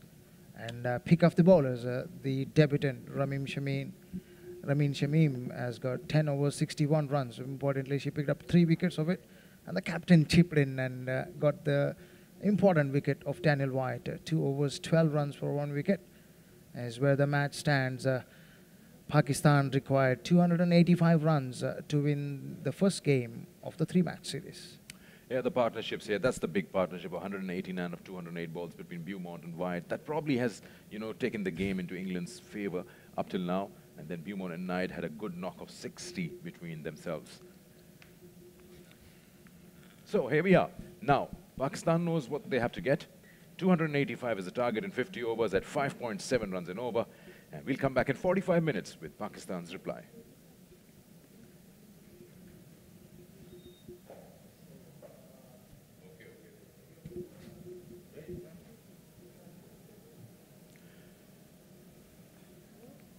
At the start of the day, this was the opening partnership between Wyatt and along with her Beaumont, and that helped them to get to 189 between the two. They played good shots along the ground and, of course, over the inner circle, making sure that they get runs off the new ball. These were the few opportunities that were created by Diana, just passing the slip region. This did not carry. And these were the 2 opportunities probably created by Diana. It was that over in which she was hit for 3 boundaries. This was a better shot from Beaumont. And any time Diana went down onto the leg stump area, she had to be punished with that. Every time a boundary was given, this was the cleanest hit of the day. Straight by Wyatt. Every time she didn't shy away from coming down the wicket like on this occasion. And inside out, extra cover shots were the highlight of her innings of 100 plus. And she got maximum runs in that area.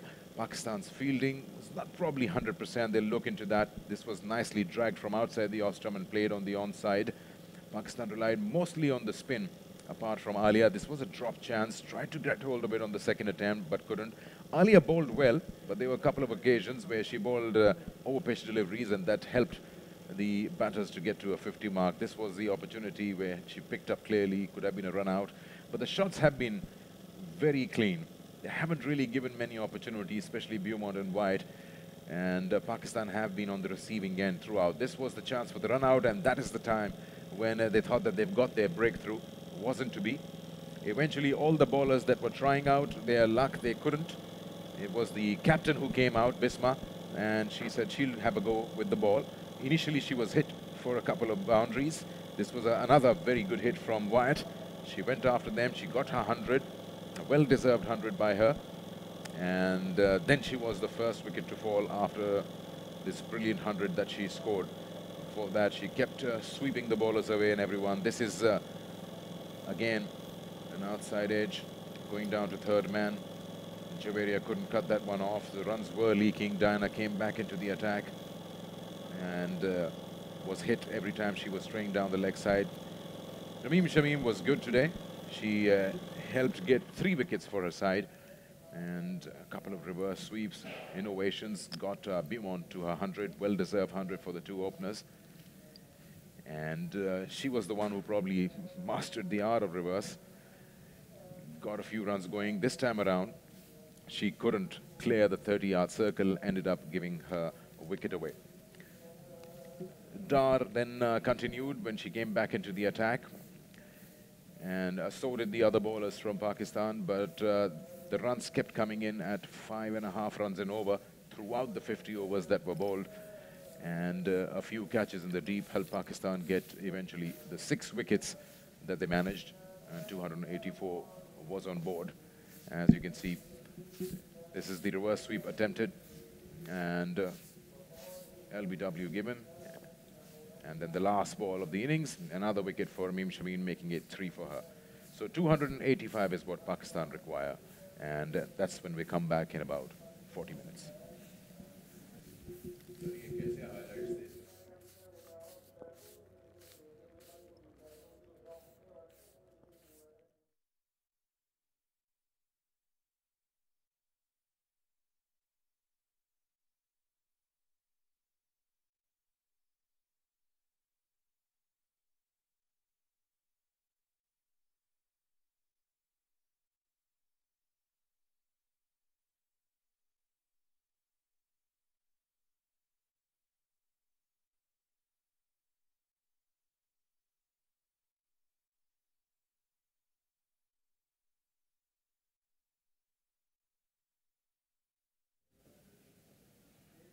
Halo,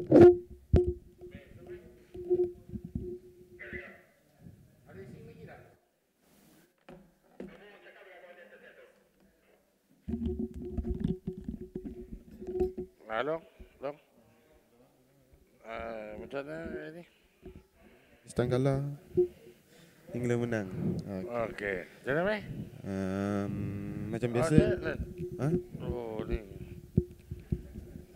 Test 1, 2. Okey, tengok sikit. 1, 2, 3, 4, 5, 6, 7, 8, 9, 10. Sekarang. Sekarang. Kira-kira 70. Check 1, 2, 3, 4, 5, 6, 7, 8, 9, 10. Apa?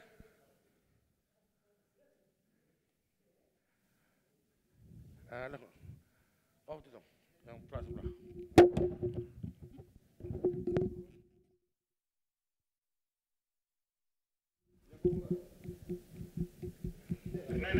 Apa dia? Macam dah. Sekarang off. Cabut Yong, cabut. Okey dah. Along, ada cakap sini. Keadaan bukit. Aku tadi tambah power satu ni, Meh. Untuk dah charge bateri. Check 1, 2, 3, 4, 5, 6, 7, 8, 9, 10. Check 1, 2, 3, 4, 1, 2, 3, 4, 5, 6, 7, 8, 9, 10. Test mic. Ada isi lagi? Check 1, 2, 3, 4, 1, 2, 3, 4. Test mic 1, 2, 3, 1, 2, 3. 1, 2. Check 1, 2, 1, 2, 1, 2. Check sound, audio sound. Yes. Ah? Tak ada ya? Test mic 1, 2, 3. Check mic 1, 2, 1, 2, 1, 2. Test 1, 1, 2. Tak ada, Beh? Ini tak ada boleh buka wayar bumi tak pelak dia.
Akan selitkan Okey. info pengembangan utara FM. Masalah.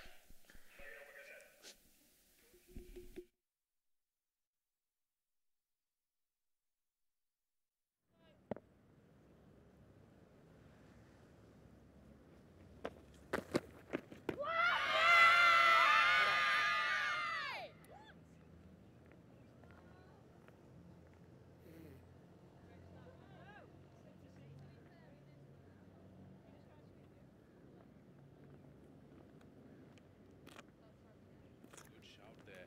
Playing across the line, the batter just wrapped on above the knee roll.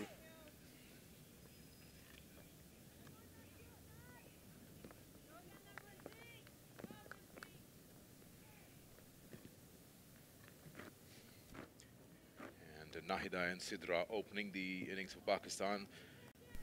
Lucky to be out there, Nahida. It was a very, very good shot there.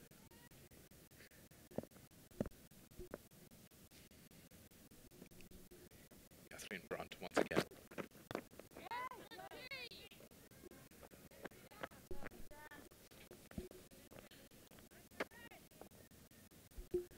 England won the toss today and they decided to bat first, posted 284 for 6. Brilliant centuries from the openers Wyatt.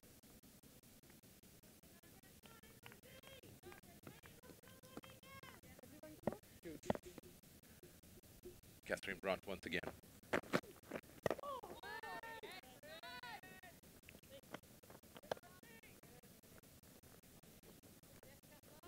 So Babu start. 5 dot deliveries.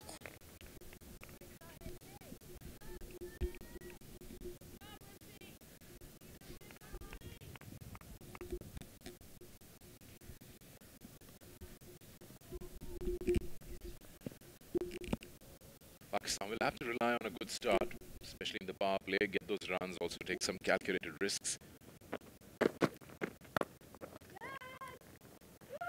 Runs here for Pakistan. Pakistan women start off with a good shot, just a gentle push in the covers, but the ball just races all the way near the boundary rope, and they come back for 2. Going up, yeah. Going up. End of the over, 2 for none.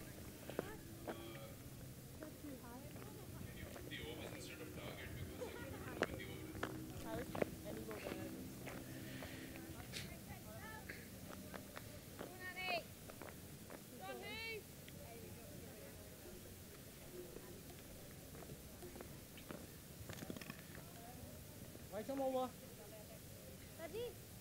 Yeah, one leg. Chasing a target of 285. Middle.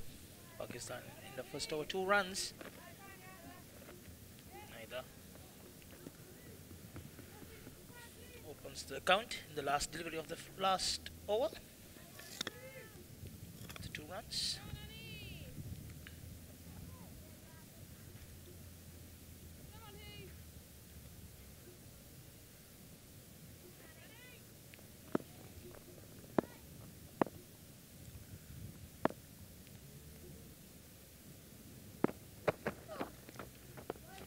Shrubsole bowling from the pavilion end.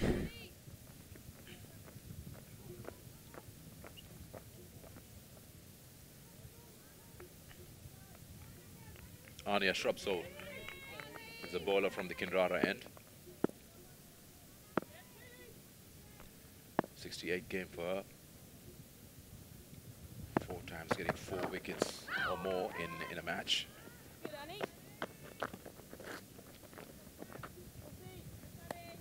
And Sidra gets off the mark with that single.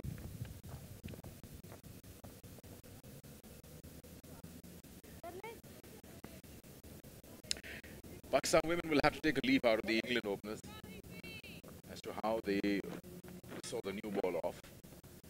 They were not really pushing it hard to get the runs going initially. But then once they understood the pace on the wicket and how it's playing, then they went about with their game plan. Nahida Khan got good experience, 57th game. Just an average could have been a little more for an opener. Working it on the onside once again. The call is for 2. Will they come back on the throw? Yes, they do.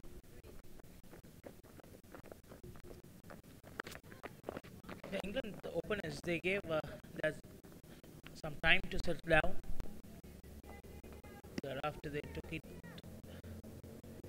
from there onwards, pacing the game, pacing their innings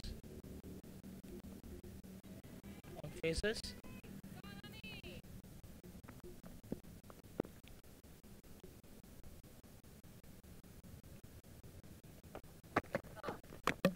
Oh, she's played it onto the stumps, has she?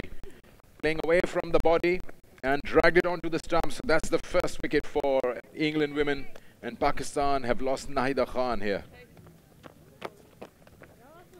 The body wasn't behind the line of the ball. She just hung the bat outside the off stump and inside edge, dragged it onto the stumps. And that is the end of the innings from Nahida. 4 of 8 deliveries, bowled by Ania Shrubsole. 5 for 1 Pakistan.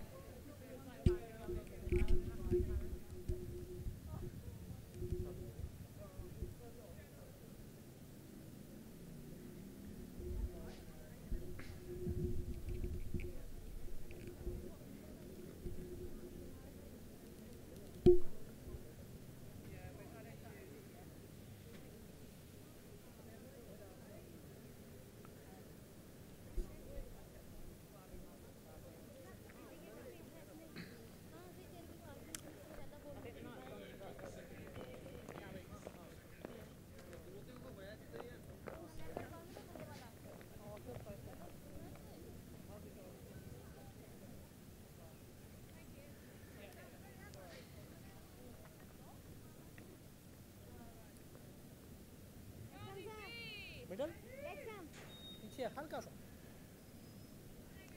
हाँ ये thank you go. Javeria Khan, the former captain of Pakistan women, is now out here. Nicely works it to backward point.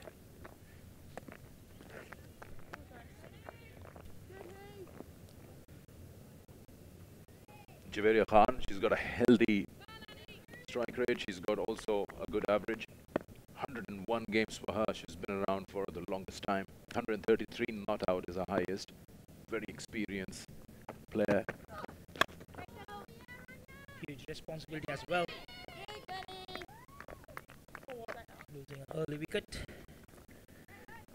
And Javeria is here because of this Nahida dragging the ball onto the stumps, playing away from the body. Big gap between the bat and the pad.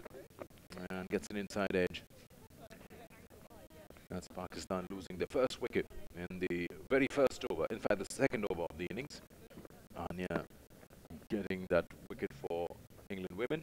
5 for 1 Pakistan after 2.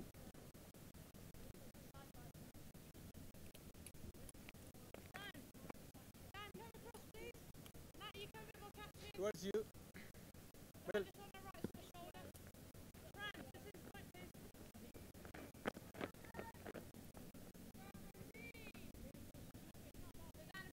Towards 5 for 1.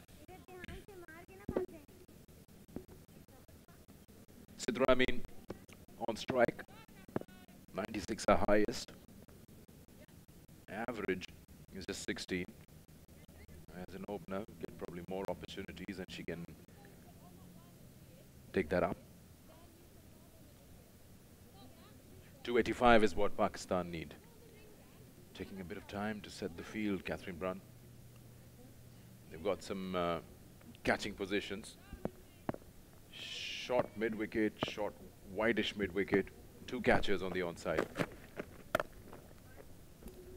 Thoughtfully played by the batter, Sidra.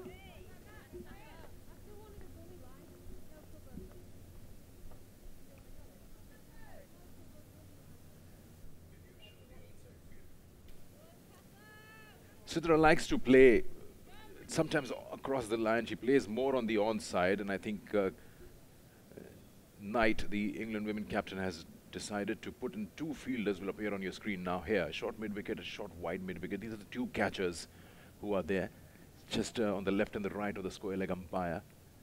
There's a bit of an innovative position. Try to get Sidra play her favorite way. As Iqbal Imam, the head coach, talking to the captain, Bisma Maru, probably with the signals telling her that There are more runs available in the V. Straighter bat would give better results. All set with the field. Happy Catherine Brunt once again in action, bowling to Sidra Amin.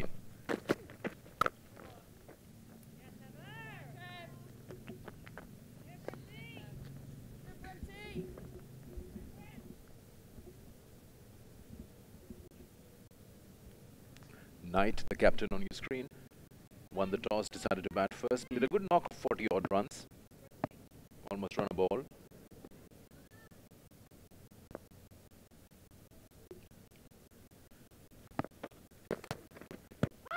That's a good shout, probably down the leg side. Oh, he's given. Having a close look as to if this ball shaped in enough to be in front of the stumps, and in the end umpire gives it in favour of the bowler. So that's the second strike from the England women, and Pakistan have lost Sidra Amin. Pakistan trouble, losing 2 openers. Sidra only manages for a single, 1 run in 5 deliveries. There's the wicket here. Going outside the leg and then shaping in back. And you see again, she tries to play across. She's trying to close the face of the bat. That's why the 2 fielders were there. Not a very good idea. A straighter bat would have saved her. And that is the end of Sidra Amin. A nice outswing delivery. Getting pitching on leg and hitting on middle and leg. The fault is in the choice of stroke. Yes. Straighter ball and you closing the face of the bat right in front of the front leg. And there's a very little chance that you'll get any contact, especially when the new ball is there. Next time. That's that.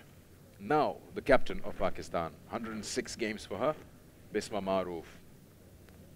Good strike rate, average of 27. And out there with Pakistan 2 down, with just 5 on board. Skip and ex-skipper Javera and Bisma. Huge responsibilities in both of them's shoulders.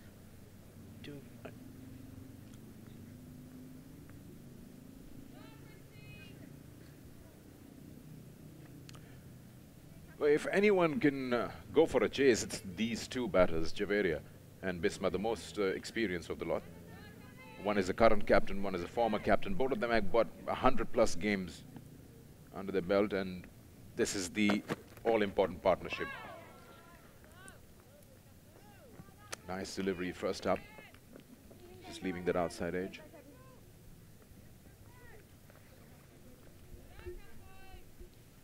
That's the last ball from Catherine. Just shaping away. It's done well. She bowled the one which was shaping away to the right-hander, this time away to the left-hander. So getting movement both ways. Just on the hips, a single. Gets the captain of Pakistan off the mark. She has a nice action to the ball. Good run up. Nice rhythm. Selection. Just action towards you. Center. England has won all the 8 games that played with Pakistan. Yes, they have, which is why they were called the outright favourites in the series as well.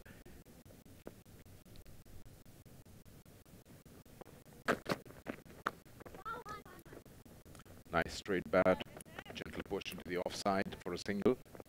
Again, as I speak, then I was just reminding the fact that if Pakistan women can take a leaf out of the opening pair, how they batted, how they took calculated risks, and how they understood the pace on the wicket and then went for their stroke play, that would help them and help the cause in the chase.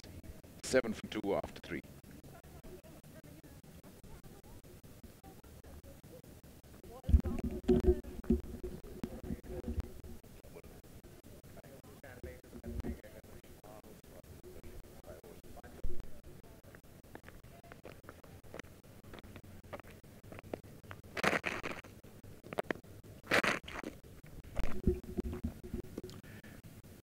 this one batting card up till now. Nahida ball, Shrub Soul for 4, Sidra LBW Brunt for 1.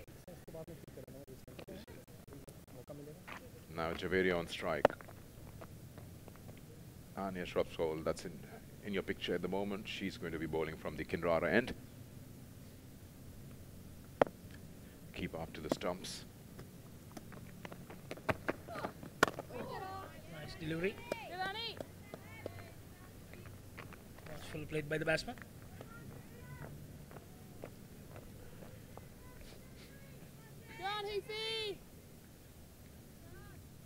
One of these batsmen has to take the charge and other has to support to chase this target of 285.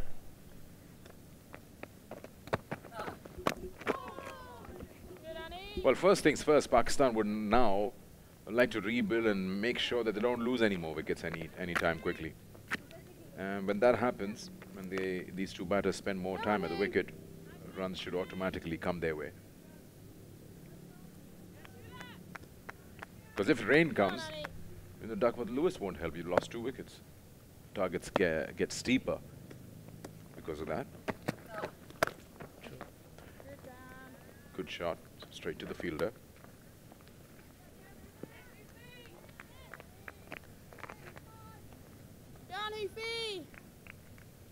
Two wickets down, Pakistan.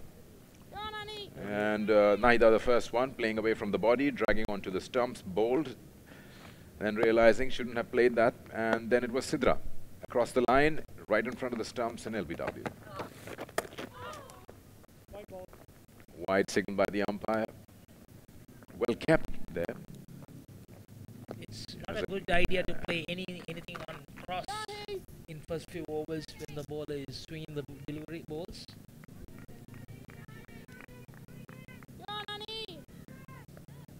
It's very well kept. The keeper is blinded, cannot see the ball. It's only the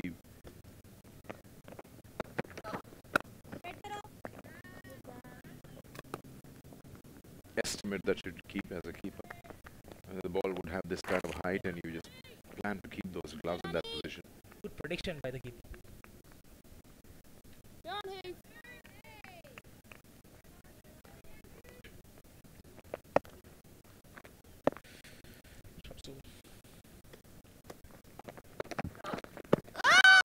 Another call.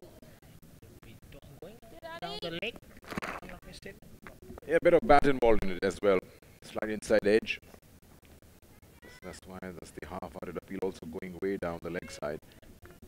You can actually judge as an umpire. You see the keeper's movement. You know where the ball is heading.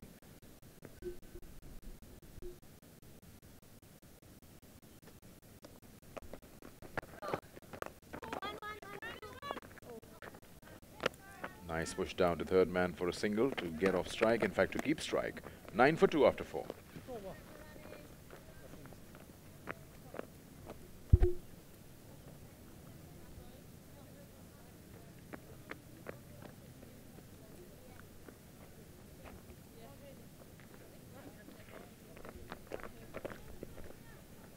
Two opening bowlers for England. Started well. 1 wicket each. Keeping the pressure. Good line and length.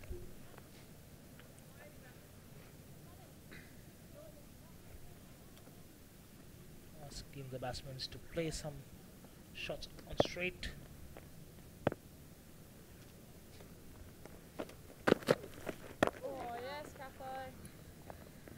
You got to make sure that also that you're not losing wickets, but the strike rotation can't stop. If that stops, then you become in a position where you'll be choking the run flow.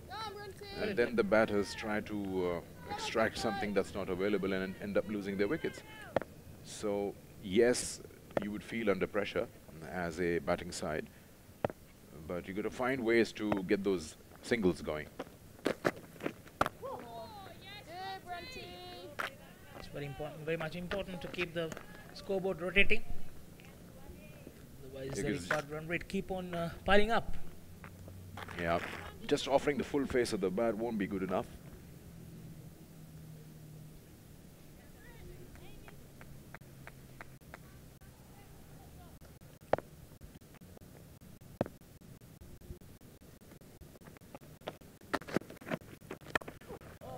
looped that one, probably trying to bowl one from the back of the hand, and she's going to pay the price for it. That's the first boundary for Pakistan. Javeria bounces onto that one.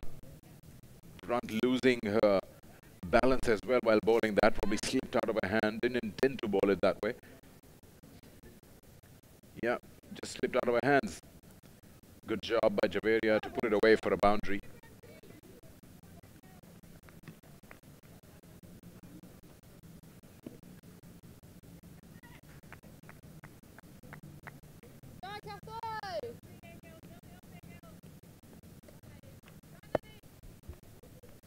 First boundary for Pakistan.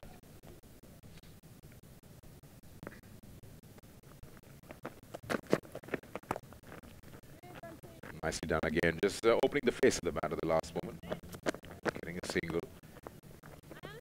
That's the art of experienced batsmen, that they look for the opportunities. These batters who played over 100 games tend to understand the requirements, and of course Pakistan have spent more time here on this ground, this being their home ground away from home. They've actually gauged it better than the other oppositions, though the results are not in their favor in that, because the oppositions they've been facing, Australia before this, they have certain higher standards than what Pakistan women would have. But yes, they are up to the task. They fight it out. They played against Bangladesh. They played well. They won that series. They won a record series against West Indies in Dubai. That was the earlier part of 2019. But these matches are important, as mentioned earlier, that the ICC Women's Championship points are here. Helps you qualify for the 2021 World Cup. So these 6 points are available here. Pakistan desperately would need them. 5 gone, 15 for 2.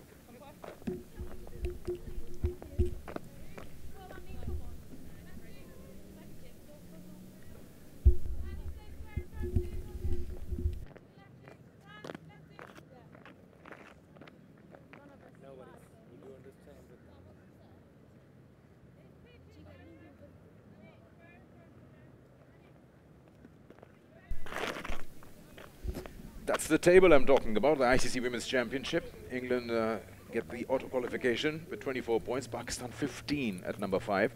So as I said, 6 points are available for grabs in this series. Pakistan can get a whitewash.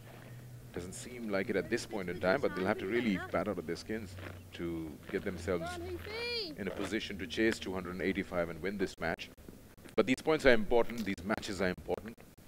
First one being today, second one on the 12th, third on the 14th. And then followed by 3 T20s. The T20 World Cup's not far away, that's February. I got Henry Moran here next to me. He's representing BBC. Thank you very much for joining us. My pleasure. We were just talking about at the start of the day how England is also looking to rebuild. They've found their new coach. Mark Robinson is not there, but the new coach hasn't joined yet. He's going to be joining, I think, in Jan, just a month before the World Cup. But the team itself has found some new entries. With Sarah hanging the boots, we've got a few youngsters in shape of a leg spinner. The off spinner is a 22-year-old. So things are reshaping and reforming for the England team as well. Yeah, no question, and I think they needed to. The summer that England had back in England against Australia, it was a bit of a wake-up call, I think, because England, of course, 50-over world champions in 2017, but they played Australia and were soundly beaten. You're talking about the Ashes, where the wood would be thrashed, yes. I think that's an understatement. There was one win for England, the rest of it went to Australia by the Test match that was drawn, and it cost Mark Robinson his job, and in comes Lisa Kiteley. So England employing an Australian to come in and try and turn things around, and I think use a little bit of the Australian model, because they are the side in the women's game that everybody looks to as the superior team in women's international cricket, and I think England aspire certainly to be at that level. Yeah, she's a former Scottish coach. She'll be joining the England setup. But lots and lots of work to do for her, but just a month away when she joins from the T20 World Cup. Well, she will be here, in fact, in a couple of days' time. She's flying from Perth, having seen her side in the Women's Big Bash League finals, and she'll be coming along to just watch a sort of observing brief to see exactly what she's got to work with. So she'll be here, I think, in time for the next one-day international. Yes, Annie. Nice, Annie. The challenge for Lisa Keightley is going to be, can she, in the 2 months before the Women's T20 World Cup in Australia, can she get the side to have the confidence, the belief that they can go one better than they went in the tournament in 2018, where, of course, they were runners-up to Australia, but they were very much runners-up in that final. They were outplayed on the night. I just feel that England have got perhaps an opportunity now to really develop as a side, and under the leadership of Lisa Keightley and Heather Knight, the England captain, who memorably made her debut as captain against Pakistan in the series between these sides 3 years ago in England. And I think it's her opportunity to stamp a bit of her mark on the team. Oh, nice, Annie. Again, we see Javeria just showing a little bit of nous to run that ball down to third man. End of the over 6 gone, 18 for 2.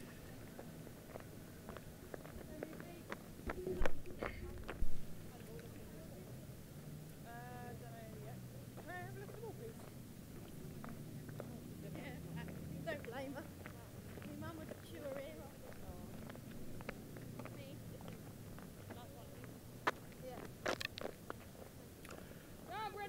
Here are the batters to come. Umaima, keeper Sidra Nawaz, Nida Dar, the all-rounder. All depends on this pair that's outside. Javeria and Bisma, and the current and the former captain. Got most of the experience. One thing I would say about the comparison of the Pakistan side that played in England 3 years ago with now is certainly that the ground fielding is something that has changed dramatically, and in that series 3 years ago it was something that was costing a lot of runs in innings, and I think that's fair to say for the women's game across the board. Every country that, as professionalism develops, it's one of those things that you really notice is that the fielder isn't quite in the right position and doesn't quite good in the field. England batted well, but it was a marked difference, I think, from the series 3 years ago. Should be a wide.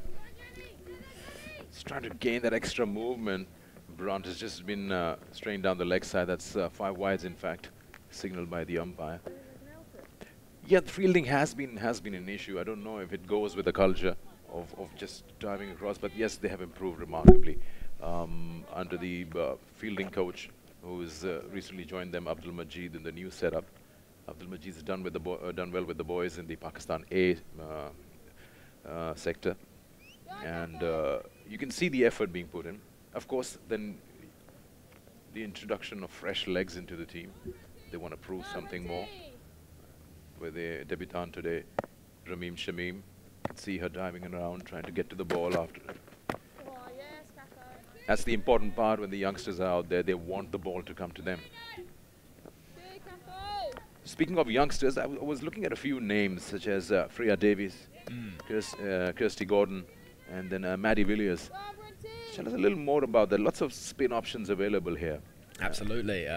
Kirsty Gordon actually represented Scotland before she played for England. She's from north of the border in the UK. And what she offers is left arm spin, something England have an awful lot of, actually. Sophie Ecclestone is the obvious standout bowler that England have brought through in the last couple of years, who's an excellent bowler. We'll be seeing her in this game, no doubt, in the not too distant future. And Kirsty Gordon, Lindsay Smith is another bowler that England can turn to with left arm spin, who's not actually here on this tour, but they've got a real rich group of those type of bowlers. Yeah, see Maddie Villiers here, 2 for 20 against Australia on her debut. In T20s, that is. And I think they are all good examples of players that have made their breakthrough from success in domestic cricket, and the Kia Super League, which has been the domestic T20 competition that has been played in England in the last 4 English summers, has given opportunities just to prove that these players can cut it against the very best. And I would like to think that that would continue more and more around the women's game, because these competitions are coming more and more regular. Yeah.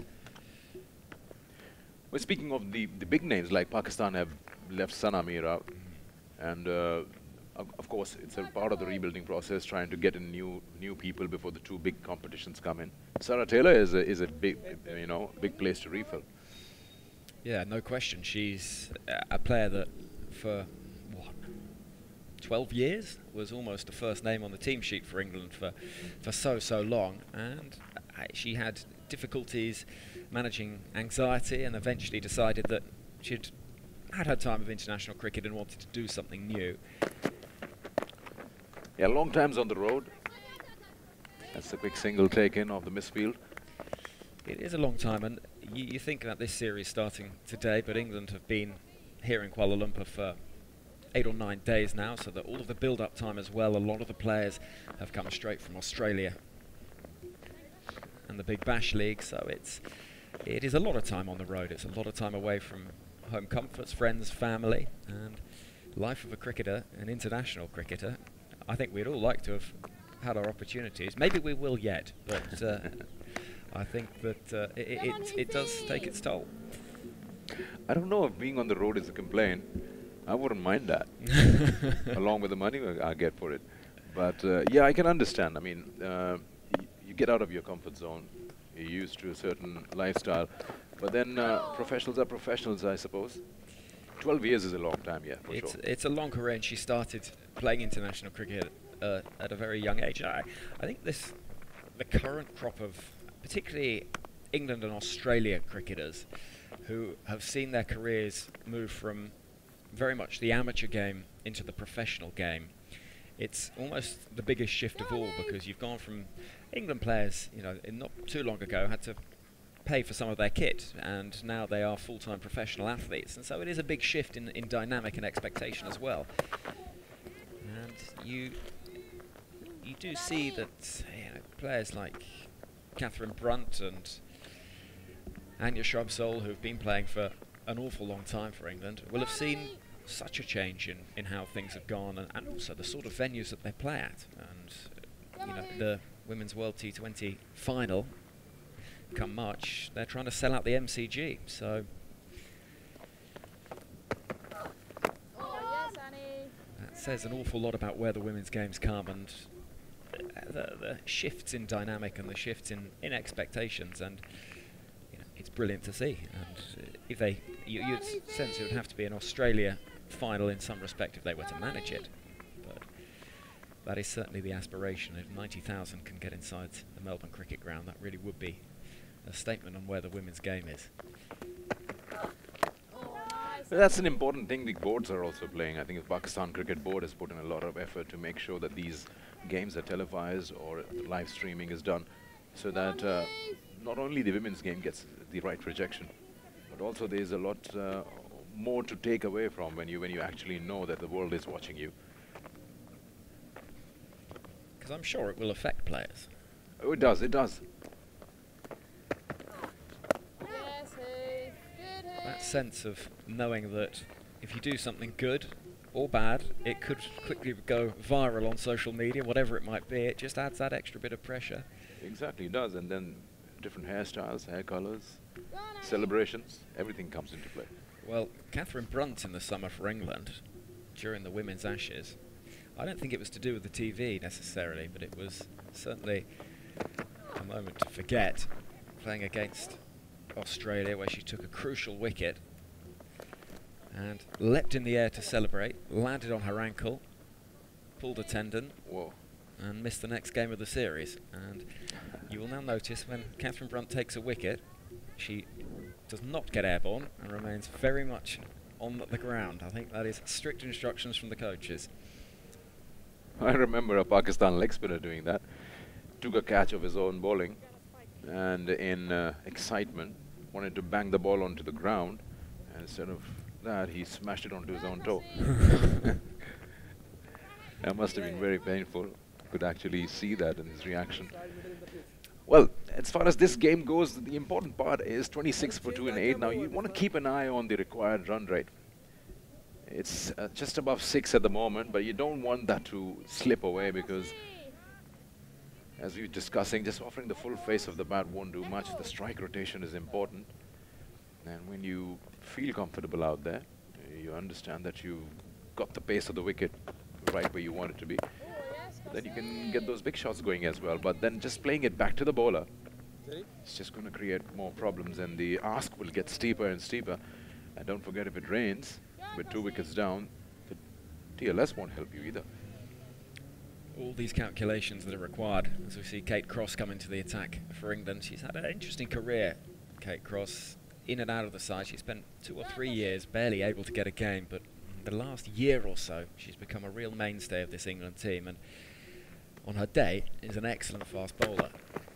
And one fact you may not know about Kate Cross is her dad David, who's out here watching these matches in Kuala Lumpur, is a former Premier League footballer, played for West Ham United, Norwich, amongst other teams, scored a lot of goals in the top flight of English football, and clearly a very sporty family. You bet. Daughter's playing for the country, playing cricket. We're just talking about this in the first innings, that Diana from Pakistan plays football for the country as well. So must be a good athlete to be representing the country in 2 different sports. You think, share it about a bit, give some others a go. That's what I always feel, you know. Elise Perry for Australia was playing football in the World Cup. Scored a goal, I think, in the semi-final in the late sort of 2000s. Just past that outside edge. And what you see from Amy Jones there behind the stumps is, while the loss of Sarah Taylor as a wicket-keeper is a big one for England, in Amy Jones, England do have what is widely recognised as the 2nd best keeper in the world. That foot just stayed in the ground, and certainly it's not an area where England are going to suffer hugely with Amy Jones replacing Taylor behind the stumps. In this game, is this, from Pakistan's point of view, get into the series and show that they can really compete with this England side, and then perhaps chasing a big total like this, it will be tough, but actually just get the confidence perhaps in the next matches that if they bat first particularly, then England could have some problems.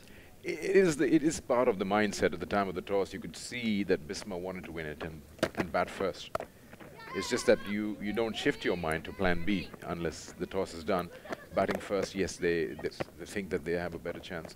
But having said that, we've been discussing this all throughout, that this has been Pakistan's 2nd home, Kuala Lumpur, and these girls have played a lot of cricket here. I mean, last 2 appearances I can remember is a full series against Australia, and then before that the Asia Cup qualifiers, and they did well. In fact, just back home, nobody expected them to beat West Indies. They did in Dubai, and then in Pakistan, they beat Bangladesh in the series. That was a good win. Not to forget that Bangladesh won the Asia Cup here against India.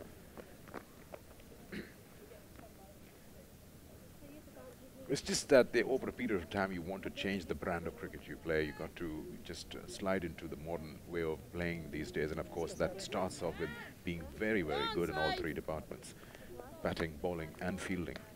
And then so on, get on with the pace also. Today cricket is about getting up to 300 runs, and that's when you stand a chance, and being able to chase that around as well.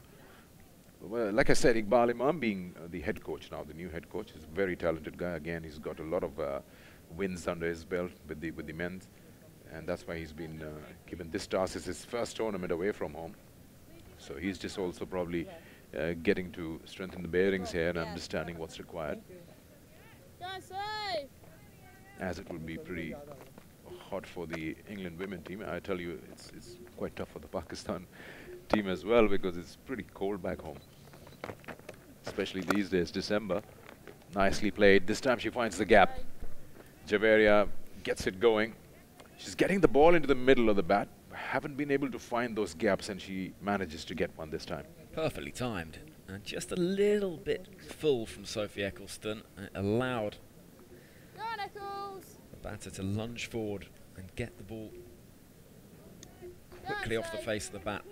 And you can see immediately England dropped Danny Wyatt to deep cover to negate that threat. It's a good stroke.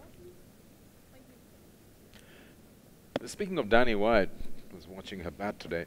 I'll come back to that. Nicely driven again this time. Protections there. She has her own way of batting out there. She likes to use her feet. She likes to get down to the pitch of the ball. Even the keeper, Sidra Nawaz, noticed it, and she was talking to her teammates in a language saying that she is not going to stand in the crease and play. She's going to come at you. And she was doing that from the start when Nida Dar was bowling the new ball, and throughout her innings, especially playing that inside-out shot, making room for herself. I think she got maximum of 100 runs in the extra covered regions today. Certainly an area that she targets and looks to score runs, and a lot of England work is done on that footwork and that movement to ensure that you've got the best opportunity to play the stroke, because in conditions like this, slow turning pitches, you need to be able to negate that turn as much as is possible.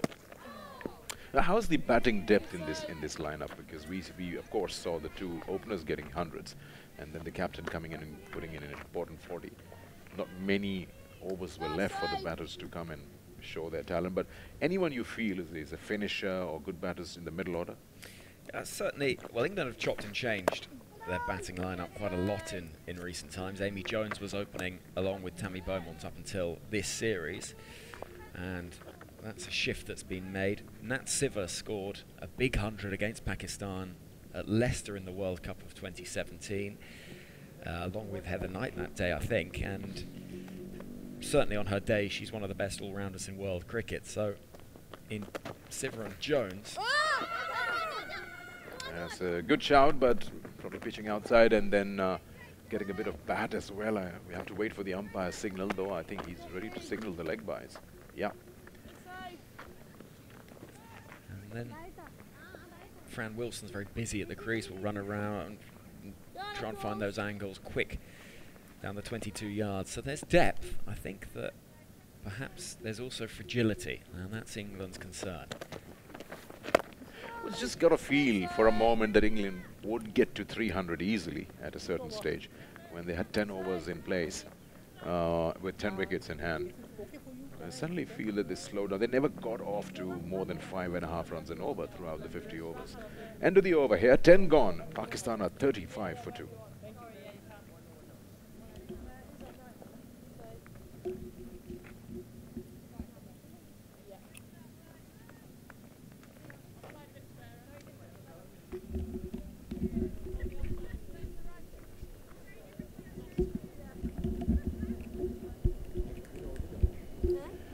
So here we are.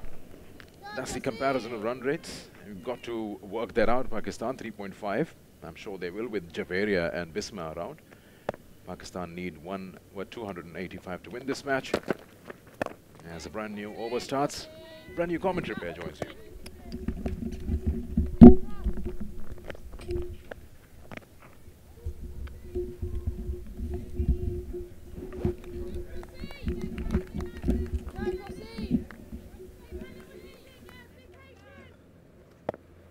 Gentlemen, in the 11th over of the game, 35 runs on the board for Pakistan, loss of 2 wickets. Forcefully played by Javeria.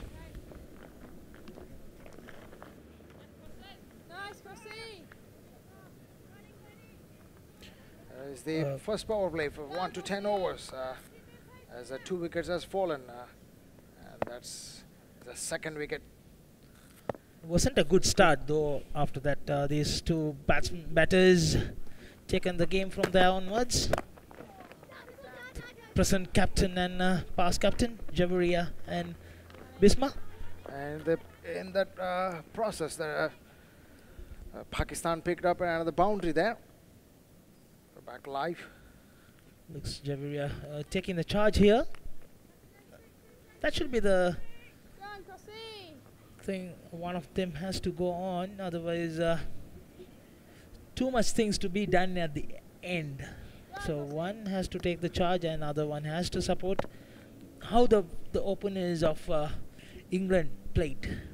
Wet went on. It was nicely bowled onto the block hole.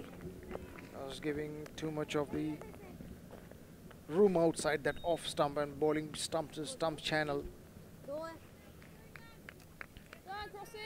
285 runs to get to win this first game of the 3 games competition between Pakistan women's and England women's. As they punch off the back foot straight to the fielder.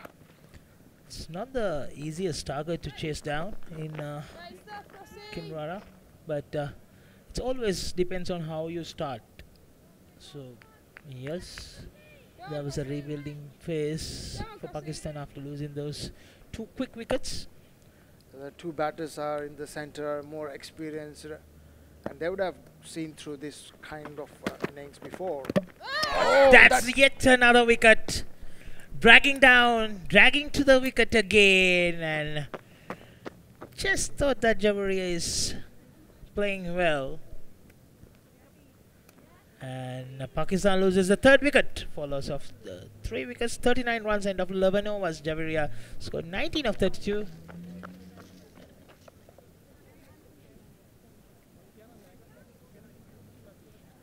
Is a follow for wicket again. Is there to cut, but just that the slowness of the pitch made it drag down the ball onto the wicket, knocked the off stump off. I think cross bowled smartly there. Reduce the pace, not giving that much room, and keeping that 4th, 5th stump light. They're watching an IPG group production for Pakistan Cricket Board. The live coverage is brought to you by IPG Group Productions. New batsman walks in, Omaima. The end of 11 overs, 39 for 3.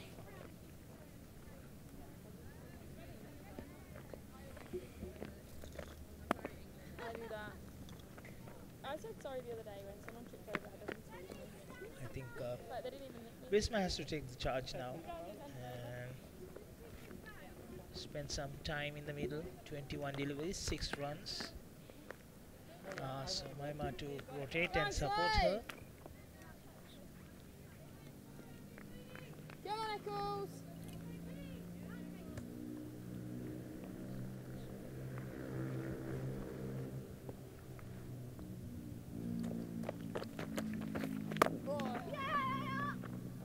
There's 3 fielders racing to that. Picked up 2 runs quite easily, right into the gap. This is Keeper herself. a big ground, so whenever you play that in the gap, you know the outfield is quick, so it will be traveling for a little far.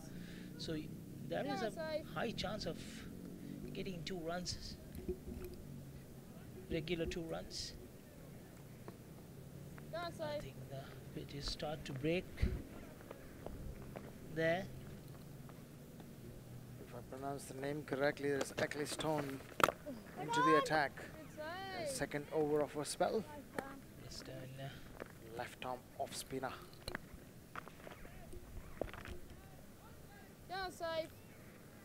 Still for Pakistan, there's a lot of work to do even in the first innings and also in the second innings from the batting point of view. There's the captain still there in the center. It's good to see the rotation of the strike and ticking that scoreboard.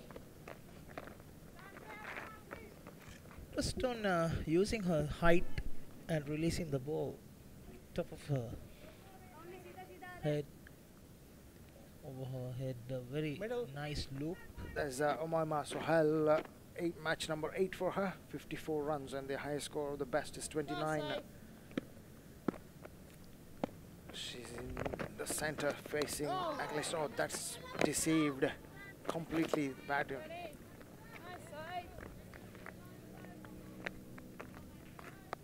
Few of the youngsters and newbies to the team playing only the 8th game today. Go on, Eccles.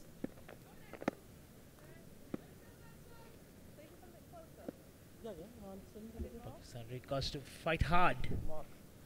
A very important series this is. 1 point behind the South Africa. Well struck. The ICC One-Day International Championship to get the automatic qualification for the 2021 World Cup. Go on, Eccles. And England women's team is ahead of in their points table. They give a chance for them to rotate the new players and try the new talent in the dugout. Give equal opportunity and try to fit the best possible team for the next World Cup in the England in Australia. Nice side. Thank you. As the end of over number 12, 43-43. You can see Pakistan 15 points, trailing 1 point behind South Africa. The top 4 goes to the automatic qualifications. India on 20 and in England on 24. Second ranked. So Pakistan, as Sikandar mentioning, that 6 points to be grabbed in this series. If they can manage to get those 2 very important points and get some lead as well, because South Africa has few more games to play.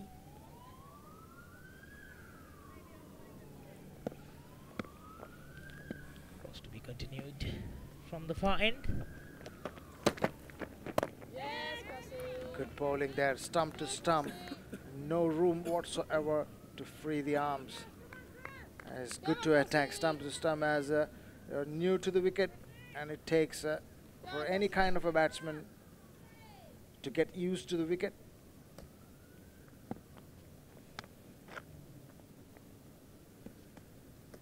I haven't given much of a room as well. Another good delivery there.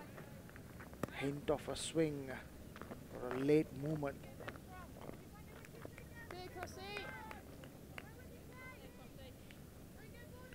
So the next batters to come, Nawaz, Nida and Alia. Nawaz is the wicket keeper whom we are hearing from behind the stumps. Oh, nicely bowled. Slower through the air. Just that outside the line of off-stump channel. As soon as the pace is cut down by the bowler, it's pretty hard for the batsman to pick that and hit through the line, as not many of the boundaries or many runs has been scored through those kind of deliveries so far.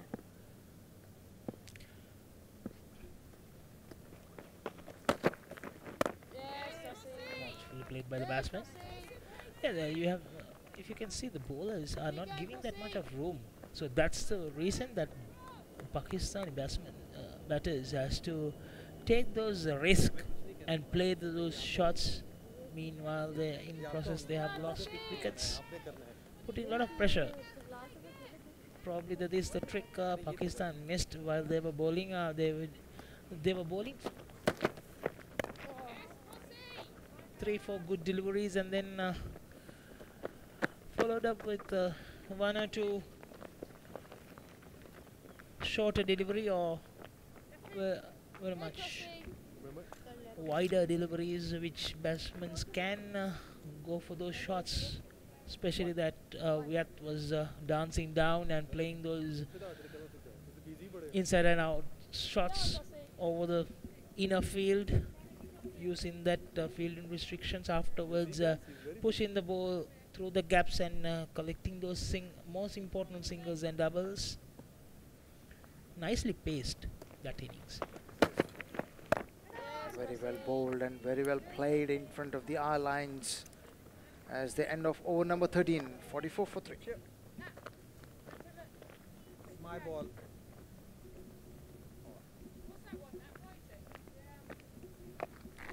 It's a good day for cricket here in Canberra Oval, home of Malaysian cricket. Luckily, there's a cloud cover. Pakistan not going at the rate at the moment.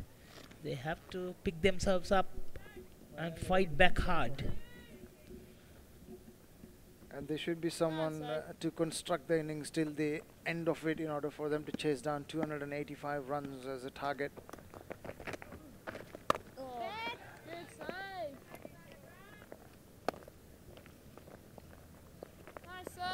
As long as you're not giving too many runs, and that makes the pressure on the batsman as the target is in front of them. It's launched, but straight to the fielder on the onside. Yeah, any run chase, the partnerships are very important. You have to have those partnerships building up and performing. You got 34, 54 deliveries, Javaria and Bisma. Unfortunately, Javaria dragged the ball to the stumps. A couple of overs back.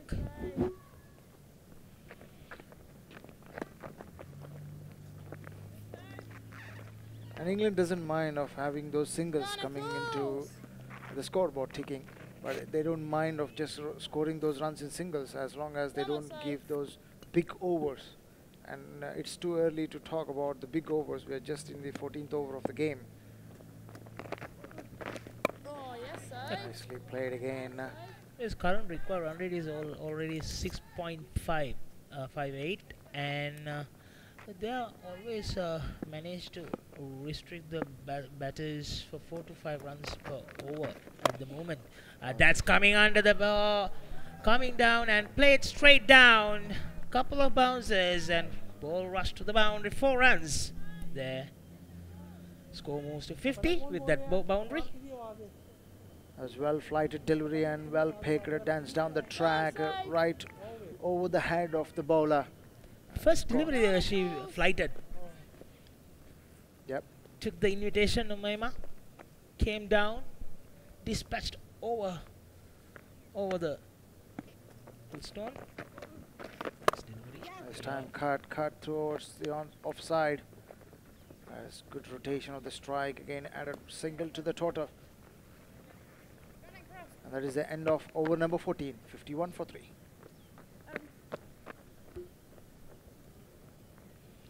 And as 58 dot balls has been bowled to Pakistan women's team in the 14 overs. Just 4 boundaries has been scored. Yeah, it's important to see, like 58 dot balls in 14 overs. That is 84 deliveries. That's almost about 60 to 70% of deliveries are dot balls. When it comes to the England side, we didn't see that much of dot deliveries. There are pretty much of dot deliveries as well, but they capitalized it by scoring the runs in the boundaries and sixes. And almost 10 overs has been in the dot balls column right now. And this is where the 2 of those batters who are in the center maybe keeping an eye on that. Because as much as you give the dot balls, it's put the pressure on themselves and release the pressure off England. Nicely bowled. Just stump to stump bowling is a very good bowling by the England women's team bowlers. It's important to know that it's not every time scoring boundaries and sixes. Boundaries and sixes will reduce the pressure of putting the pressure on England. It's if you can keep the scoreboard rotating, that also puts huge pressure on England fielders. This time over the fielders, yet another boundary, 4 runs through the extra cover region. And Umaima. That was well picked up in the gap. It sailed over the fielders. It's raced to the boundary. I like the intent of Umaima. Positive intent. Yeah, that what that gives is the pressure, ease of the pressure for the captain in the center. Yeah, She can play the role of she anchor role, which can construct the innings as one. And Maima is taking off on the bowlers.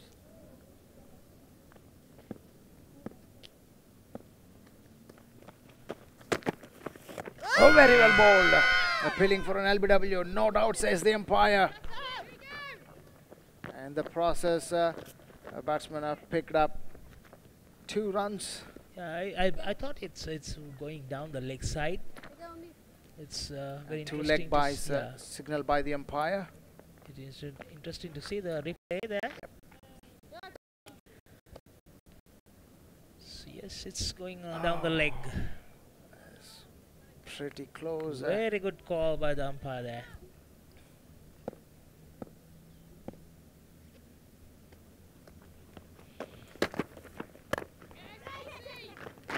Quick single.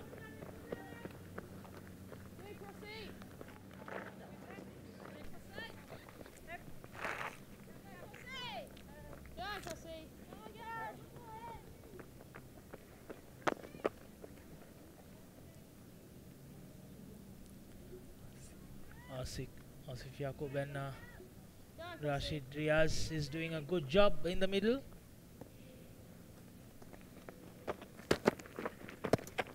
That's good wide down the leg side and wait for the official call. Yes, a wide given by the umpire. 2 match officials today in the middle.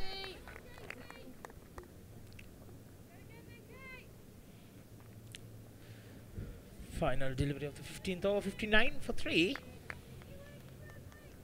3.98 is the current run rate and required 6.43. Very well bowled and very well played sensibly there by the batter. And at the end of over number 15, 59 for 3. As the drinks break.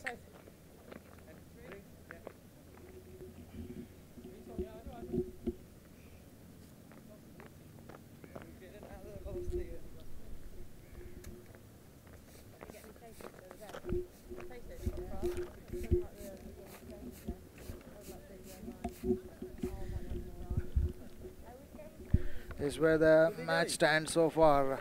The 2 centurions from England, women's team, has got 284 in the process of chasing 284, 285 to win. Pakistan have lost 3 wickets, 59 for 3 in the 15 overs.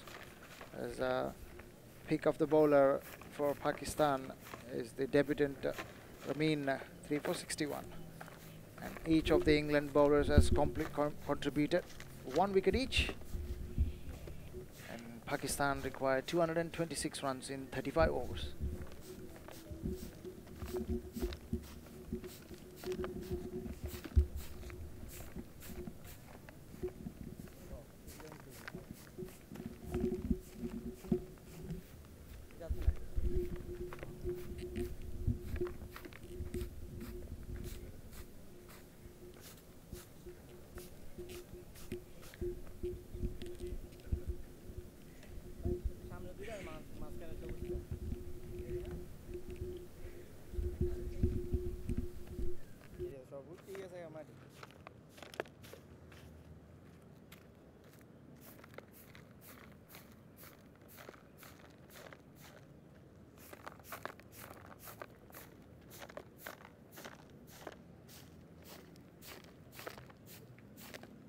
দাঁড়াতেই তো হয়েছে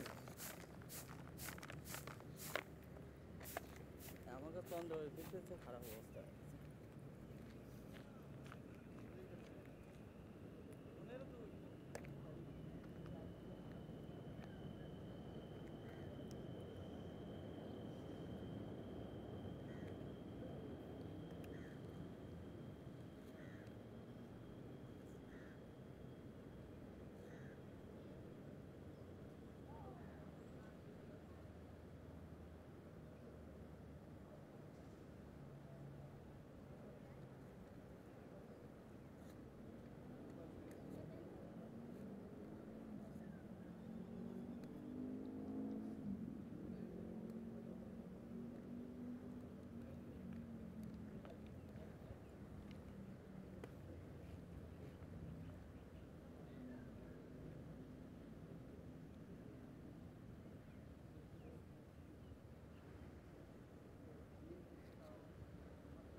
So here we are, the match summary as of now. 284 for 6, England women batting first, winning the toss. Pakistan in reply, 59 for 3. Still a long way to go. 226 more required of the remaining 35. They've lost Javeria, the big wicket. Sidra Amin gone. And Nahida Khan.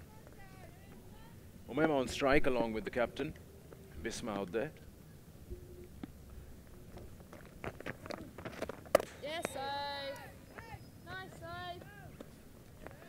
Pakistan's required run rate now has moved almost to 6.5 runs and over. Come on, save. Which is still gettable, yes, provided they can just save some wickets. Save.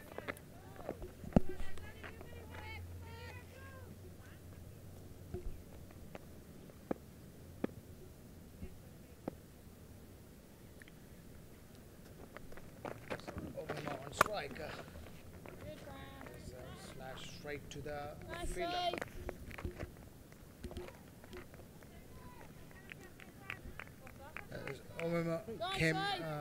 Maima came into the centre after the fall of a wicket. Has faced 20 balls, and her intent was very clear, just to score runs and ease the pressure of the captain in the centre.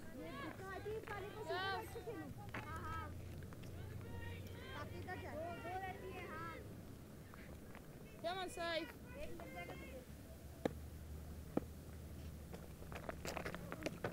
Oh, yes, save. Nice save.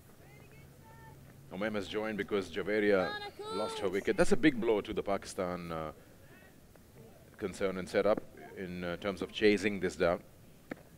The last ball of the over, and he hasn't been able to rotate strike at the moment.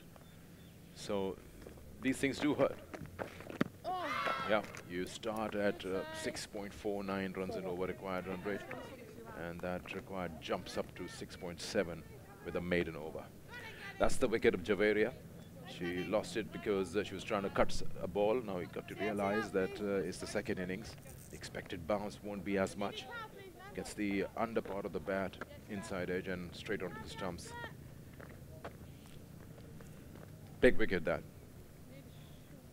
End of 16 overs, 59 for 3. An entire spike has come out of, like, the whole rubber has just come out of the shoe. 1-9. Oh, right, she has, okay. The good thing for Pakistan women, the captain still there in the centre. 28 balls she faced. Danny, a bit spare as well, please. For her 10 runs. Umaima, 13 of 23 balls. Running over. Some crowd came in to watch a good game of cricket between these two countries. And good to see them kids around watching an international cricket game.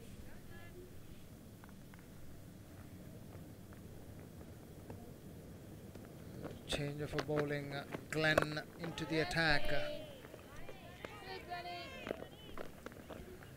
Sarah Glenn, the debutant today, playing her first ODI for England. Big occasion for her as well, like Rameem Shamim from Pakistan. And this time finds a bit of gap there. Big chase being given by Wilson, but won't cut it off. It's gone to the boundary.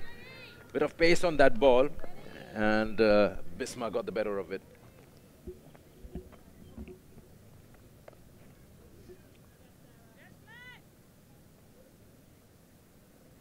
Had a big crowd back home supporting the girls. In fact, an all-women crowd. That was amazing to see at the Gaddafi Stadium, Lahore. And then at the South End Club in Karachi. Big numbers there supporting them. That makes some difference as well, as back home your crowd is behind you and supporting every single delivery and every single run you scored. No, that's a good thing. That's what we were discussing earlier, that women cricket. There's lots being done by the Pakistan Cricket Board to promote and to bring forward on television and otherwise to show how these girls fight it out, how these girls are so much giving their 100%. And that's automatically generating the support for them, getting those big crowds in to support them, to show how cricket is loved, whether it's men or women playing. And in turn, of course, the players also like it when there's some crowd watching them. It's like a stand-up comedian. You could have the best of jokes, but you don't have a crowd. It's the instant appreciation that you look for. A boundary, and there's screaming and shouting and clapping. End of the over, 17 gone, 63 for 3. Is the bowling card for England women's team. Brunt, 4 overs, 16 for 1. Shrubsole, 4 overs, 10 for 1. Cross, 4 overs, 1 for 13. Ecclestone is 4 overs, 1, made in 16 for none. Glenn just finished, the debutant finished the first over and 4 runs.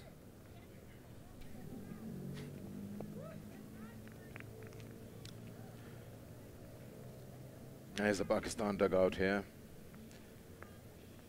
The part is where Iqbal Imam, you can see, just understands where can they find someone who can carry on in the lower middle order. Finishers. Alia is a good all-rounder. Dar is a good player with the bat that I'm talking about. She's padded up at the moment. It's good to see him constantly. He's having conversation with the players and changing the plans according to the situation. Well, Iqbal Imam is a perfectionist. He likes to get one-on-one involved with players to tell them what he feels, listens to the players and understands their limitations. And you got to understand one more thing that's very, very important. That's a good shot. There's protection there, but got a good meaty part of the bat. That you've got to change your expectations when you come from men's to women's. Not saying that they are any lesser. It's just that there's a different reach. There's a different, you know, I learned that last time around, that a good length spot in men's cricket is different from a good length spot from women's, because the reach of the batsman is different. So you got to understand those things, and you just mold yourself as a head coach according to that, and then you work around with them, which is good. It's very important to realize that if you have been the topmost cricketer in the world in your time, then you're the only one who was that topmost. You can't expect someone else after you to be the same. He might be more talented than you or less talented than you. It's about how you can extract the goods out of them. They can't be too Javed Miadad. So Javed Miadad cannot expect someone to be him. All in all, it's good to see the support staff is actually having a good conversations and understanding the people. Well, it's all important because last time around, like, see, we saw the Australian women's team here, and they had a huge contingent with them. And it's important in modern day cricket, which is why I'm happy to see how the fielding coach is there with the Pakistan setup. The head coach, of course, has got to be there. There's a media manager. Everyone understands their jobs. There's an analyst. So the player can pick and choose where she wants to go. She can go to the analyst, and she can see her bowling, her batting in a particular stage of the game or otherwise. Understand it. The analysts also are coaches in their own way. Stands down the track and it's raced to the boundary. That's a good shot. That's a very, very good shot from Bisma. This shows the confidence that she has. And if she stays out there for long, surely Pakistan will benefit from that. 70 for 3.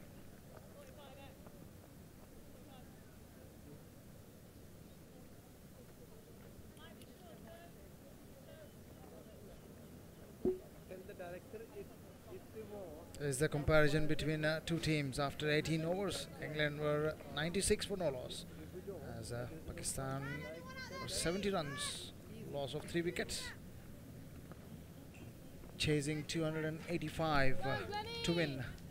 Is the last ball of the last over and dance down the track, and with the pure timing straight down the ground as the best part of the ground to be played in any sort of a situation.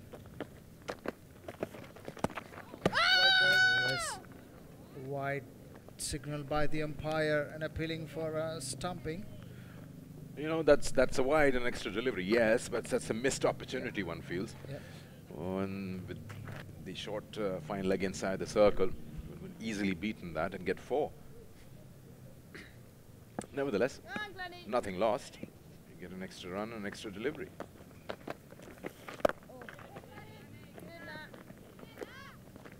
It's good to see Glenn actually flighting the deliveries and inviting the batsman to dance down the track and score some runs. In the process, anything might happen.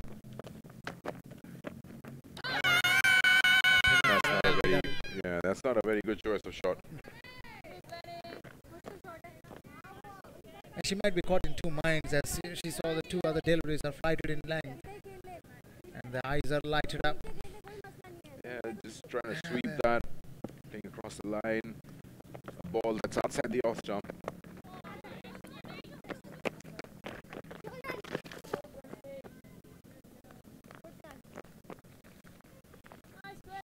Coming back to the conversation with the analysis and the analytics available and the amount of technology available at this point of time is any of the players can go back to their last game and analyze from how they bowled and how they got out.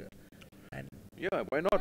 Not only that, when they're in the nets, their camera's positioned next to the wicket, and you see yourself in the nets how you're batting, and you get to fine-tune those areas which you want to, where you feel you're lacking in. So yes, technology has a big say in today's modern days, not just cricket, sports. Yep. You get your wagon wheel, you get to know where you've scored maximum runs, where you've not been able to score runs. Even the bowlers and their run-ups. Yep. Analysts help you out. Video analysts I'm talking about. It's interesting to see this might be the fourth player which we are watching about high bat lift, especially in today's game. This high bat lift. She's not the first one we're observing today. Runs available here, overthrows. A bit untidy here, England women. Extra run given away. And it's the end of the over as well. 19 gone, 74 for 3. There's the last ball of the last over. Good call that from Bisma. Yep. The run was available. No backing up available on that throw.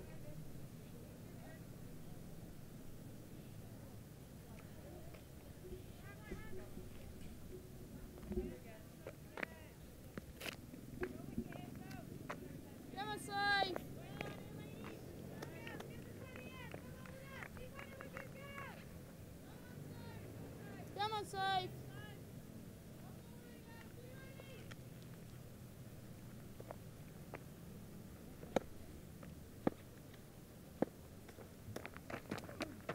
Oh yes, safe. Very nicely bowled. Concentrating on that stump to stump bowling. Barnacles.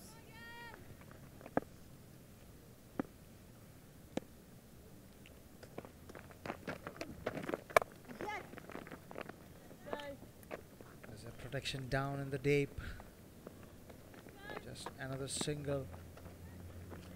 And with the current run rate, this is going 3.88 for Pakistan women. Well, the player on the screen at the moment, Bisma, she holds the key for Pakistan's chase. She's around, others can bat around her. Very important, integral part of that batting lineup. As the LBW shy out, impact outside the off stump.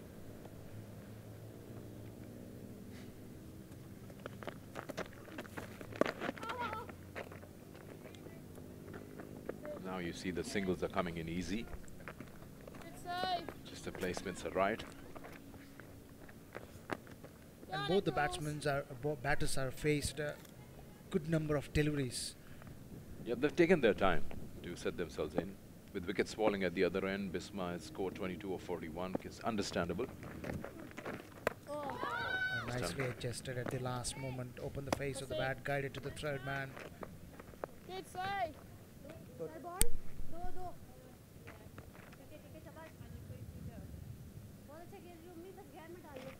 Come on, safe. Can I get the tip?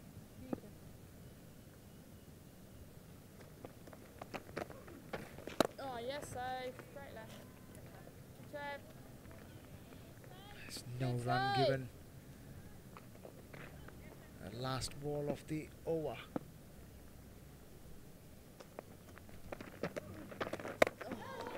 Yes, Bowled. No run importantly given. 20 gone. 76 for 3.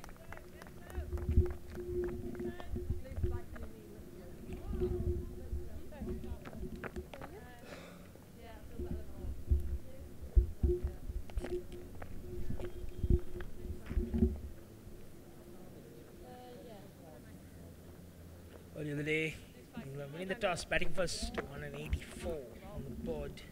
Losing 6 wickets and of 50 overs, but a brilliant 110 in 95 deliveries and very good supporting innings by Beaumont, 107 of 141 deliveries. I mean, we took 3 wickets for Pakistan, chasing down 20 overs, 76 for 3. Straight to the fielder, 1 bounce. Nice, Glenny. I'm done. Go on, Glenny. The idea was to clear that fielder on mid-off. Just ended up playing it 1 bounce to her. That's the last ball of the previous over. Also this over. She was wanting to clear that fielder there. The record run rate now just going over 7 runs per over. They cannot afford many dot deliveries at this stage.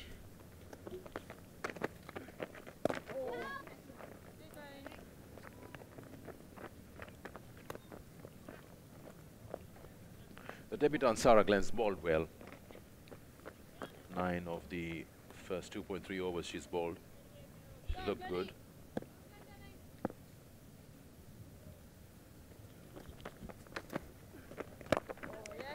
Also the Pakistan batters trying to have a careful look at her. They haven't faced her before. So just making sure that nothing silly is attempted. Umaima's looked good up till now. She's given a good hand to her captain. She's just unable to find that gap to pierce that inside field in the inner circle. Otherwise, she's getting the ball in the middle of the bat. Important is that she keeps her concentration going.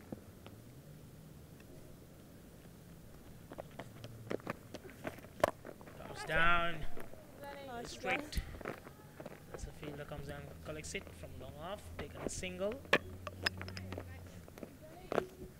There was no boundary for last 3 overs. End of over number 21, 78 for 3.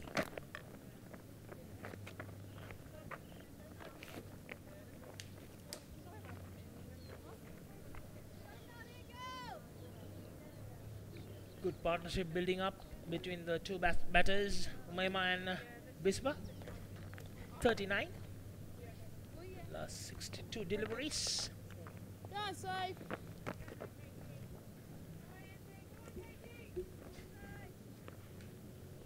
All the bowlers bowled really well. Come on, safe.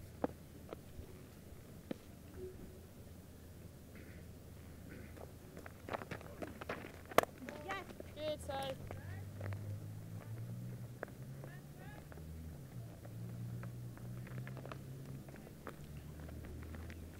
Important is that the England bowlers are bowling to the field. And that's the key here, which is why I can't take the credit away from them that the Pakistani batters are not really finding it easy to rotate the strike. It's just only a matter of time when probably Bisma would like to change gears and realize that they probably do need a boundary every couple of overs to keep themselves in the race, in the chase. That's the important part. It's not just about the survival, it's about getting to the towards or closer to the target as well. Just need to keep that positive intent. Keep rotating the scoreboard and then every now and then 1 boundary. Come on, safe. It's like you pointed out that the last boundary was 20 balls ago. That's 3.2 overs. So you've got to at least get a boundary every couple of overs. That's a good shot. Now that's a shot which shows intent. One bounce into the fence, straight over mid-off. That's a good shot from Umayma, a positive shot.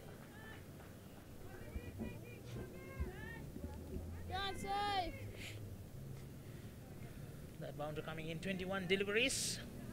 And, these are rare opportunities that given by the bowlers.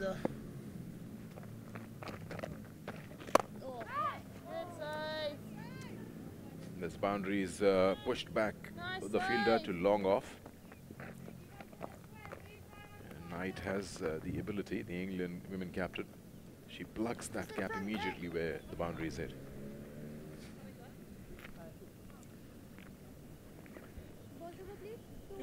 The importance of the taking singles also put the bowlers under pressure and try to do something different, which allows the batsman to get a loosener.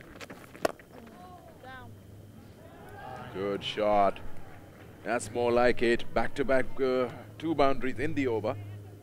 Good shot this time from the captain, Bisma Maroof. Good over this for the Pakistan batters. 11 of the over up till now. Still one more ball to go, so you can cover up from the time lost. 50 partnership also between the two. Umayma and Bisma, that's well done. 50 of 67 deliveries. And that gap can be shortened. We keep getting runs like these. So well played, the two.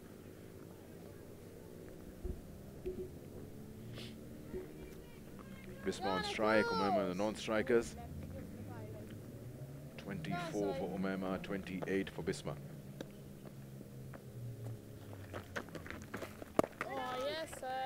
Watchfully played by the batsman. Over batter. End of the over, 22 gone, 89 for 3.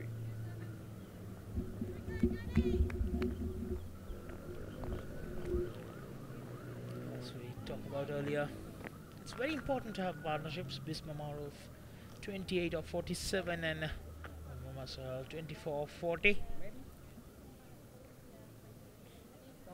Strike rate of over 70.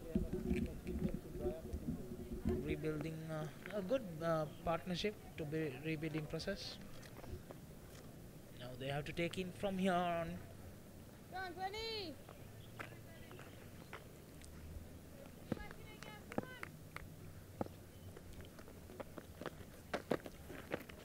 Wind continues.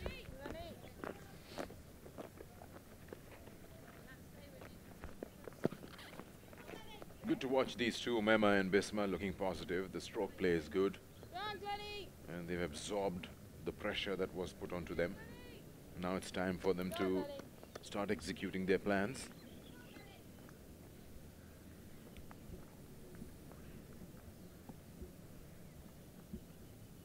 Sarah Glenn continuing. That's well tried. Didn't really grab the ball cleanly, but took the pace off. I'm sure if these two batters can go for another 10 to 12 overs, getting another 50 to 60 runs, it will reduce a lot of pressure back end. Yeah, that's more like it. 4 singles of the first 4 deliveries in the over. The strike rotation is there, and you can keep the game in your control. Can be very frustrating for any bowler to be hit for 6 singles. You'd rather have a boundary and then bowl 5 dots. So it's good going up till now. 3 singles rather.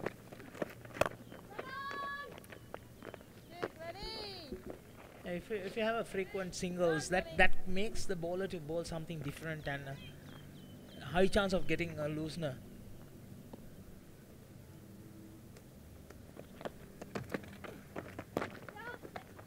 Nice soft hands on that occasion, quickly getting a single. Good call that from Umayma.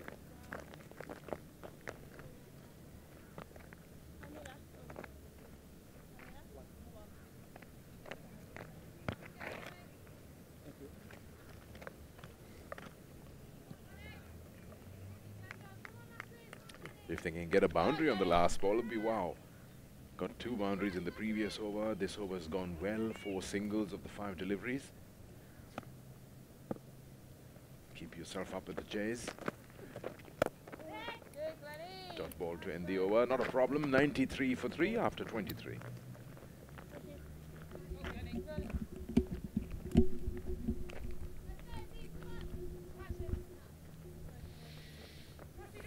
Two batters, Bisma and Omema, 30 and 26 respectively. Javaria, the other batsman who tried to play a good knock, unfortunately lost her wicket in the process. Required 192 runs of 27 overs. Building up partnerships are very important. Now was Naida and Alia to come hereafter. If these two batters can go until another 10 to 12 overs and then give the opportunity to others to come and play themselves. Another experienced member of the England women team, Natalie Skimmer.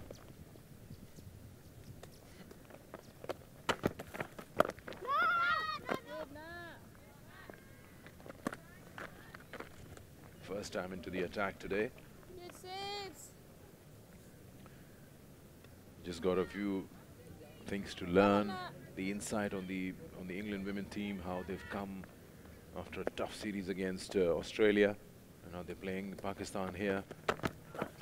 After that, they get into a tri-nation just before the T20 World Cup, involving India in it. That'll be played in Australia, India, Australia, and England.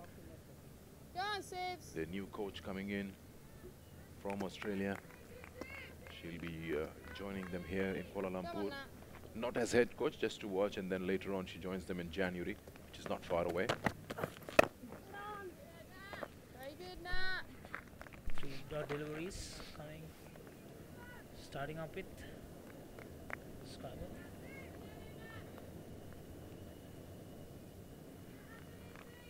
Giving much room to the batters to work with.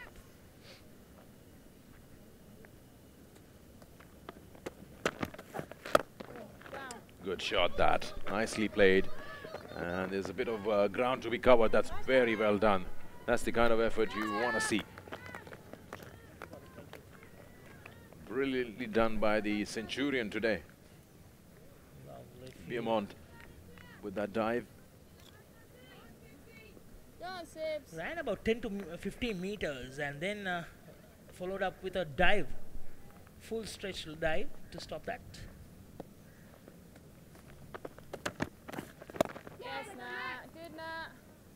Surely she saved 2 runs there.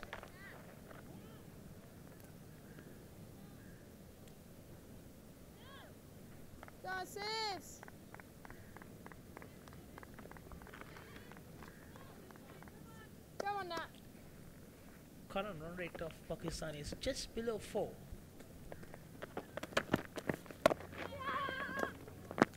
Good call once again. Oh, the misfield there. More runs available. That might go all the way for 4 overthrows here. Wow. You don't get to see much of that when England's fielding. Has gone right under that fielder, backing up. So, unwanted runs given away. Wouldn't have liked to give that as the overthrow. And extra runs added. So, 5 overthrows and a couple. That's 7 of the over. With that, Pakistan moves to 100 runs. Loss of 3 wickets, end of 24 overs.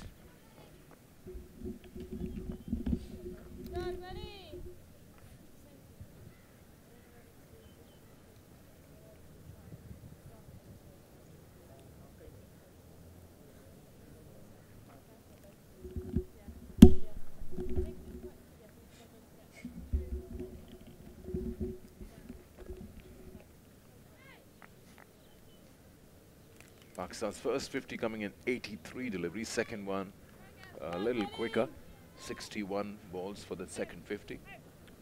This partnership looking good between Umaima and Bisma, 61 of 80. Going to continue.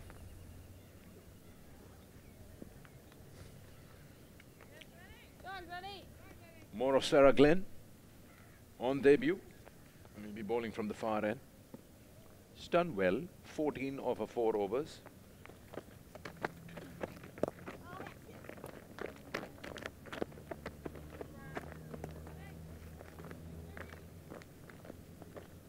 That's the experience of Biswamaru. She knows exactly how much power she needs to get a single. Soft hands when required. Goes with the full drive when needed. Knows exactly how much is enough for that quick single inside the 30-yard circle.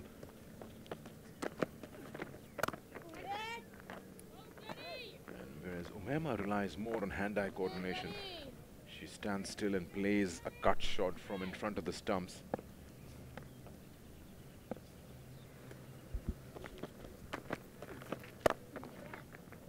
Nicely done for a single again.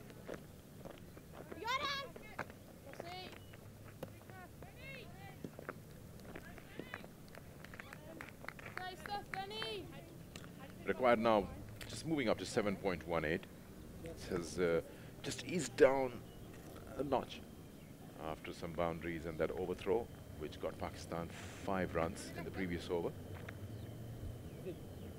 But Glenn has done well, just 16 runs given over 4.5 overs that she's bowled. So has Catherine Brunt, 4 overs, 1 for 16. Shrubsole, 4 overs, 1 for 10. 4 overs, 1 for 13 for Cross. All of them have chipped in the top 3 with wickets. Yes. There's another dot delivery. It was the 96th dot delivery. This is the 25th over going on. Whereas England, in the complete 50 overs, they gave only 125 dot deliveries. At this stage, England was 129 for no loss.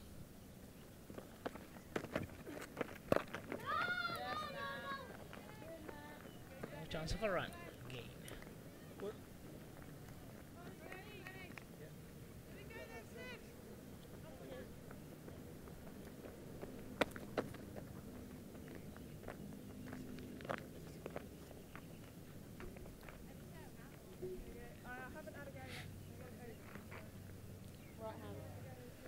See the graph.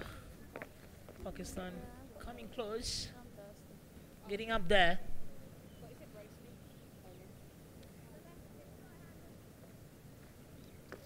But the worry is the required run rate slightly moving slowly and steadily.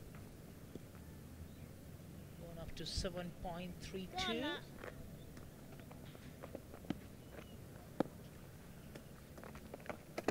Bit of pace now. Nicely done for a single by Umema.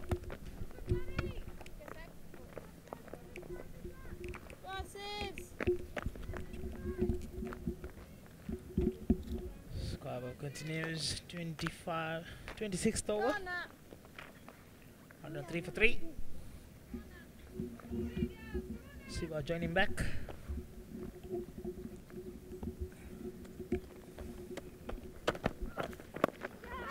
Thank you, Yusri.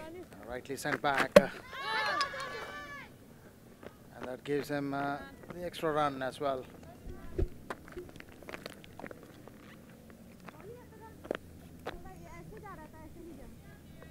There's a hard chance of a run out. Well inside. And the ball changed the course of his direction. We are moving towards a very important phase of the game. As well, I would say important time of the day in Malaysia or in Kinrara Oval. As you can see, the overcast conditions, but no actual damage has been done yet. Usually, it's the most hottest time of the day in Malaysia. Usually in Malaysia, but luckily today, cloud covers and helps the players who are in the middle. Yes, It's very well fielded there. Good placement by the batsman. Batter. Rather.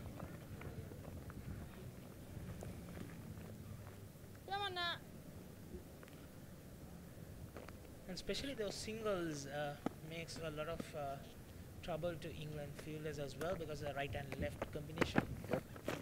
Oh, that's ball there. That is straight to delivery. Missed it completely and knocked the middle stump. Probably lost the concentration there by Omema. 29 runs of 48 deliveries. Losing a wicket. As Maima Sohail bowled by Skywa. 29 runs she made of 48 deliveries. She read it completely wrong. Oh, that is a beauty of a delivery. As all the broadcast has been brought to you by IPG Group Production for Pakistan Cricket Board, and we are watching live telecast from Kinrara Oval, Malaysia, Kuala Lumpur. Pakistan losing the 4th wicket for 106 runs. That's the end of 67 runs partnership between Umema and Bisma. Probably giving some important instructions to Aida by skipper. Another fall of a wicket made Nidama walks into the center. It's a good thing for Pakistan women's team is the team's captain in the center is on 40 of 62 deliveries she faced.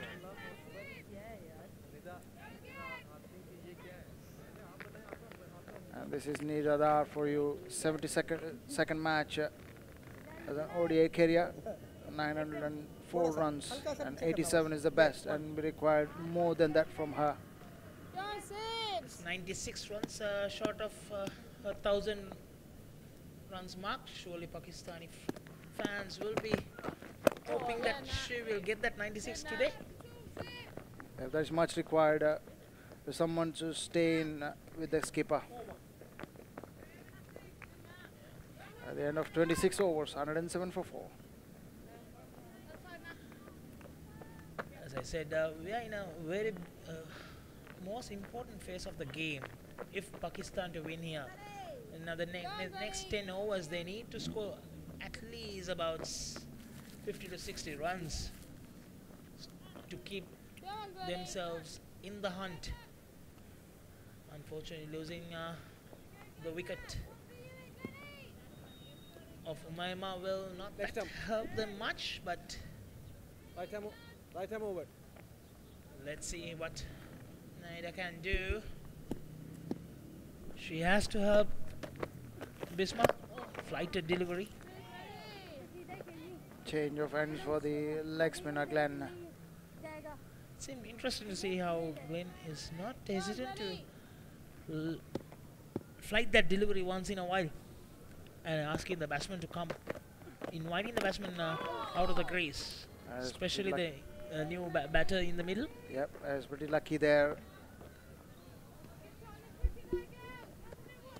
And umpires are keeping an eye on the conditions outside in the center. There's another good flighted delivery played on the onside to pick up a single. I was talking earlier as well. I was talking about playing in so many dot deliveries. We are into the 27th over. You can see Pakistan already given 101 dot deliveries compared to England's whole innings given 125 dot deliveries. Yep. As the key factor, especially when you're chasing a big total like 285. And there's not much pressure on the England point of view at this moment as they are well in the game. But in terms of speaking about the batsmen for Pakistan, they're required to swift the gears, and this will be the right time as the captain is already in the center. She knows when to change the gear. Yeah, especially anything targets anything over 250, 260, 270. Those singles makes a big difference, very big difference. Whereas it's reduced the pressure where you have to score those fours and sixes. Nicely bowled.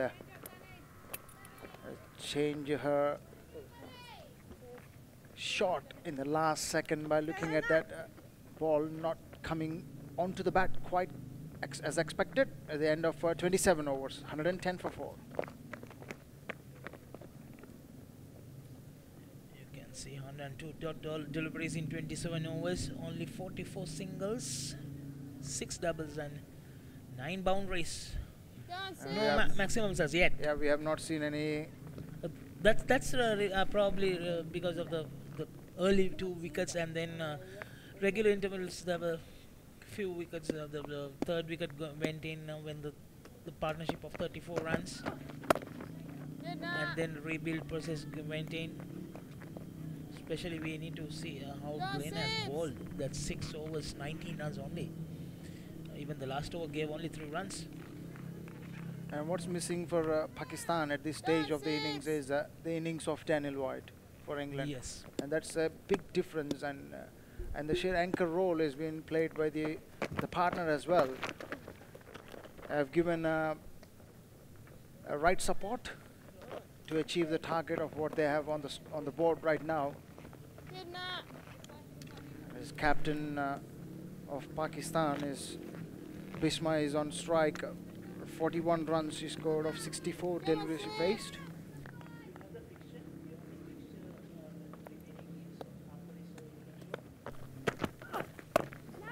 Nicely bowled, coming around the wicket for the left-hander.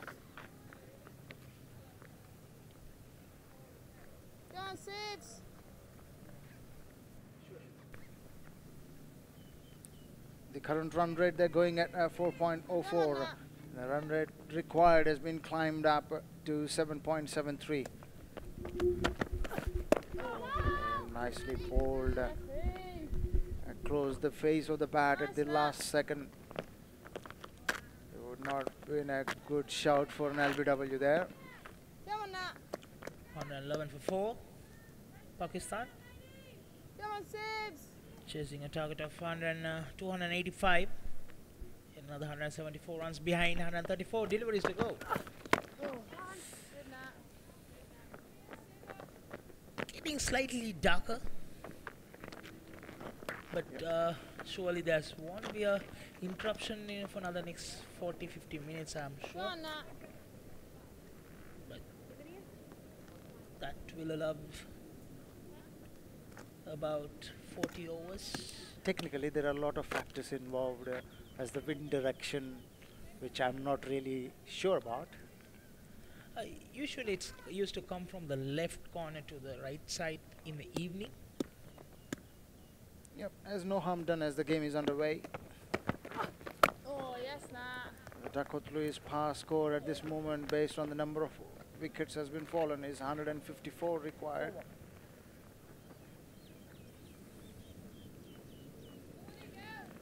And more interesting stats on the screens as the end of 28 overs, 112 for 4.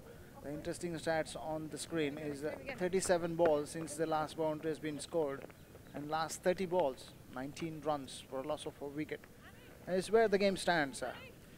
And you can compare with how England was batting. There was no loss, 155 runs. Bisma playing a very good captain's knock, 42 of 67.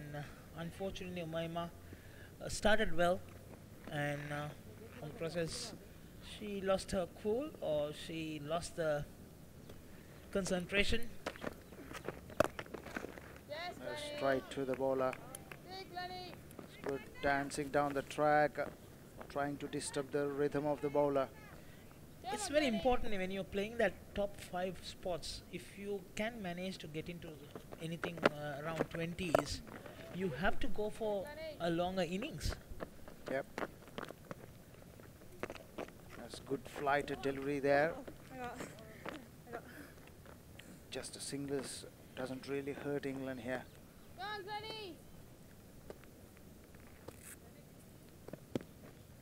can hear the constant chat behind the stumps, encouraging the bowler. Debutant. Yes, Glennie. Good, Glennie. I have a different opinion on that, taking regular singles, because the Bisma is a left-hander. Yep. And when you have a left and right combination in the middle, if you keep on bowling, like taking singles, the fielders has to keep on running one end to the another end and keep on running. And so it's also to the bowler. Yeah, it makes the bowler to change her line and length every delivery, as well as the fielders to keep changing their field position, which makes them tired and get irritated, and that's the moment that the batters can take the opportunity and go after the bowlers.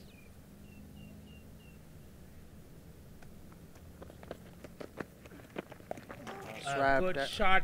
That's gone to the boundary. 4 runs in Kinrara Oval. Faster outfield. No chance of stopping that to deep squalic fielder. That was a well-timed shot though, on the pads, as the last ball of the, as well-timed, behind the keeper, raced to the boundary.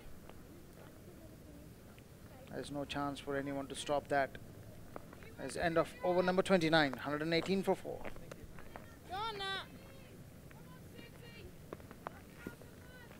You can see the cloud cover there on the screen. And then Bisma. As the partnership-wise, if you look at it, as Javira and Bisma is the first to start of 34 or 54 balls, and is a good partnership again between Maima and Bisma. 67 of 91 deliveries. Oh, nicely bowled. Ball on the block hole end. Just in the block hole onto the stumps. It's got getting underneath the bat, which is very difficult shot to play. It's called, we used to call that you hit or else I take you. Yep.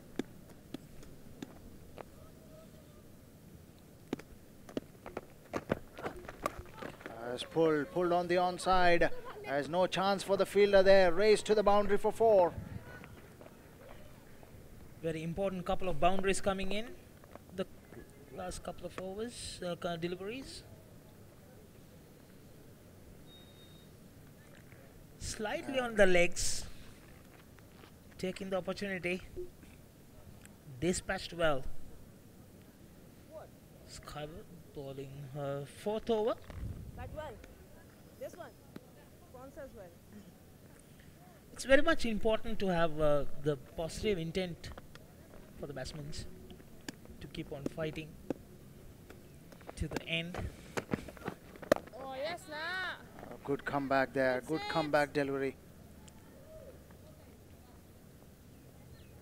As the intent of Nida has been very clear.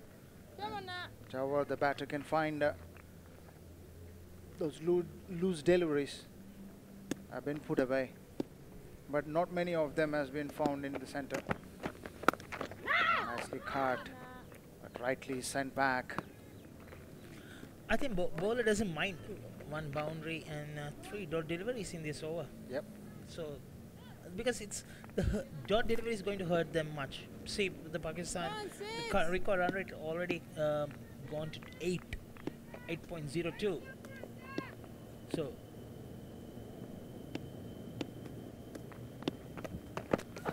oh yes, nah. Nicely bowled there. Inner center of the bat. Just trying to play that on the offside.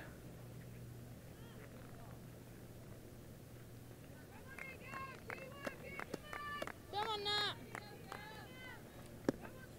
Skywa into the 4th over. Straight to the fielder again, no run. As the end of over number 30, 122 for 4.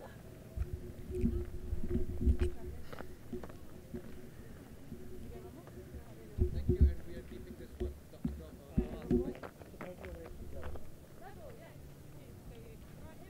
Bhai, I think you should just keep this. Okay. What do you reckon? Shall we go for the drinks after this over? Welcome back, Sikandar. Thank you so much. Slow and steady. Whether he's going to win the race or not, the next 20 overs will tell the tale. 47 for Bisma. The captain fighting the battle along with her team. The good partnership along with Omema and her just got done. That's the debutante there on the right.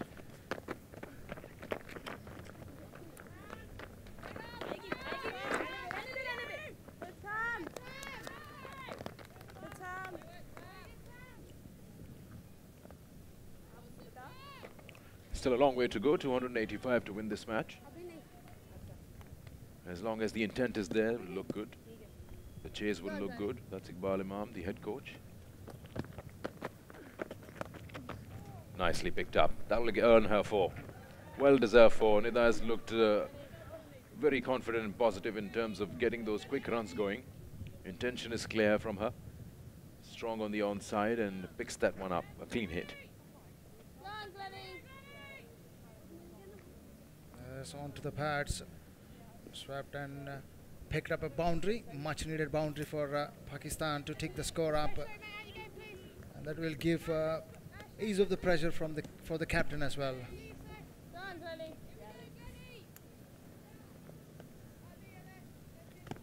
Still 8 runs and over is required, and flighted on the middle stump, just for a single. That brings the captain, Bisma, on strike. She's on 48. Sarah Glenn has bowled 7.3 overs on the trot. Hasn't been changed.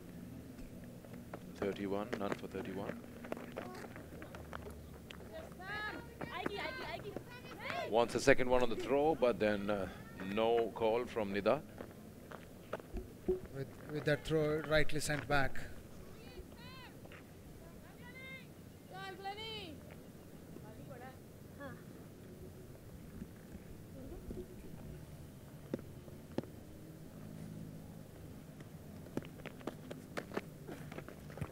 Cheeky there.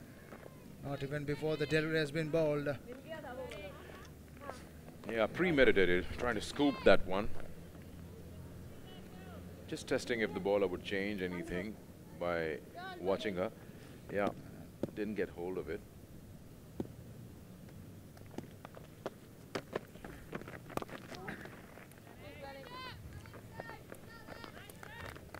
Another single, -1 from the chase, and at the over. 31 gone, 130 for 4. Every time you were there, but you didn't get through.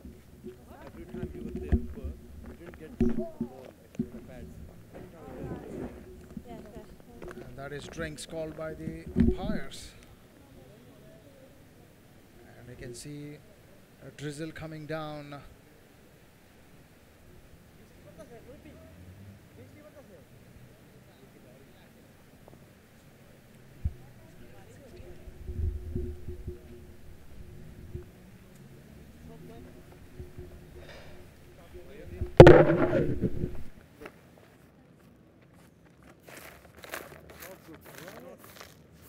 Start running. Just clean this.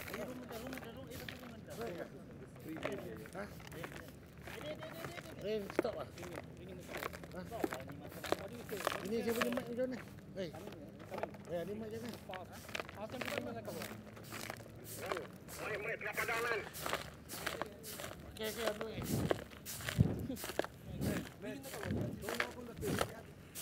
Sorry. Yeah, you okay, sorry. I don't know. Alright.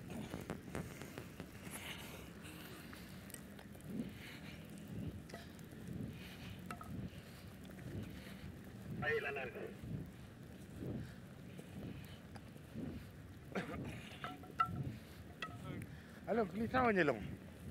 Aduh.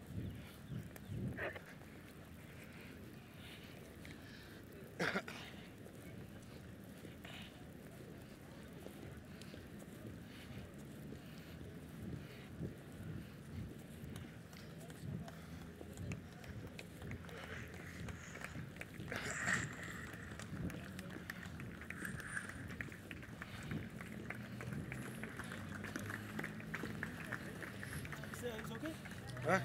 This record? Okay. So the covers are on as there's hopefully a passing shower. The drinks break at this stage at 31 overs. As soon as rain stops and play resumes, we'll come back to you. Cabut, cabut dong. Balik.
Internal kan. Kita ada pasang kat atas internal dia.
Back after the small rain stops, and luckily for Pakistan, there are no changes in the target. No overs have been reduced. Still the 19 overs to go. It's just the comparison that's the difference. England were 171, as you can see. Pakistan 130 for 4. Henry joins me again. A bit of rain, a bit of a passing shower, makes the outfield a little heavier, doesn't help Pakistan's cause. But we've seen flashes of brilliance in terms of batting, in terms of the chase. Bismar's looking good. We saw a bit of Umaima. It's just that they haven't been able to form that partnership that probably England had with the openers. Maybe that's too much to ask, 189, but then some partnership they can get 100 runs at least on board. I think what England will now know is that they've got a series on their hands. I don't think there's any doubt about it. This is a Pakistan side with clear ability with both bat and ball, and you look at the performance, particularly of Bismar so far, and you'd have to say that she looks like a player that can cause any side in the world game problems, because this is an England bowling attack at full strength with favourable conditions, overcast, it's humid, the pitch is offering turn, and she's played superbly well for her 49. Go on, Sibs. Don't know if that's required, but if it can get you runs, then so be it. Speaking of Bisma, yeah, she's a complete player in terms of batting. She understands the requirements. She knows exactly what the situation is. We need at least 3 of those to form a team. Can't do it alone. Javeria has the talent to do so.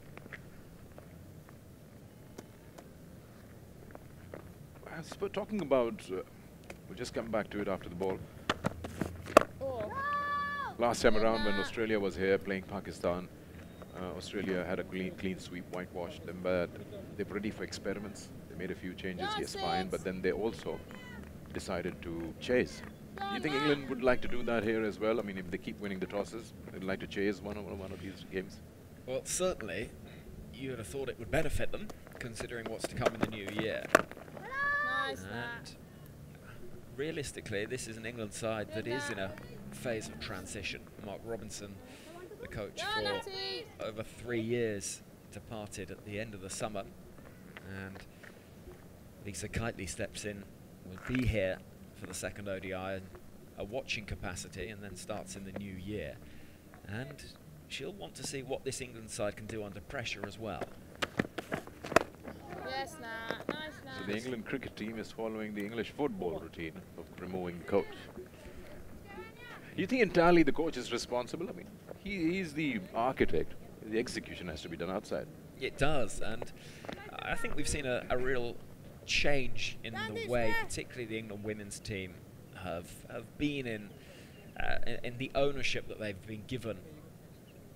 They've spoken about it a lot ahead of this series, about particularly the senior players actually taking the responsibility of being, we are the professional cricketers now, we are experienced internationals that do this as a full-time job, and we would expect to be able to make those right calls, be able to seize the initiative when the situation requires it.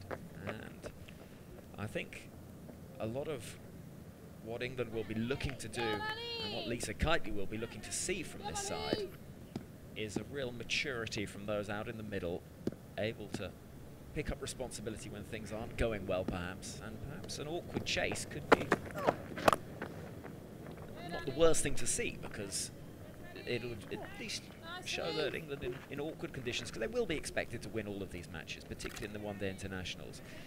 But they, realistically, if Pakistan could score 250, certainly then that would be really interesting.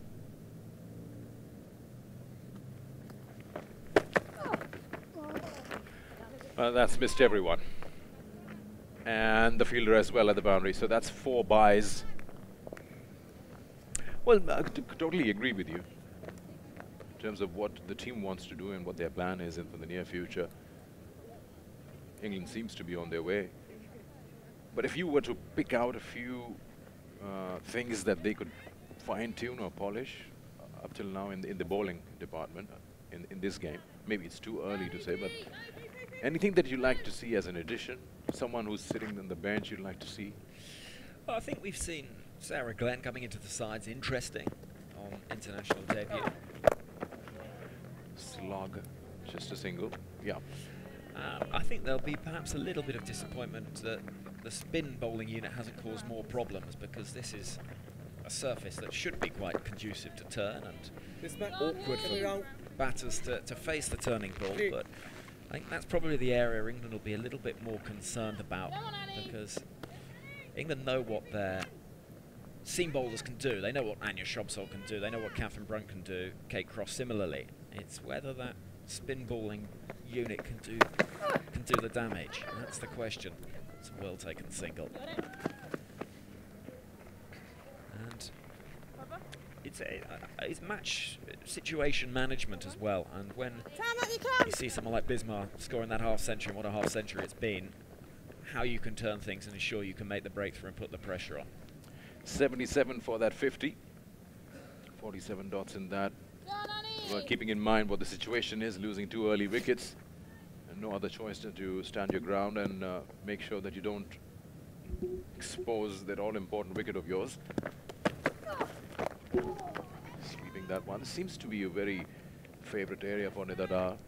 She tries to place everything behind the square on the onside, and does it well. Every time gets the ball in the middle. Can be quite frustrating for a seamer to be swept away like that. I spoke to Bismar yesterday here at the ground about the series, what she was expecting, and she said, look, we play our game to our capability. There's no reason why Pakistan can't cause England real problems.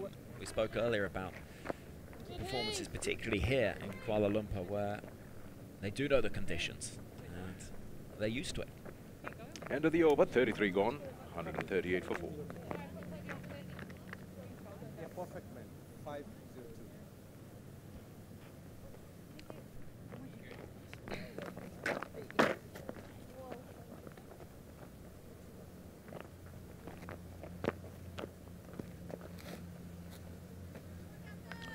Bismar doing well, leading the chase, and this is how she got her 50.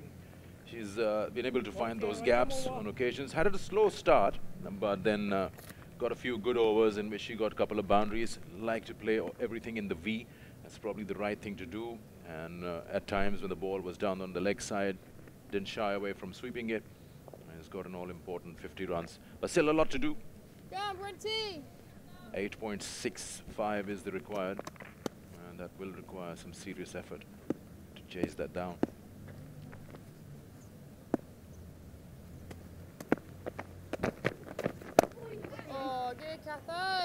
What we've noticed in the previous tour that they had over here, I'm talking about Pakistan, and then now, especially in the shorter format of the game, that they were in control at stages, but they didn't consistently hold on to that, and they lost the grip, and teams like Australia will find those inroads, and Pakistan in all 3 games was in a position to win it. Talking about getting some quick wickets and then allowing someone to score 100 or 50. That's what we speak about in terms of match management and learning to win a game of cricket from different situations, because it's one thing winning a game where you take a huge first innings score and can defend it. It's another perhaps where you have to defend a low score, or you have an awkward chase where you lose wickets early on, and it's all those different things.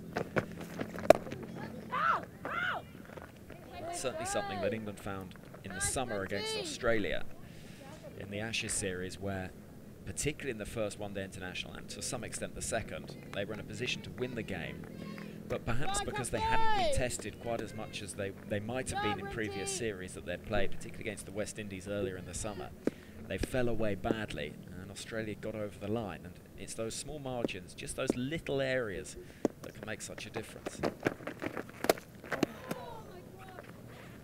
She's been trying to attempt that shot, trying to scoop. Hasn't really got the result for it. All that effort for a single this time around, no bat. It's a high-risk stroke as well, because the reward isn't vast. There's a fine leg on the boundary, and so even Nidadar gets it away. It might run fine enough to go to the ropes, but it's not a guaranteed boundary if you get bat on it. There's not much pace Brunt is offering, though would go one bounce to the fence. And with the sluggish outfield. Oh, that should be out. That should be out. Yes, that's Jason. Kept low. And again, the shot selection, probably you'd question yourself as a batter that you're going across the line way too many times. And yes, she ends up paying. So Nidadar is back into the dugout. Pakistan have lost their 5th. Not a very clever shot to approach.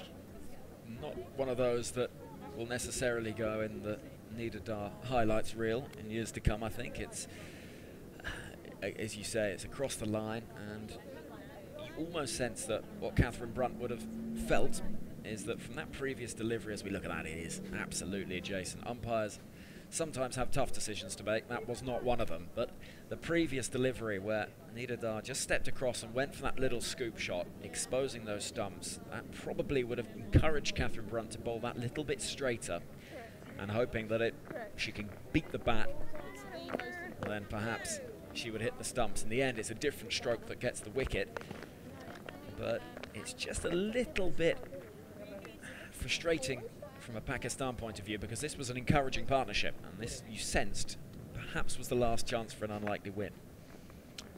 138 for 5. Come on, Brenty! We come back to the wickets.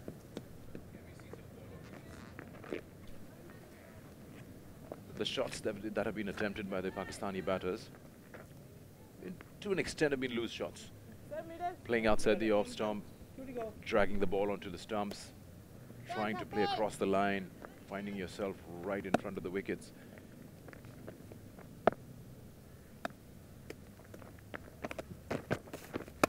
Or so to speak, they've not been extraordinary deliveries for you to lose your wickets on. It's just like you miss, I hit. Have a look at these wickets. That's the first one, dragging it onto the stumps, away from the body. You would want to play that in a different way. This one, again, playing across the line, closing the face of the bat right in front. Javeria again, bounce there, not expecting, under edge of the bat. This one completely missing it altogether. That's back live. Well, I think the consistent theme from all of those dismissals is a lack of foot movement. Exactly. Understandable early in an innings, because it takes a little while to get a little bit of movement and get... That's the last one. And again, just trapped on the crease and just not in position to play the stroke and plays the penalty. As the over concludes at 139 for 5, and you just feel that over is a big one from England's point of view to have got that breakthrough. But as good as Danny Wyatt and Tammy Bowman were in the England innings at the top of the order and getting those feet moving quickly and working the angles, perhaps we've just seen with those dismissals that it's not been quite the same story from Pakistan's point of view when those wickets have fallen. What I liked about the openers from England was that when White was going after the bowling, her partner understood her role. And she was not trying to match up to that what do you call it, the strike rate that White had. She clearly knew that she can be at the non-strikers and watch how she's going after the bowling, and in turn, both of them got 100. That's something that England have worked on quite a bit, with having partnerships where if one person takes the lead, the other can just be content with sitting tight and watching from the other end almost. That's exactly what Healy did from Australia against Pakistan over here. She was the aggressor.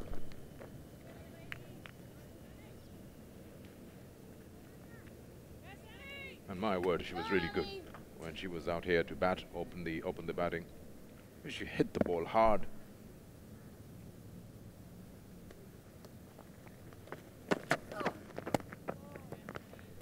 It's quicker than Alia estimated.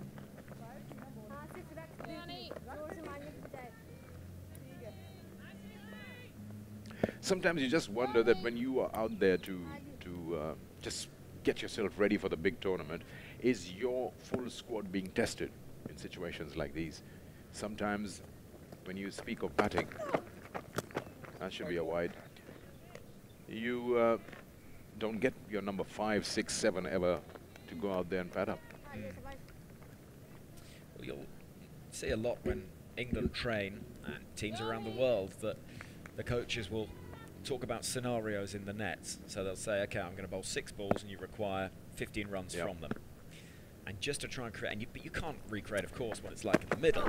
But what it does is it gets players thinking about it. It's, you know, we've all done it from garden cricket, from growing up, and you try and work out little scenarios and pretend you're in the World Cup final, whatever it might be.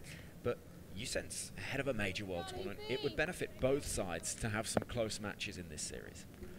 I was just listening to the current Pakistan captain. He was talking to the under-19 wicket keeper just the other day, just after the PSL draft. Something amazing. He was just telling the wicket keeper, the young wicket keeper, that when you're standing behind the stumps in the nets, and when you're standing behind the stumps in a match, the movement for your foot movement is going to be very different, because the batsman's foot movement is going to be very different from what it is in the nets. He's trying to play something in the cover, it'll go squarer in a match, which is amazing how you read the game. So you could be scoring 100 in the nets. You come out in the open, that's a good boundary. Welcome boundary there. Alia waited for that one. And square cuts that. So that's the end of the over. 35 gone, 146 for 5.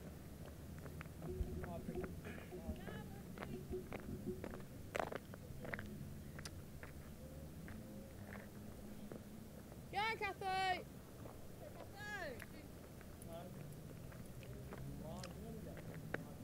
A lot of climbing to do there. You can see Pakistan in green. But as you mentioned, the England batters that wouldn't necessarily get the opportunity, you see that cluster of wickets right at the end. That was when the likes of Natalie Siver, Fran Wilson, Amy Jones, Catherine Brunt came out towards the end, and they basically had to go from the off, no chance to build an innings. And so it is time in the middle, but it's not time in the middle in quite the same sense that you'd necessarily look for as a batting unit. But it's hard to criticise a top order where you get 200s from the opening partnership. Which is why I was mentioning this with earlier when we were sitting together. And I expected them to easily get closer to 300. Not that they're far away now, 285 to win. But it's just that that cluster of wickets in the end, didn't quite see a finisher kind of a person who can get you like around 15 runs in the over on the last 2 overs. But let's not be harsh. They've done well when you got 2 centuries, yes, of course. Yeah, Brenty! You're in the commanding position when your top 3 have got runs on board. I think England will be a little disappointed with the total they eventually reach. Yeah, Brenty! Talking to Knight at the time of the toss, it would have been tough to answer to say what kind of score are you looking at when you are going out to bat, because you haven't really played that level of cricket on this ground. You've had some practice games, but then yet it was somewhere close to this.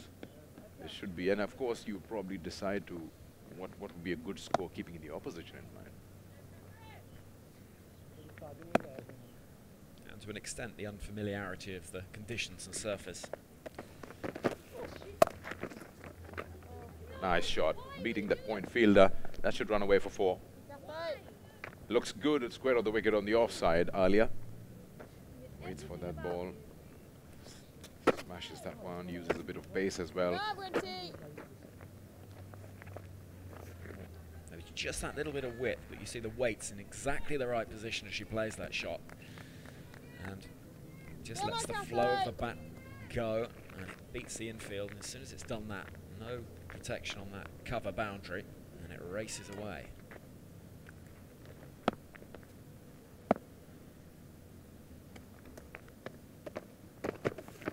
Oh, yes, Kathy. Good, Brenty.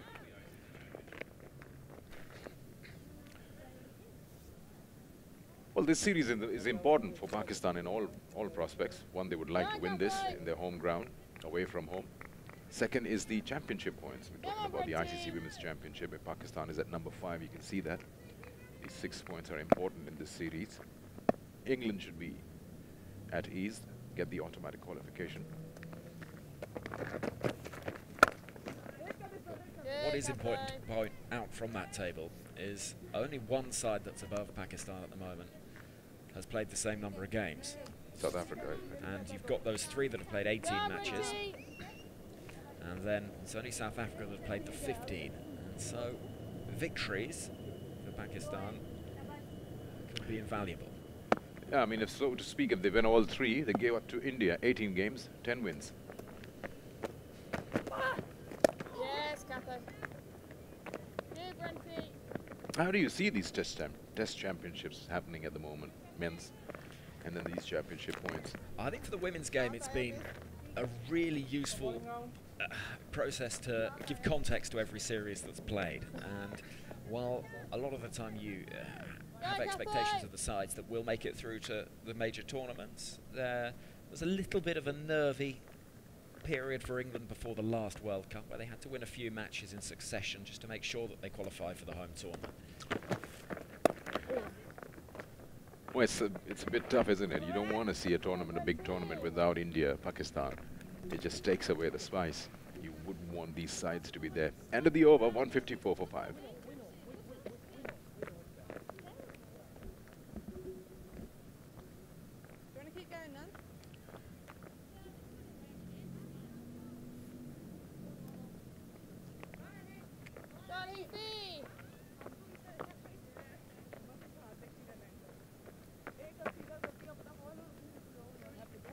Yep. 154 for 5 after 36. Ground. Run finishes off 6 overs, 2 for 25. But on those championships and in the men's game, I think perhaps that the slight issue at the moment is how the points are allocated and how teams can get the same number of points for playing in a series with less games, and that just isn't quite neat enough. Perhaps, while it's certainly the case that bilateral test series you feel need just an injection of some context perhaps in the series that don't generate the huge levels of interest that say an Ashes series would, or matches between India and Pakistan, that it gives context, and that's hugely important. It's just getting the balance right between ensuring that the matches that are played have enough meaning in relation to the number of games that are taking place in a series, because you don't want a situation where a team can play a 3-match series and get the same amount of points as a team that fights desperately over 5 matches. And at the moment, it's not quite necessarily, I think, as all would want it. Well, that's why I don't understand the ranking system, which, of course, again, if you look at the rankings for test teams in the world, or ODI teams, there's a big difference in how many matches a country gets to play compared to, let's so to speak, Pakistan. They don't get many test matches. So if you see the number of points, but the number of test matches played in a calendar year are nothing compared to what Australia or India would have had. But I'd really like to see a five test match series between some other countries as well.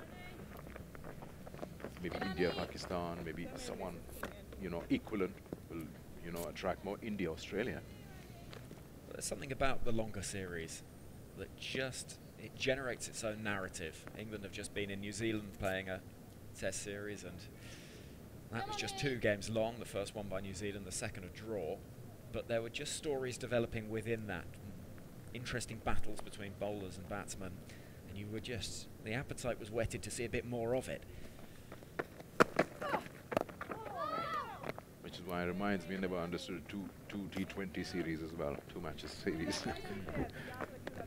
After all that hard work, you end up sharing it. And that, as a player, a supporter, it's frustrating. But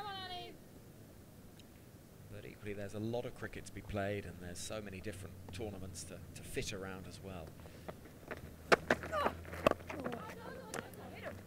Quick single on that occasion. The gap is increasing. England women were 202 for 1 at this stage. Pakistan 156. And it's just those 50 runs. That's a big gap. Of course, don't forget the wickets. Pakistan's lost 5. But what would you do in this situation as a side chasing? Would you like to get as close as possible? would you like to still go ahead and whack a few balls? Doesn't. Oh, that's a good shot. Probably going down. The girls were pretty sure that they've got the wicket. End of the over. 157 for 5.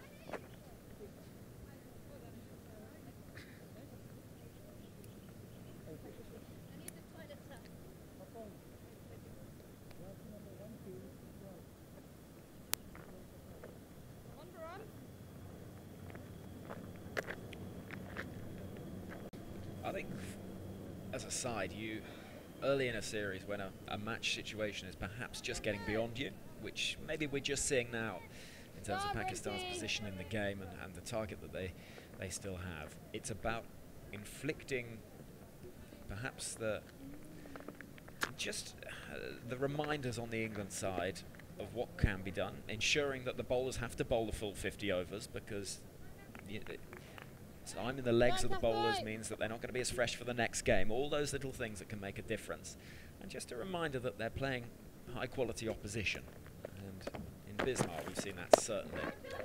Upish, but that's deliberate because she knows there's no one in the deep. Plays that over the 30-yard circle and gets herself 2. Yeah, I'd like to bat all the way. If I can hold on and make the opposition think that you can bowl me out. They need 5 wickets with around 12 overs to go. It's very frustrating when you're winning a match, but you can't clean up the tail.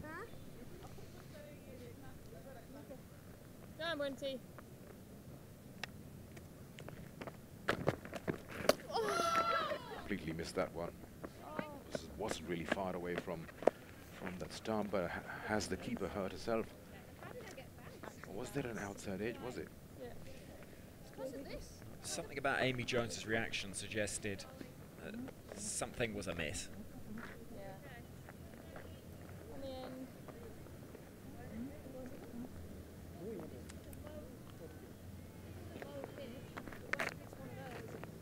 This LBW shot, I think it is. It's probably just drifting down the leg side. It was full, and the feet went nowhere.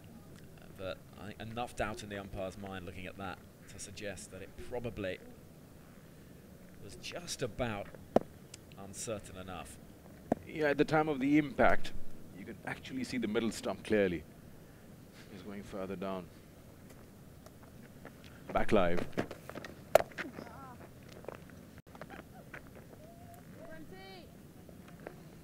And what you want to see from a series point of view as well is you want to see a contest and a good contest. And I think that what the evidence that we've had so far is that we have got a good contest. Just looking at the pitch there from that angle, you can see it's taken a fair old bit of wear and tear already from the, what, 87.5 overs we've seen. Yeah, no, Brunt is having a problem with the landing foot. Just had a bit of a half a complaint to the umpire. She's not finding it comfortable enough, which is why probably she's straying down the leg side as well. There you go. She just wants to use the spikes to just rough it up a little more. It's just that landing foot, it tends to slip a little bit. Then the bowler just loses a line. And you can't overstate how much that will play into a bowler's thoughts as they run into bowl. They feel that that foot might go, particularly Catherine Brunt, who we mentioned earlier on in the day, had that ankle injury in the summer when she actually injured herself celebrating. But when you know that there's perhaps a vulnerability, an injury that is there and fresh in the mind, and you're charging in with loose stuff on the crease where you're landing, and she's actually changing that angle of attack to come around the wicket to try and get a bit of fresher ground. So again, she's struggling with the line down the leg side. Pakistan women get 2.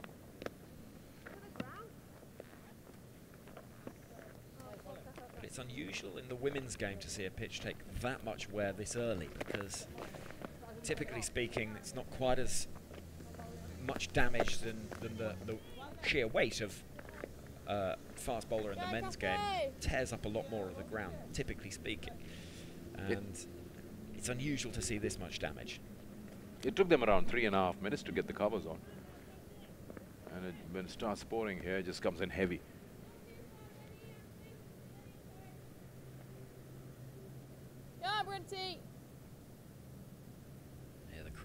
Amy Jones behind the stumps.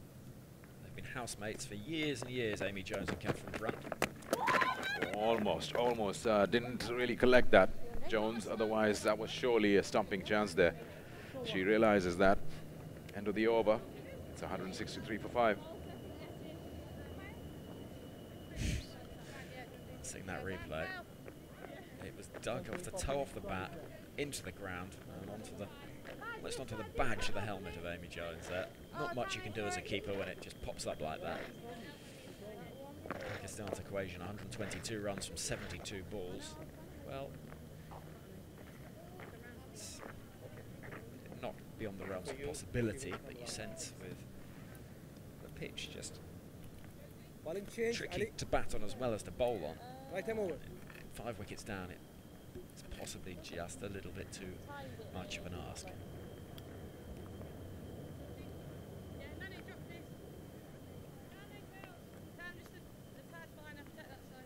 Yeah, there's a lot of cleaning up to do. The batter with their bat trying to remove all the debris every time they come to face. Knight, captain herself. Oh, that's a gift. Down the leg side, just running away with buys. Sorry, Jonesy. So they run 2 and then the extra run. Well, that'll help. Freebies indeed. There's a little bit of a feeling in England quarters that Heather Knight rather underbowls herself, and that she's a more effective bowler than maybe she gives herself credit for. That first delivery didn't necessarily suggest that.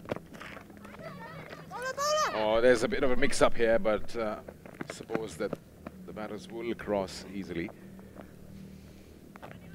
Her first game as England captain against Pakistan in 2016. Heather Knight took 5 wickets. She's more than useful. Bowls darts, really, and just a little bit quicker than perhaps you would expect. She's bowling with a batter that's been in superb touch in this innings. Good use of the feet. Nicely done for a boundary. Got right behind the ball. As you were just saying, she's nice and well set. Bisma moves to 63 with that shot. It's about eyeing the gap and elevating it enough to clear the fielders inside. That's the sort of stroke of someone in good form, as we saw from that angle. There's not the biggest gap to find, and playing it aerially, there's an element of risk. But when you're in good touch and you've got over half a century already, and you feel confident to play that sort of shot. Oh, Apesh, but just on the bounce. But you just have to rein in that confidence as well and not go too far. You feel a sense of urgency in her suddenly. She's just trying to extract something probably which is not there in that last shot. This time around, more old-fashioned straight bat.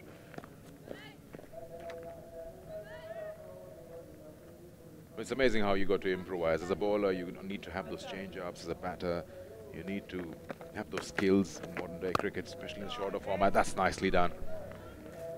So she's now taken that space, that area on the ground as a favourite. Second boundary in that area, extra cover. So we saw just before that delivery was bowled for the first time, that required run rate just skipped into double figures. That takes it back into the 9s. But you do sense from the way that Bismar's played this over that she feels that now is the time, if there's ever going to be a time, now is the time to push the accelerator and just see, who knows, if a few big overs and things can shift quite quickly. Well, she's surely telling the England captain that she shouldn't come back for the second over. Well, it's a good thing to do. If she eyes that she can get maximum runs out of her, why not? End of the over gone, 176 for 5.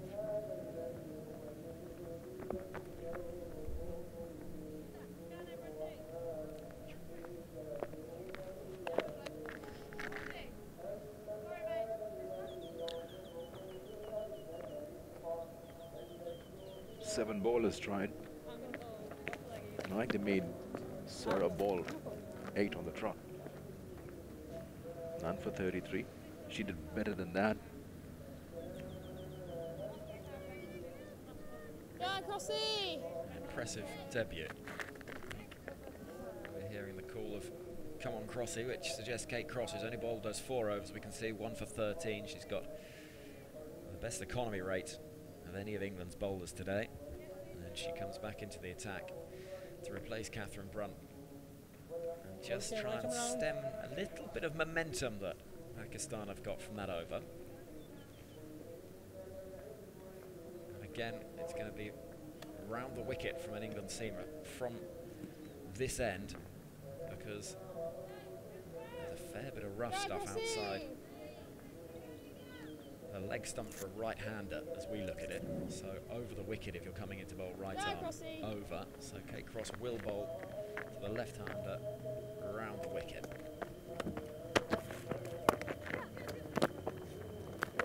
Big single taken. I'm just thinking, even if Pakistan was to lose this match, if they cross 250, that would be a good thing for them. You get closer and closer possible. These landmarks do matter a lot. You start believing if you can get that close while chasing in situations like these, the wickets like that. It's a good thing, 250 plus. But again, I'm a fan of winning a match. That should be the first criteria. Pakistan aren't in this series to lose games of cricket. They're here to compete and to potentially win matches. It sounds an obvious thing to say, but the disparity in quality between those at the top of the women's game and those perhaps that are just in the bracket below has been slightly more pronounced in years gone by. But I think, which is good for the game, we are seeing just perhaps a closing of the gap once again, and that's good. We want to see that because competitive international cricket is good for everyone. Nicely done. Safest area over the head of the bowler, and you get yourself a boundary like that. That's exactly my point. What I was trying to emphasize on was, yes, even if you're to lose, you give a fight, you get as close as possible, and you take that into the second game that you play a day after tomorrow. That's a good shot. That's a clean hit. Yeah, Crossy! If you can play like that, surely got the bowler thinking. Yeah, 21 in the last 12 deliveries. So surely both the batters have decided something. Slower one and picked up very well by Alia. That's one bounce to extra cover. She waited for them, that one a little fraction more, and got hold of it. And I think I can safely say there'll be plenty of those in the England camp now that are thinking this could just be getting a little bit nervy, because those last 12 deliveries, 13 deliveries now, 9 already from this over as we can see. Suddenly, the equation just looks a little bit more manageable, simply by virtue of the way that Alia and Bisma are playing. 22 from 21, going up more than a run a ball, and also finding real fluidity in those strokes. That was the shot there of somebody not fresh to the crease, but somebody that's been out there for a long time. She's played really nicely so far. It's all about crossing small hurdles at a time. Now you can get your runs required into double figures after a single that way. So now 99 required from here.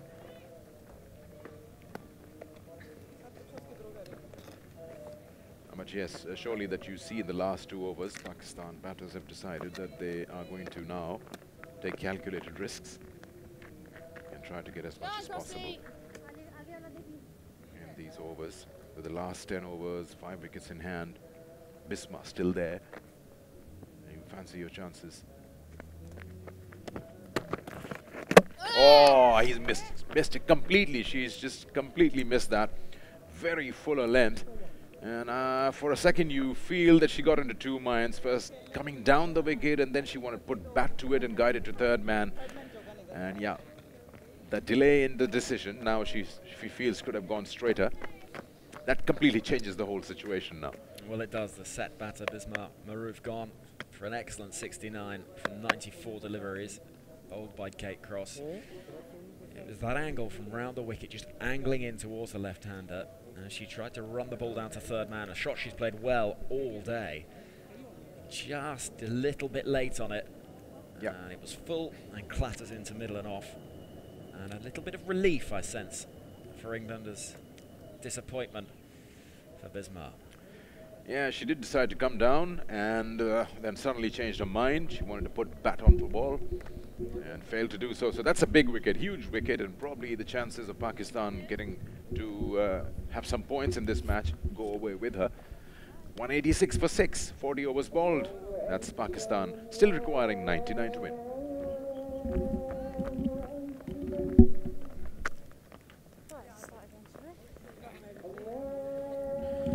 New batsman in the middle, Sidra Nawaz,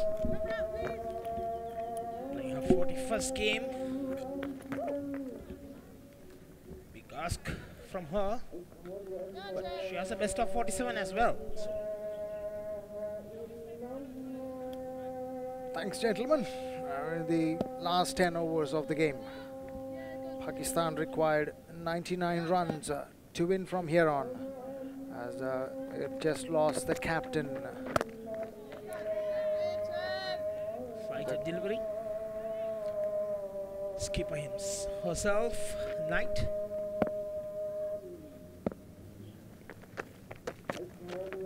Dancing down the track over the bowler's head, has gone raised to the boundary for 4.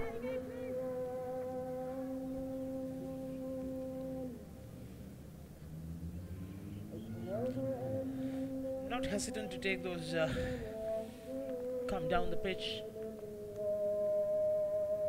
The safest part of the ground to play those shots. That boundary Alia moves to 27 or 24. This time on the pads, but just able to find the fielder.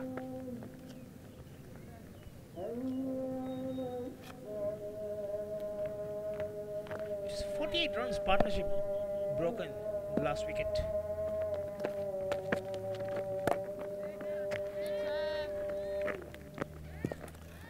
Two back-to-back dot deliveries will create a lot of pressure on Alia's mind. That's a good over so far. Oh, that's outside edge. Missed it. Keeper missed it completely. Racing towards the boundary. Is it? Oh, no chance for the fielder. There's good effort though. Very good effort there. The ball win the race. If you're this part of the world, you know Kinrara is a very fast outfield. There you go. Need to be very exceptional to stop those. On the channel of off stump, trying to put that to the covers. Managed to get the edge. Pushing towards the long on, taking a single there. Alia keeping the strike with her. End of over number 41, 195 for 6.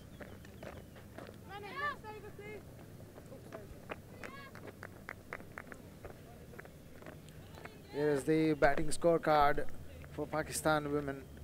As the pick of the batsman is the captain herself, batter captain herself, Bisma, 69 of 94, and Alia is catching up, 32 of 28. Yeah, there were a couple of good performances by Uema and Javeria, but unfortunately they couldn't continue what they started with. 19 and 29 runs. There we go. 9 overs of the game remaining. 90 runs to get. Cross continues. Plays towards the mid-wicket region. That's gone for 4. A valuable couple of boundaries coming in. 2 boundaries in the last over. And here you go. There you go. Slower delivery picked up in length and pushed towards the mid-wicket. Race to the boundary. Good fighting spirit by Alia. Moves on to 36 of 29. Good bowling there, Yorker in length. Just managed to get a single. What will be the Nawaz's role here? Last 8, another 8 overs. That last 50 came in 36 deliveries, 200 runs going to the 200 in the 42nd over. Yes, Nicely bowled onto the stumps. The role of Nawaz will be just give a strike back to Alia as she is going at a good rate. Yeah, doesn't allow much dot deliveries. As soon as possible, give that strike back to Alia. Keeping that with the required run rate. Bowled. No run again. Just keeping the. Yeah, Alia is much keen to get into the striker's end. Unfortunately, the Nawaz shot wasn't that convincing. Straight to the field. It's good bowling by England here, keeping the incoming batsmen on strike as many balls as they could, and bowling those block holes. Quick run there, chance of a run out.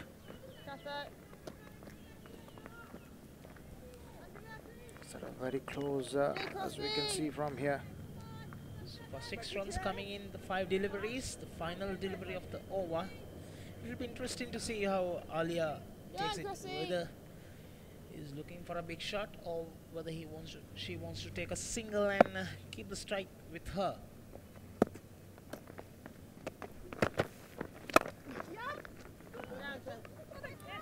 Calling for 2 there. Yes, they got it quite comfortably. That is the end of over number 42. 203 for 6.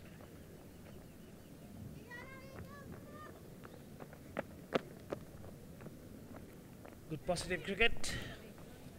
There you go. Pakistan trying to catch up. The issue is the loss of too many wickets, whereas England at this moment only lost 1 wicket. They were 42nd over 233 for 1. It's a difference between 30 runs and 5 wickets. That's a huge number to match up with. And as well, in that process of losing the wickets, at the scoring run rate has been brought up. However, Pakistan has fought back in the later stage. The last 5 overs scored 46, even though lost their skipper, Bisma, who scored a 69 in 94 deliveries. This is Sarah Glenn into the attack from far end. Right arm over. 8 overs so far, 33 runs. No run there, more important, containing those runs. Okay, it's a very good series, very important series for Pakistan. 3-1 international series. Bailing for an LBW, no, says the umpire. Just slightly going down the leg side. Required 82 runs of 46 deliveries. There we go, last ball of the previous, last ball appealing for an LBW.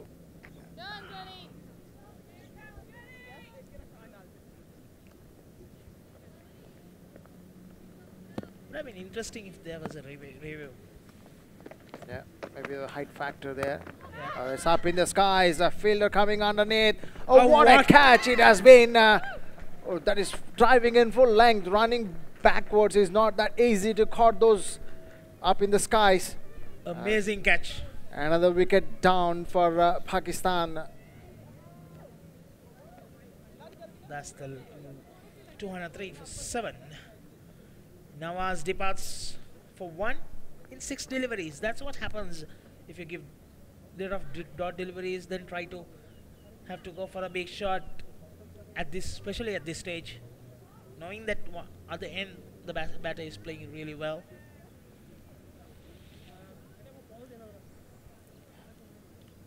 Sees a top edge and fielder running back. Never been easy of those catches, and getting hold of to those catches is much important, and she's done very well to hold on to that. Brilliant catch. New batsman walks in, Ramin, debutant. Fall off the last wicket 7 wickets down for Pakistan. England required 3 more wickets to win this game. First of the three ODIs. Yeah, followed up, after that followed by 3 T20s. Very important series, as we have mentioned repeatedly.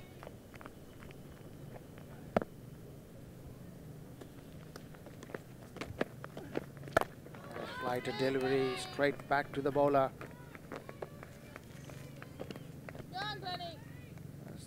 82 runs, 44 balls. Alia danced down the track, then straight to the bowler again. Well bowled by the bowler.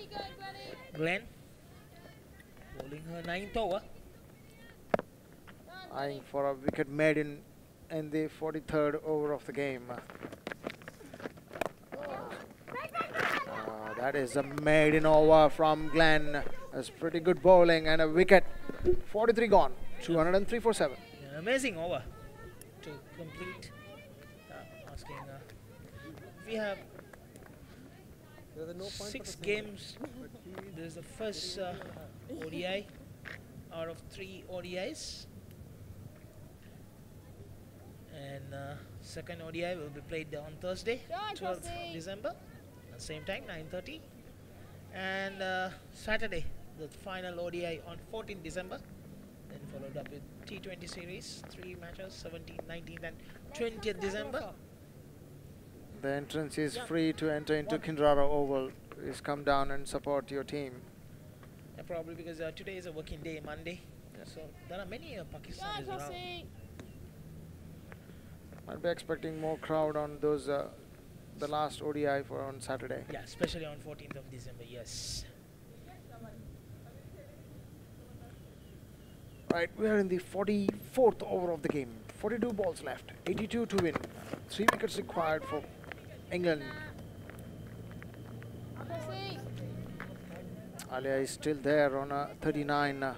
This is the debutant walk into the center, Ramin.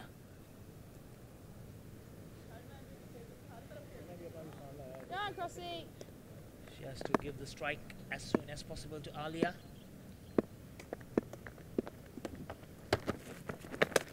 Wide down the leg side. Wide signal by the umpire. Cross bowling in the 7th over. Given 32 runs. Taken 2 wickets. Yeah, Crossy.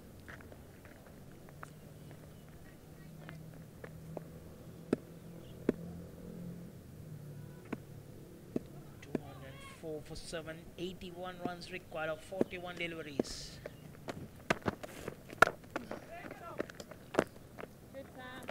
Nicely bowled onto that off-stump channel. Managed to find the fielder.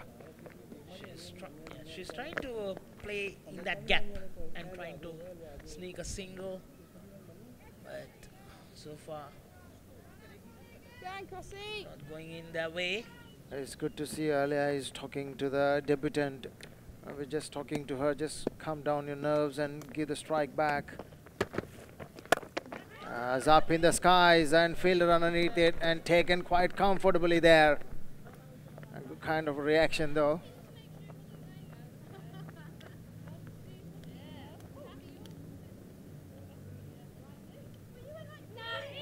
Gets out for a duck in 3 deliveries. What a memorable debut. Caught by Brunt, bowled by Cross. And this is the wicket. Lofted into the skies and managed to find the fielder.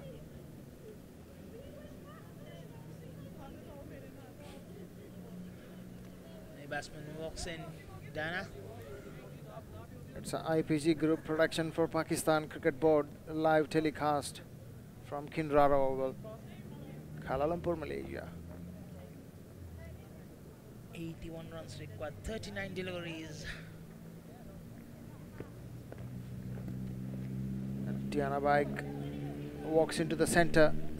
His 21st game, 43 runs under her belt. Highest score of 12. With that wicket, Cross has taken 3 wickets in this game. Down, Crossy! I'll bring Alia on strike. Oh, that is lofted again, straight into the hands of a fielder. It's good catch and well judged catch by the fielder there at the boundary ropes. And that's the 9th wicket down for Pakistan. Cross gets her 4th wicket, and that's Alia's departure. 39 of 35 deliveries. She was fighting at the end. Didn't do much on the other end. Put a lot of pressure on her. Not many able to give her the strike, and she had to go for it if they have to win it. So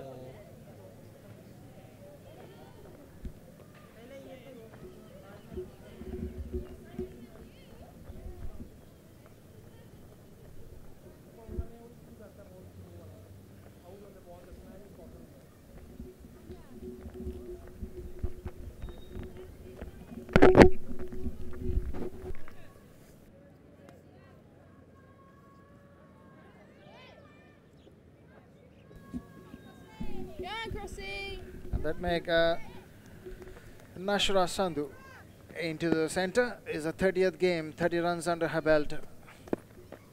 England need 1 more wicket to win the game. As very well bowled on the Yorker length. what would be the message from the dugout of Pakistan at this stage? Probably play off the all 50 overs? No, that's what I was about to say. If it is me, I would have just told them to just play around the 50 overs. It could be one of them is a match practice and score as many runs as you could. Let's find the fielder again. That's the over. End of 44 overs. 204 for 9 Pakistan. Cross 7 overs. 32 for 4.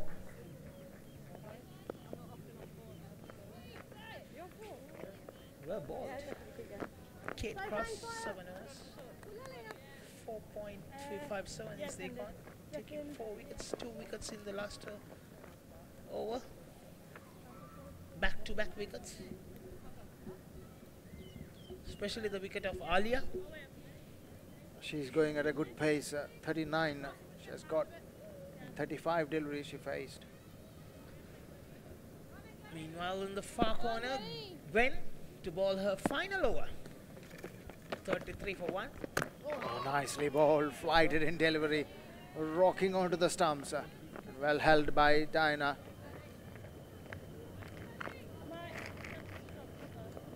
Flighted, dropped that the is straight line of the off stump. At the last second, she just got the bat down. Maybe dancing down the track. Yes, trying to clear the fence. And she does. He's racing to the boundary. Yes, it has.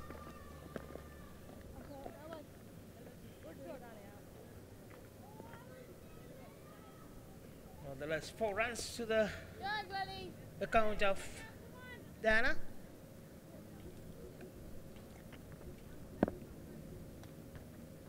Sorry, Diana.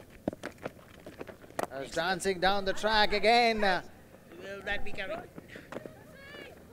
Just landed, no man's land. Just away from the fielder there. 209 for 9.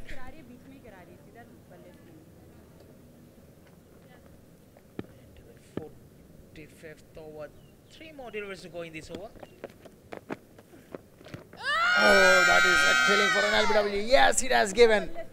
And that is the end of Pakistan innings, and England women won by 75 runs in the first game of the 3-match series. Yes, England has sealed this game with 75 runs victory. First game of the 3-match series, one-day internationals. England winning the toss, batting first, put up a huge total of 284 runs on the board. A loss of 6 wickets, giving a target of 285. And Pakistan falling short. Bundle out for 209 within the 45 overs. There's the handshakes all around. The game has just ended in 44.4 overs, allowed for 209 runs. And the last wicket to fall is Nashra. And this is the last wicket. Straight in line and hit in the middle and leg. Straight. It was a very good delivery.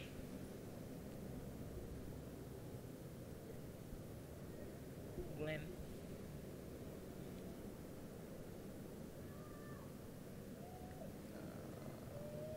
Pitch in leg stump and moves in leg and middle. Very good decision by the umpire.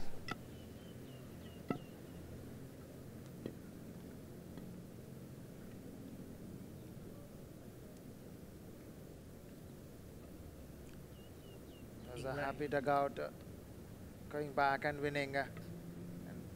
England will be happy after losing one series and coming to here, winning the first game,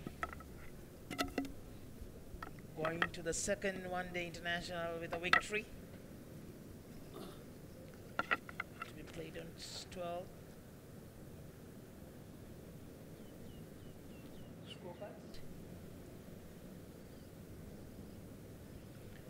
This is where the batting scorecard stands for Pakistan women's team. 44.4 overs, all out for 29, and the pick of batters from Pakistan point of view is the skipper herself, batting on out on 69 of 94 deliveries, and the rest all a part of Alia and Bisma. The rest all in the double figures, yeah, but not enough to get into the reach to the target of 285. And this is the bowling card for England women. Brunt is started off with 7 overs and 2 wickets in the bank, and Cross had a good bowling performance as well, taking 4 wickets, and Glenn to end up the innings with 2 wickets. Glenn had a maiden wicket as well earlier. Yep. And was done.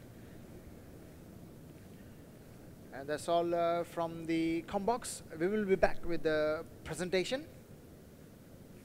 Before we go, this is the partnership for Pakistan. The good partnership between Umaima and Bisma is 67. And then followed up with Alia and Bisma as well, 48 runs. And nothing much after that.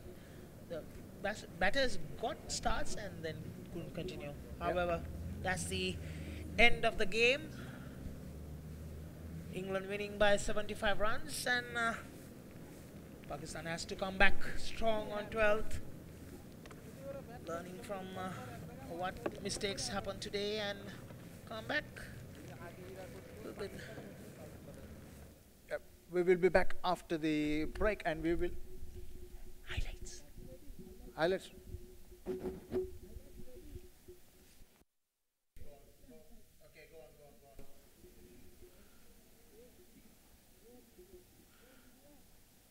And this is the match highlights. The first wicket to fall, rolling on to the leg stump.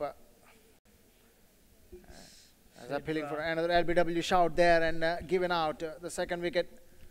Yeah, Nahida got out after that. And then there was a slight good partnership with Javeria and Bisma before Javeria got out there, dragging the ball back to the wicket. Bisma went on with her exceptional shot selection with Umaima, and unfortunately Umaima got out of her little bit of then yeah, it's out. Then Alia and Bisma continued a little while. The captain herself taken the charge, scoring those 69 runs. At the end, Alia was trying as a That was lone fighter. That was a great catch among all of those. Here's one goes up into the skies and easy pickings for the fielder. This was Ramin that got out, and then Alia gets out in this right next delivery. And this is the end of the Pakistani's innings. England has won the game with 75 runs, and there will be a short break before the presentation, and we'll be back soon. And stay tuned for the presentation ceremony. Thank you.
Welcome to the post-match presentation of the first ODI between England and Pakistan, and England winning this one comfortably by 75 runs.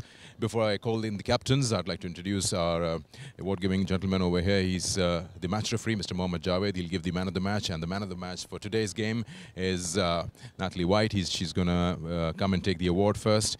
And Danielle White, she scored 110 of 95 balls today. Brilliant performance, opening the batting 189-run partnership along with her partner. We'll have a quick word with Danny White. Brilliant knock today. Wasn't really easy earlier part of the innings to get those runs going, but nice partnership. Talk us through that. Yeah, Pakistan bowled really well up front, made it quite difficult for me and Tammy, but we've talked about backing ourselves, and that's what I tried to do today and play to my strengths. And your strength is extremely extra cover region. You really got maximum runs there. Yeah, I don't mind hitting over there, and like to take on the bowlers early on, which is what I've been given a licence to do. And yeah, it's quite a tricky wicket actually. It's, as you probably saw on the footage, it was breaking up, so it was important to play straight. And yeah, Tammy batted exceptionally well as well. Did really well, and we have got to see more of you in the remaining 2 games. Yeah, we've got 2 big games ahead. Pakistan showed their class, especially with the bat as well in the second innings. It's going to be a big fight for us, and then 3 T20s at the end. Congratulations, great batting, and congrats on the award. Thank you very much. Well, that was White. She scored 110 of 95 today, the man of the match. Now we're going to call up the Pakistan captain. You have a few words with us, Bisma Maroof. Bisma, 285, big total, but kahin aisa laga tha ki you did well to pull them back. At one point, they were going to 300. Yeah, we bowled really well in parts and pieces, and I think in 20 to 30 we didn't bowl well, and we gave too many runs in the middle. You batted well, chasing, but you're looking for partners. Yeah, Ali batted really well in the end, and I think Umaima played really well. Javeda was in a good form, but didn't capitalize. So yeah, I think the batters are in a good form. Just we need to play 50 overs. Just to see the start of the series, what are the positives that you want to take from this match and going into the second one on the 12th? I think bowlers bowled pretty well. I think we didn't take chances in the field.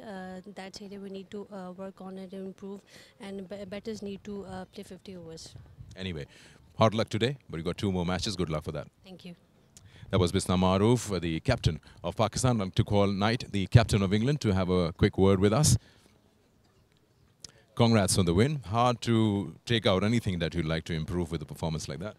Yeah, it was a very good performance, a really good starting point for us, obviously, in the series. The way Danny and Tammy batted was outstanding. A few little bits to probably improve on. I think we were looking at a score pushing above 300 with that partnership at the start. We just found it quite hard to get boundaries at the back end on a slowish wicket. And then with the ball, I thought we bowled very well. A few things to improve on, I think, but generally pretty happy. Really good start for us in the series. Did you expect that your spinners would have got more wickets for you? Not really. Having batted out there, I think it was the seamers that were harder to get away. It was very skiddy, not much turn in the surface really. But I thought Sarah Glenn on day she didn't bowl much rubbish. She bowled very straight, stuck to her plan, changed her pace slightly. So yeah, I think it was a wicket that was, if you look to hit straight, it was quite hard to get them out. Good win. It's always good to have points up, you know, when you're starting a 3-match series. Also allows you that you can experiment more later on if you can win one more game. Yeah, a little bit. We've obviously got a few youngsters here, and we're looking to give opportunities as we did with Sarah today. So yeah, she took the opportunity very well, and we'll look to kind of rotate through round if we can. Obviously the main goal is to try and win this 3-match series 3-0. But yeah, so a really good start for us, and we'll have to look at the team and obviously what we want to get out the rest of the tour. Well, congratulations on the win today, and we'll see more of you on the 12th. That was the captain of England, and that's all from down here. We'll take you back to the commentary box.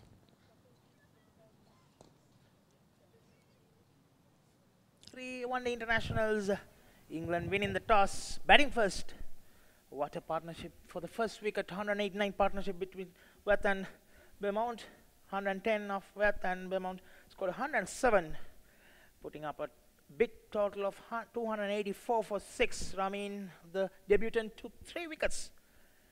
And Pakistan, as a reply, bundled out for 209, 44.4 overs. Bisma standard performer for Pakistan. 69 of 94 deliveries. Others had a start, Alia, Umaima, but couldn't continue what they started with. And Cross ended up taking 4 wickets. Brunt, 2 wickets, Siva? Yep. That's the end of the game number 1. England winning the game with 75 runs. That's quite comfortable margin. Yeah, we will be back with game number 2 to be played on 12th of December at Kinrara Oval, home of cricket in Malaysia, at 9:30 a.m. local time. And we will be back for live telecast. And please thank you for joining us today, and looking forward to see you again on Thursday. Yep. Thank you for joining us from the Combox, and it's a great pleasure to have you all, and we'll be signing off from the Combox. Thank you and goodbye. Thank you.